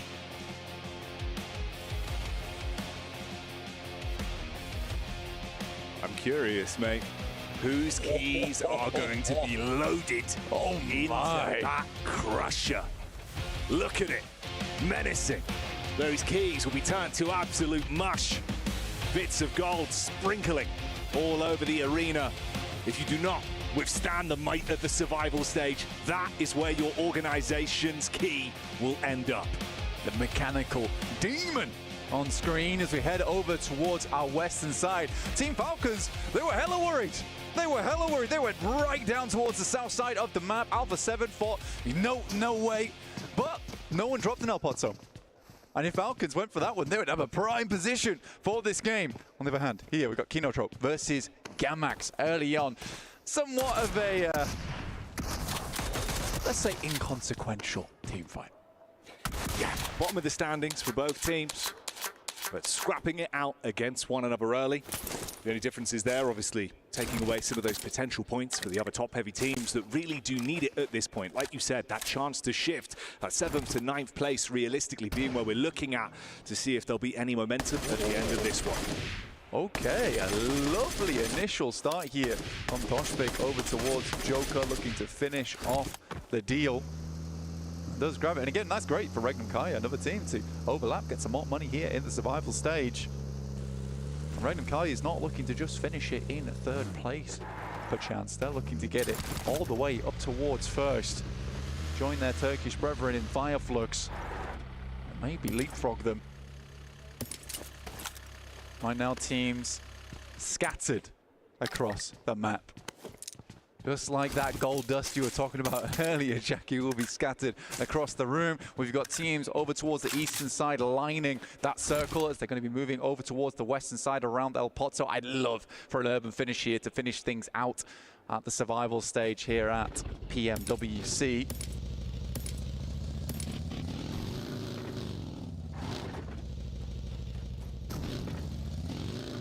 Influence Rage as well. You think, based on what we saw in that previous game, right, the head-to-head for the chicken dinner between them and Regnum Karia, the difference it would have meant if they were able to steal away those extra points, push themselves further up, guarantee themselves a pathway into the top 8. Now it's all coming down to this one last game to do just that. Intense game being the name to focus on here, though, as they pick themselves up one elimination point early. We do get to see the rotation from Influence Rage. Non-ship Red Force relatively close by as well. Horror Esports just off in the distance. Looking to avoid, that's their rank B void here in 9th. Not able to make it in towards that top 8. Non-ship Red Force is a dangerous team. They've displayed themselves as an aggressive team as well. Scrapping, furious. Influence Rage, as angry as they are as a team, not comfortable taking them to task. There's the Falcons, not in their natural habitat within the cave.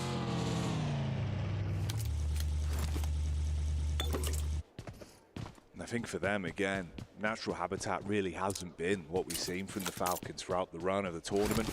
Yes, day one of the survival stage, they were able to float through with a lot of good periphery finishes, with quite a slower passive day of it, playing for placements.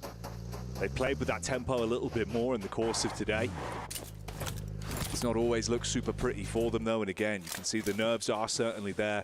Looking for a later game finish on this one. Didn't want to run any risks of Fing being uncomfortable on the drop. That's why they're so much further down.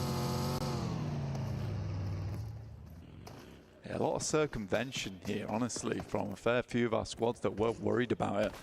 Remember, there's 8 teams with almost reckless abandon going into this final match, realizing that their chances are dashed in this final game of Miramar. There's only a few that can make that gargantuan leap, get towards that top 8. And we're looking 11th downwards, not really having that chance for Team Vision. There's potential, but losing Volt, who has been the spark on the team to charge them, allow them to play at their best. Him going down as early as he did, it does not bode well for them, and the circuitry within that team might just be fried. I think that short circuit actually came in the previous game as well, where Never Alone had the opportunity to absolutely clean house early on into that matchup. But you remember the Wrath from Rafa completely fragmented the squad, just left Marcelo in a horrific position towards the end, trying to barely scrape away any points. Just that one elim over towards R8. Could have been a different story, but of course, that's up to you. Nothing is granted, everything is gained. And on that one, it wasn't really that much of a gainer for them. But Yangon Galacticos, we've taken a look at them a couple of times here, but they are in the terrifying position of 8th place. Never comfortable to be there. The Falcons were able to get a few more points on board today. I think they've done pretty well, taking more risks when they should do. 70 points. There is that big step down, though. Right, there's a chance that Yangon Galacticos can get over towards that region, as can Influence Rage, and by no means are Team Falcons safe just yet, and they know it. I think this is a pivotal moment for Team Falcons. If they get in towards that grand finals, I think they'll feel a lot more comfortable in their play. Like we said, I think that they actually needed the practice here in survival stage. There's a lot of pressure riding on their shoulders, and this would alleviate some of it.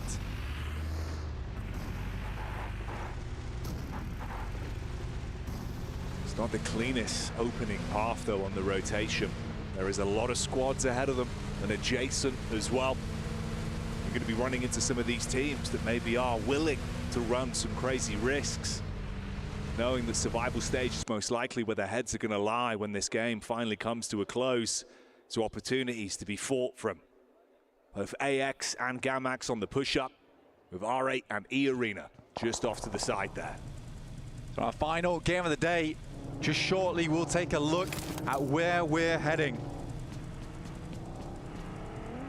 On the largest shrink of the circle throughout the entirety of Miramar, it is on Zone 2, and we head over towards Crater Fields.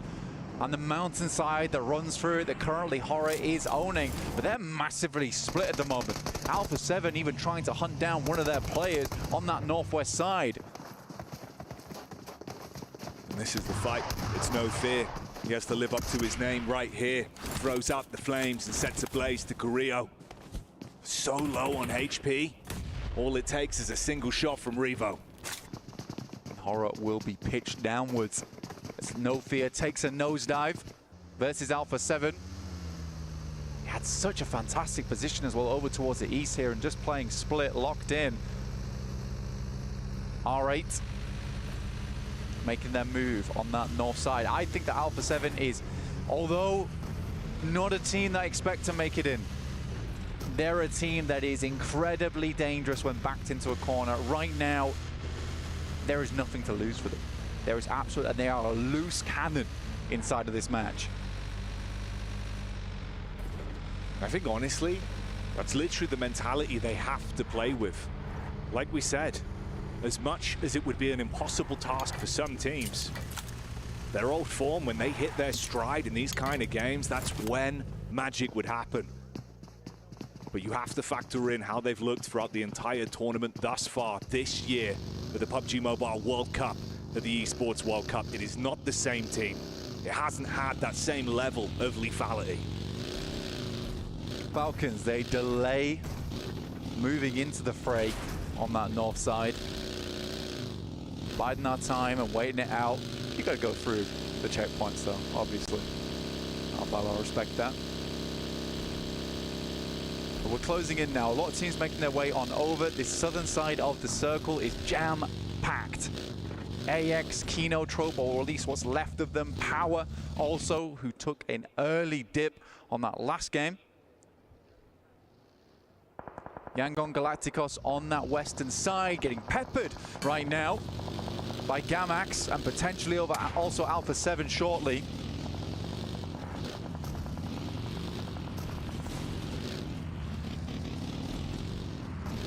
Gamax, they could afford to take some risks on this one. Alpha 7 not wanting to dilly-dally there, instead committing to their rotation and looking to get themselves into a better position rather than being caught up with a fight where they could be stabbed in the back by Gamax. The Arena taking hefty hits as well. And who else but Fireflux? Of course, currently in the top spot, position #1 for them, and that's already another point found, 99 being their total off the back of that. Looking to cross the century in this match here. E-Arena pushed down to 2, and it's unlikely they'll push any further inside of this match here. 92 points. Hard to make work. 11 minutes into the game and only 2 players on board right now. But an opportunity for Regnum Karya to pick themselves up a podium finish. And in come the Falcons. Finally making their way down. We get another circle shift and we're heading over towards the high grounds on that eastern side. Nongshim Red Force already set up. Falcons have to go for something a little bit safer here as they pass through over towards the eastern side of the fields.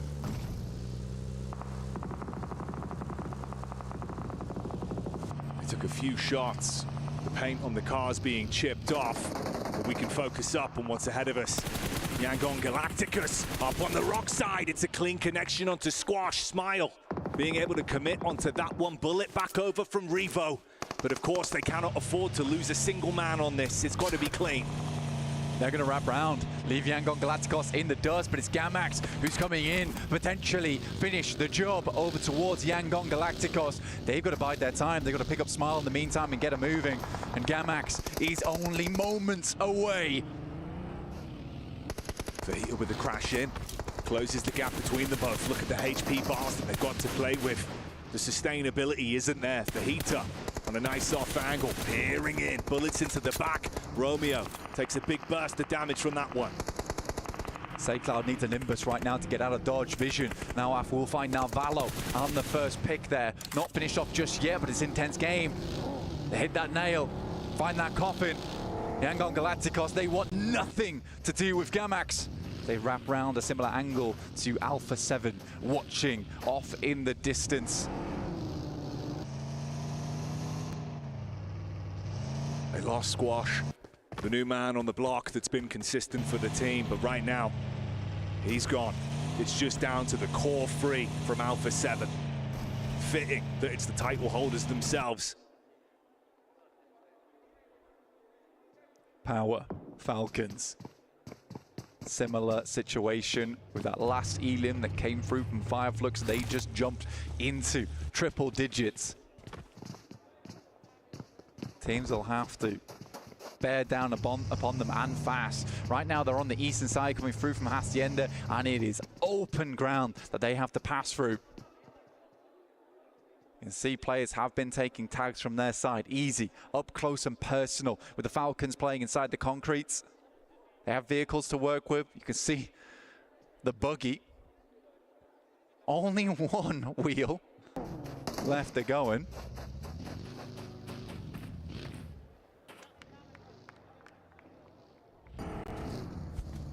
Center circle again as well from Reg and Karia. Influence Rage close by. Two teams that went head-to-head for the chicken dinner into the previous matchup. A lot riding on this one. You can see the move up as well. Gamax swerve round Yangon Galacticus as they make their move. And the interesting thing with Power as well, Easy, I think his position's been undetected. He got clear vision onto the Falcons, didn't take the first shot. Instead, he can play off his teammates when their attention is turned and they've got to go for the move. He could sideswipe them. Let's try and move ahead. You're right. They're going to have a backstab potential on their hands, which is never easy to deal with. Yangon Galacticos currently struggling, though. Constantly hounded by teams here from Gamax, who have taken a bit of a split. Fajita waiting down low. And do they even know his position? As they head over towards Horror right now. Ragnar finding shots over towards AX. Scarface is taken low there from R8.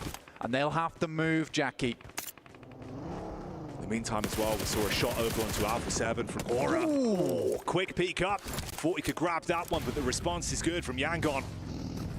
Crosshairs instantly flick up. Their eyes light up as they grab onto the knock. They're hanging on, the speed at which they're flicking around as well. They are hyped, filled with adrenaline going into this match, knowing that their life's on the line here in terms of the tournament. Judo finding more players over towards Vision, but they clap back over towards APK. SayCloud on the high ground. These shots are just not hitting, Jackie. Sleepy, looking shaky. Didn't instantly bite on the bait that was shown from SayCloud. And when he did go for the spam, a few bullets going awry. Quite a distance firefight on it, can't commit onto the knock, and he's being flanked from the back line. Turns his attention.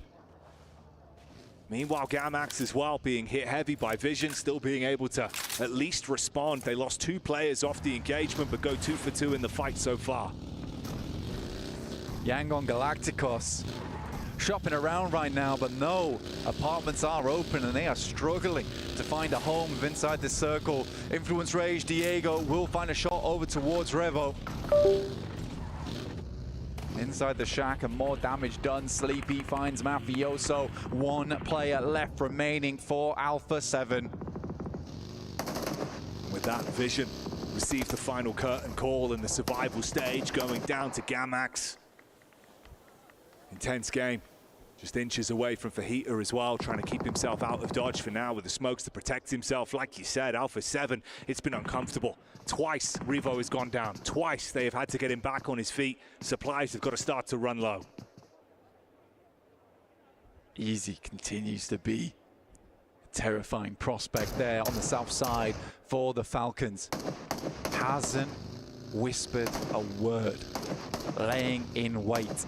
Yangon Galacticos have come through some pretty tumultuous situations. The caltrops were laid down for them and they swerved, they've avoided, and they've made it in with some tumbles, some rolls, some dashes to get towards this position. The circle continues to move out of their reach. So how will they play out these next couple of minutes to make it in? Intense game, Alpha 7, Gamax all weakened, all injured. It's a full four-man squad from Yangon.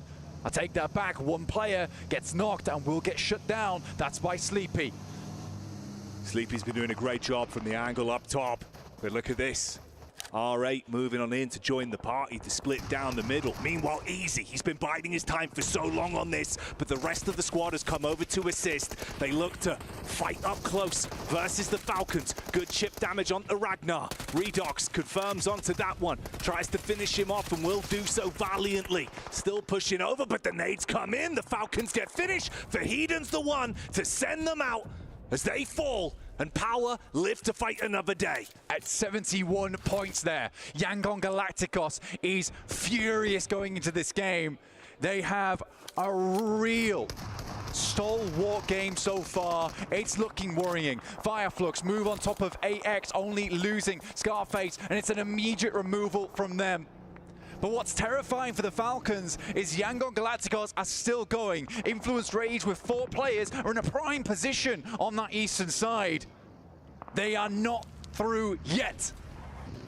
It comes down to the bitter end, and this is the issue. You have left the fate of the Falcons in the hands of the other teams in the lobby. 8th and 9th position with a huge opportunity here. Last game, leave no stone unturned. How will Yangon Galacticos play this next maneuver? Much like that zipline above them, they would love for a straight rotation directly into the circle. And they're going to move over towards Kenotrope. Say Cloud making the first move here.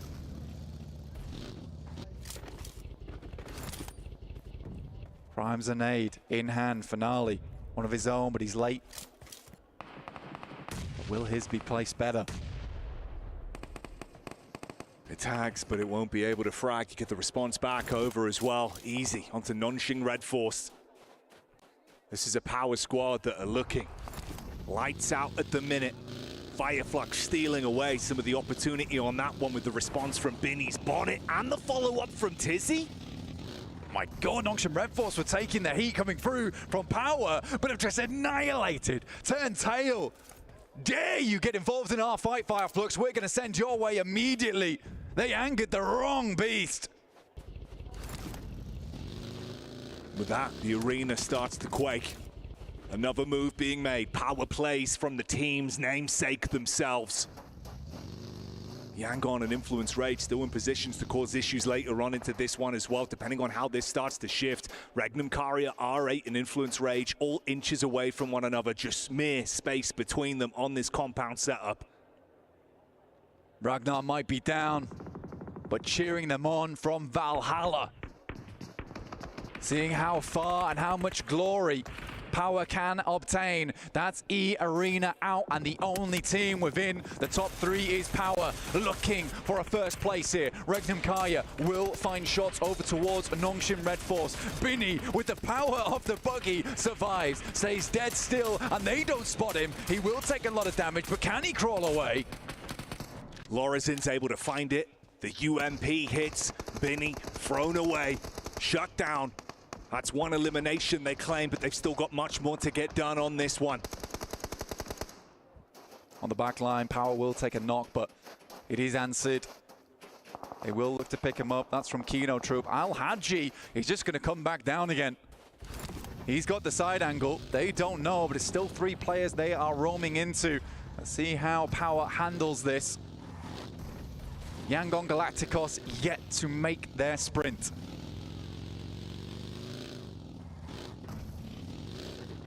When push comes to shove for Heater's position, can it cause issues in the backline? Have they forgotten about him? The solo man from Gamax that tucked himself away quite some time ago. Influence Rage watching on. A fantastic position for them that they can work, but they will have to move. Yangon Galacticos up against Gamax. The first is found. It's from Kino Trope to steal that one away. So Yangon still only up to 2. Looking for the res, but they're trapped in the tunnel. Jiggle will find Carrillo as well as Mafioso. Alpha 7 being collapsed upon as Hora outdo them. On the push down, Alpha 7 are removed from the battleground. And those reigning champions not having an opportunity to show us the might they were made of last year, falling to the wayside. Tamra looking to back things off, causing Boys from Power a little bit of a problem, but it is Al-Haji, puffs out his chest, will send them away. Playing on 2 fronts right now. Nongshim Red Force did send forward with Tizzy. Romeo made it into the circle for Yangon Galacticos. With a lasso, he needs to grab the rest of his team and pull them close. Oh, sideline shot, it's quick from Pedrino. Up close against Kinotrope. Tamar trying to deal some damage back, but you could not stop this man. Intense game, showing us what they're made of here. Yangon as well pushing up with the opportunity that's created. They know that Kinotrope were laser focused on that angle. Now they've got room to move. This was the fight in the backline from Hora as well. Pedrino with a 1v3 makes it happen. We were watching Alpha 7, but what a display of fortification coming through from Pedrino. He was clean with it last game, makes it happen again. And for Intense Game, despite them in 12th place, what a highlight reel for Pedrino in the last 2 games. Haji causing issues as well. Power Esports, pinpoint perfection. From the hillside, bullets down, Smile, knocked over instantly. That's Yangdong in a really rough spot now. Yangon Galacticos. Say Cloud looks to move out for Influence Rage. This is massive news for them. They could overtake, and that 0-point game last match could just be the thing that tips Yangon over the edge. Tucked into position. Got to slow down the pace on it. No opportunity to get the third man back up. Just play as the duo from this. That Smile now fully confirmed, of course, from the knock that we saw earlier from Al-Haji. You still get the establishing shots of Influence Rage, Regnum Karia, and RA. Influence Rage need to make a move slightly sooner than RA as well, unfortunately. Little boy sends down towards that south side. Fahiden moves up over towards Nongshim Red Force. Do they know that Tizzy's playing in this position? Diego spotting over towards Hora for a nice little angle. Nades start to get sent off over towards RA, who are initiating a smoke train. Going early right now. Nade's been sent in. Regnum Karya will have to withstand, but it's a big nade that splashes large. It's instantly hit them, damage done. They start to advance from it. Nade over the top to give them room to move up, but the vehicle throws in some additional carnage. A misplay from Toshbek. That lands on Shilas. The flames burning down the potential control inside of the compound, so R8 can actually close the gap onto them. Regnum Karya struggling now, and Nade goes in.